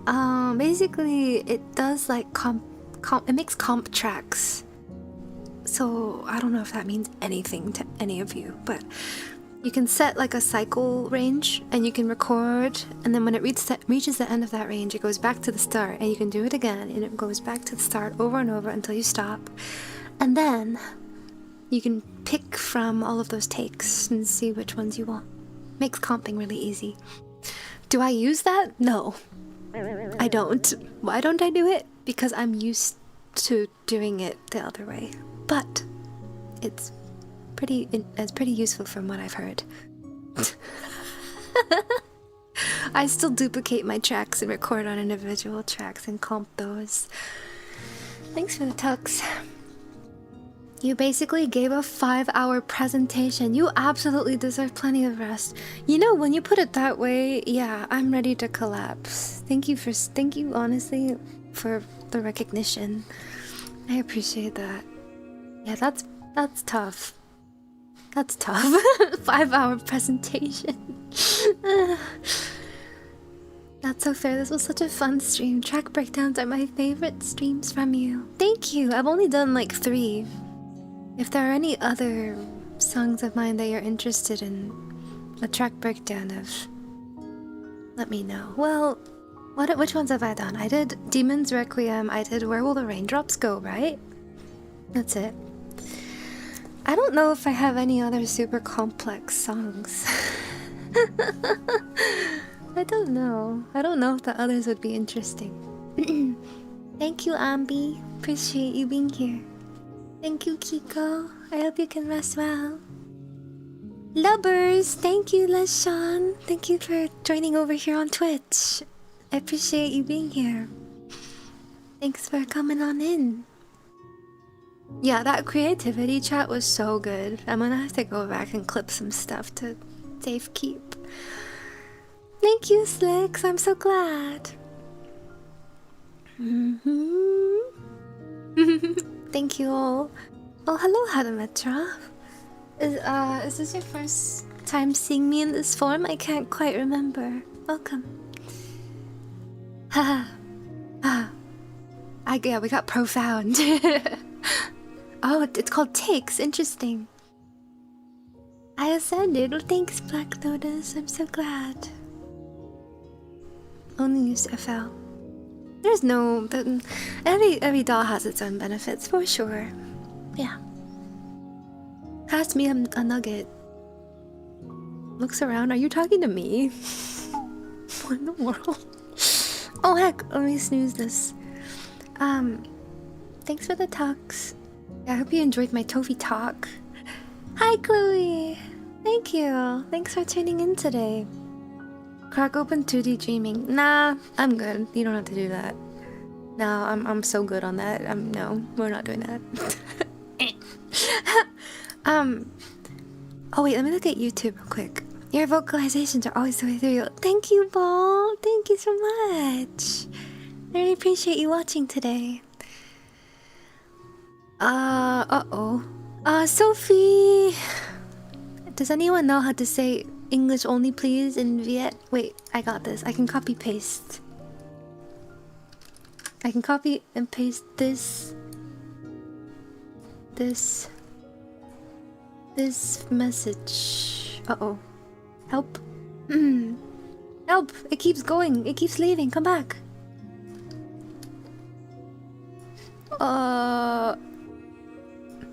Reply? There's no reply.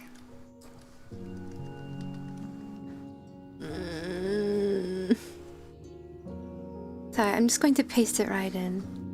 I'm sorry, I cannot moderate.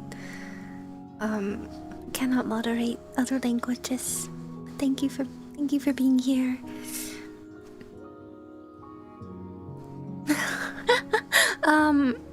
It was wonderful watching the stream. I've learned a lot where things are now making more sense. Oh, I'm really glad. Thank you so much. Yeah, they're just tools. They're just tools at the end of the day.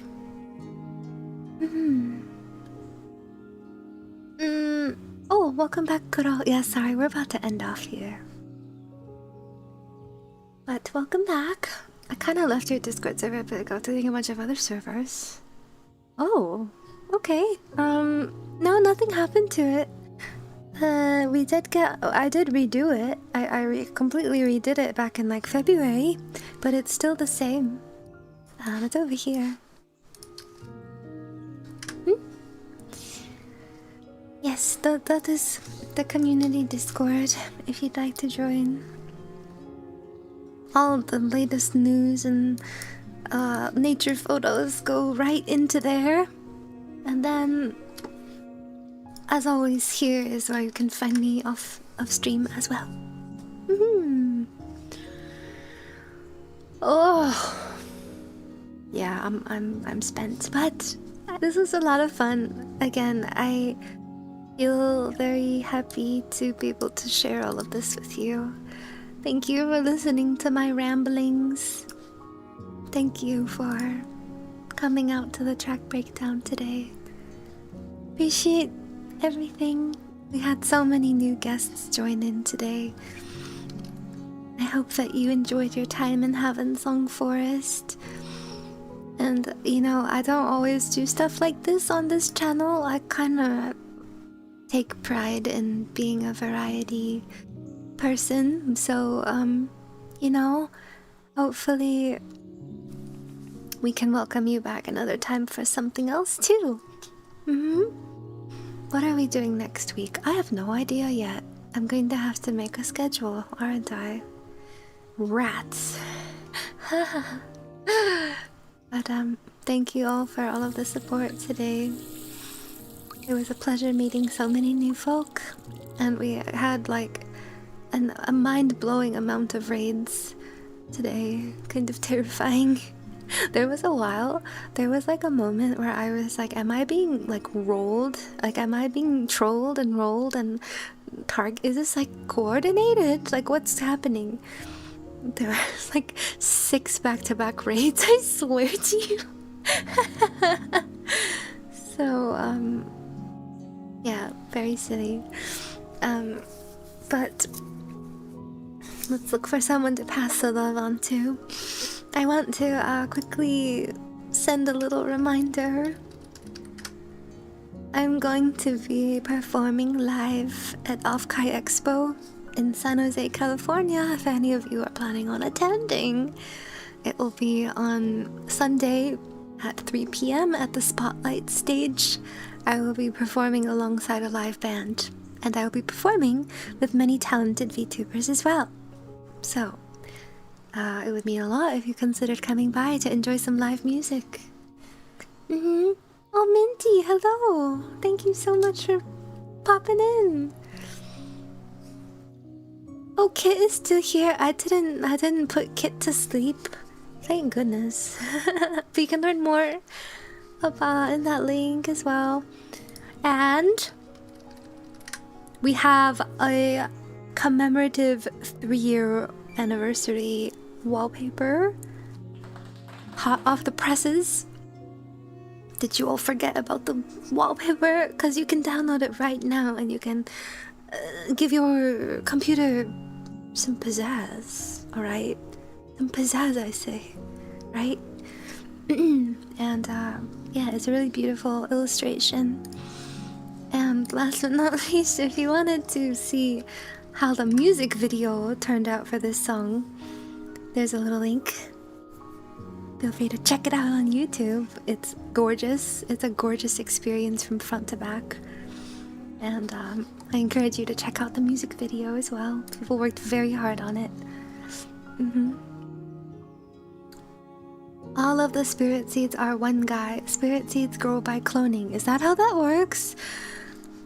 Is suddenly full of fear? Suddenly very scared.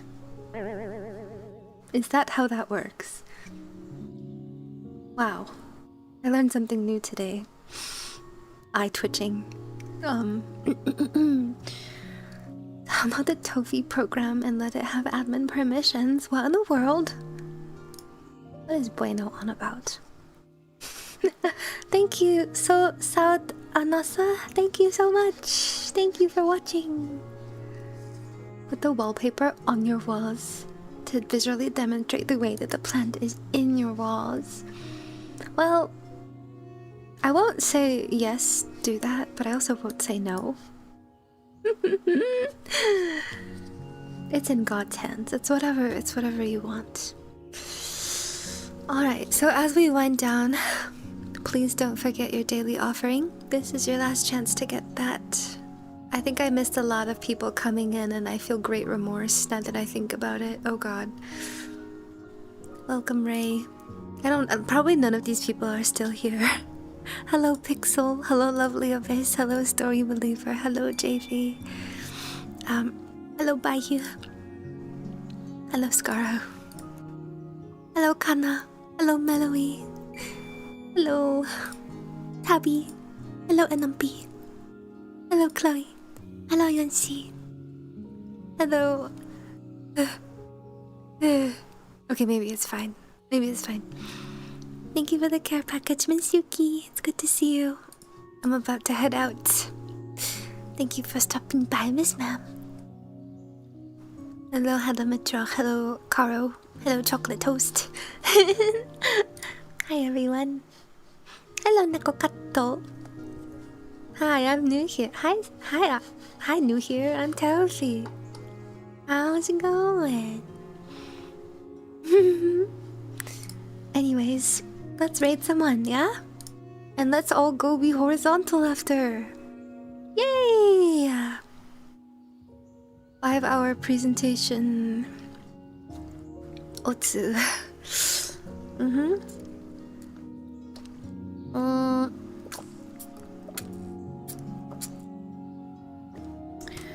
Let's go to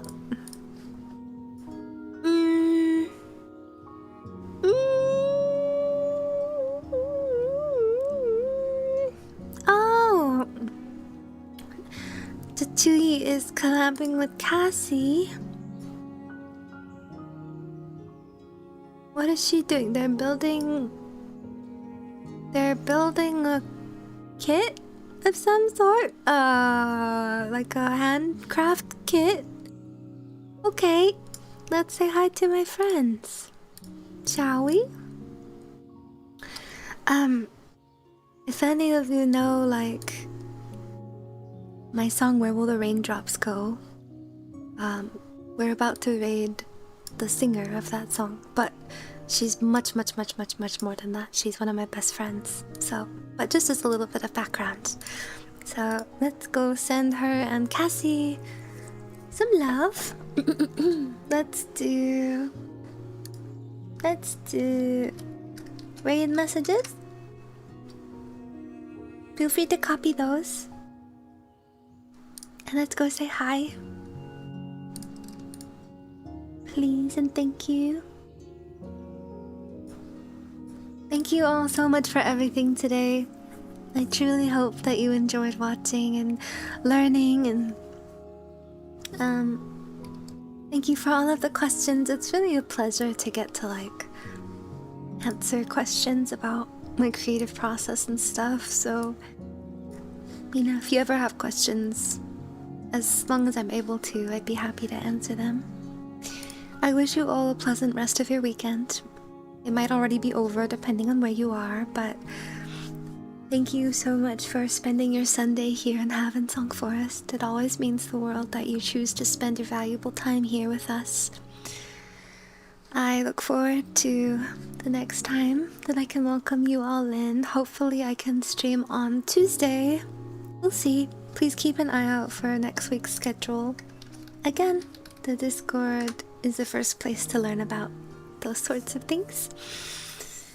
Thank you for loving my song. It really means the world to me that my music resonates with people and kind of leaves like impact on people. So if you were someone who was already familiar with the song going into this, really thank you so much for listening. And I hope that you enjoyed seeing the inner workings of it. And right, I don't yet know what's in store for next week, but we'll figure it out. Thank you all for everything. Again, last chance for daily offerings. Let's go read Jachu. Everyone take good care, stay cool, stay hydrated, eat something tasty. Thank you for everything. I'll see you soon. Bye bye. Good night, everyone. Oh, right, and if you need this, here's a tuck. Here's a tuck for you, okay? Rest well. Take care. See you soon. /raid. Good night, everyone. Thank you again for everything.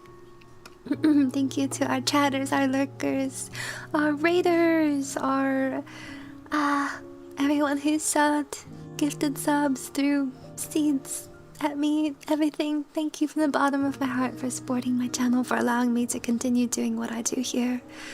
Thank you so much. Wait. Hold on. Oh my god! Oh shit!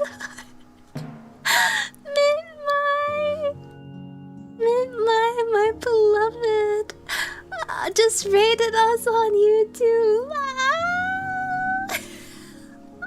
Hi, ma'am. I'm really sorry. I had just started the raid out. Thank you so much. Hello, flower friends. I'm sorry. I'm really sorry. I actually didn't get a notification for that. Like, it just kind of... I just started seeing all the chats popping up. Oh, I'm really sorry. But I'm so happy that you rated me. YouTube streaming is such a new thing for me, and so I have no idea what I'm doing over here. But it's so lovely to see you, Miss Mint Mai. My beloved Baker Idol. Thank you so much. I hope you had a wonderful stream. Oh, hi Floor as well, and hi Kyle. I am so enamored by your new look. It's so perfect. So everything. You're everything. Shakes you with love. Guys, I love Mint Mai. Are you going to Off-Kai this year? Do I get to be blessed by your presence again? I really hope so. But really, thank you so much again for bringing the flower friends over. I'm sorry, flower friends. Now that I think about it, I didn't pick a raid target for YouTube. Should I do that? I should probably do that. Let's look and see if anyone's live. Awkward. Oh, we can, perfect. We're raiding Ichikamaya on YouTube. Thank you for the reminder. Oh, heck. We're going over to Maya on YouTube. Whoa! Ow! Hello, Hello, Nebulosity. Thank you all for peeking in. I do primarily stream on Twitch, but I appreciate it. Planted Mint Mai's spirit seed. Oh, Flogga, thank you. She came over here, my heart. My heart. I love Mint Mai. Please, yes, I would love to be able to say hi. It would really be my pleasure. If you want, no pressure. But if you wanted to be Discord friends, I would love to. Just let me know. And we can chat if anything comes up. Thank you again, Flocka, as well, and hello, Kyle. Let's go over to YouTube side. We're going to talk to Maya. We're gonna go bring you all to Maya, okay? So, let me copy the raid message for you on YouTube. Hang on. Where is it? Scrolling. Oh, where is it? I'm just gonna... Oh, here it is. Thank you. Haha. Okay, YouTube, if you could do me a favor, could we pass more green lady love onto Maya and copy this raid message, please? And thank you. And everyone go check out Mint Mai. Cute Baker Idol artist extraordinaire. I love her. She's everything. She is the moment. I know it's a lot to look at both sides' chats. OMG, that's too. Oh, really? Really? Okay, in that case, please feel free to add me. I'm just at Tofie, just as it is. No frills. Thank you so much. I look forward to it. Yay. Alright. Wait, how do I do this again? Right. I need to copy the live stream link. Right. And then I put it in the edit. And then we go to redirect. Customization. Redirect. Okay? Then we have Maya in here. Okay, brilliant. I am a professional. Why is it so unintuitive on this side? It doesn't matter. Okay. We're going to do a double raid. I'm going to try not to get overstimulated as I listen to two beautiful women stream. Thank you all once again so much for being here today. Really, truly, thank you for supporting my craft and for loving my music. Thank you for all the support. Let's start it up on Twitch. I've been lurking for so long, but I have to say the new form is so stunning, Tofie. Thank you for all your hard work. Hey, Pimp, that's so sweet. Thank you. I really appreciate you lurking. Feel free to come by anytime. We'll welcome you with open arms here in Havensong Forest. Yay! Okay. And then Maya's stream is booted up. Oh my god, I'm gonna get so dizzy watching two people. Dizzy. Okay, I think we're all good to go. Everyone, good night, rest well, take care. Thank you for coming to my track breakdown. Bye bye. Let's go. As this day ends and spirits stir, take care of you and of the earth.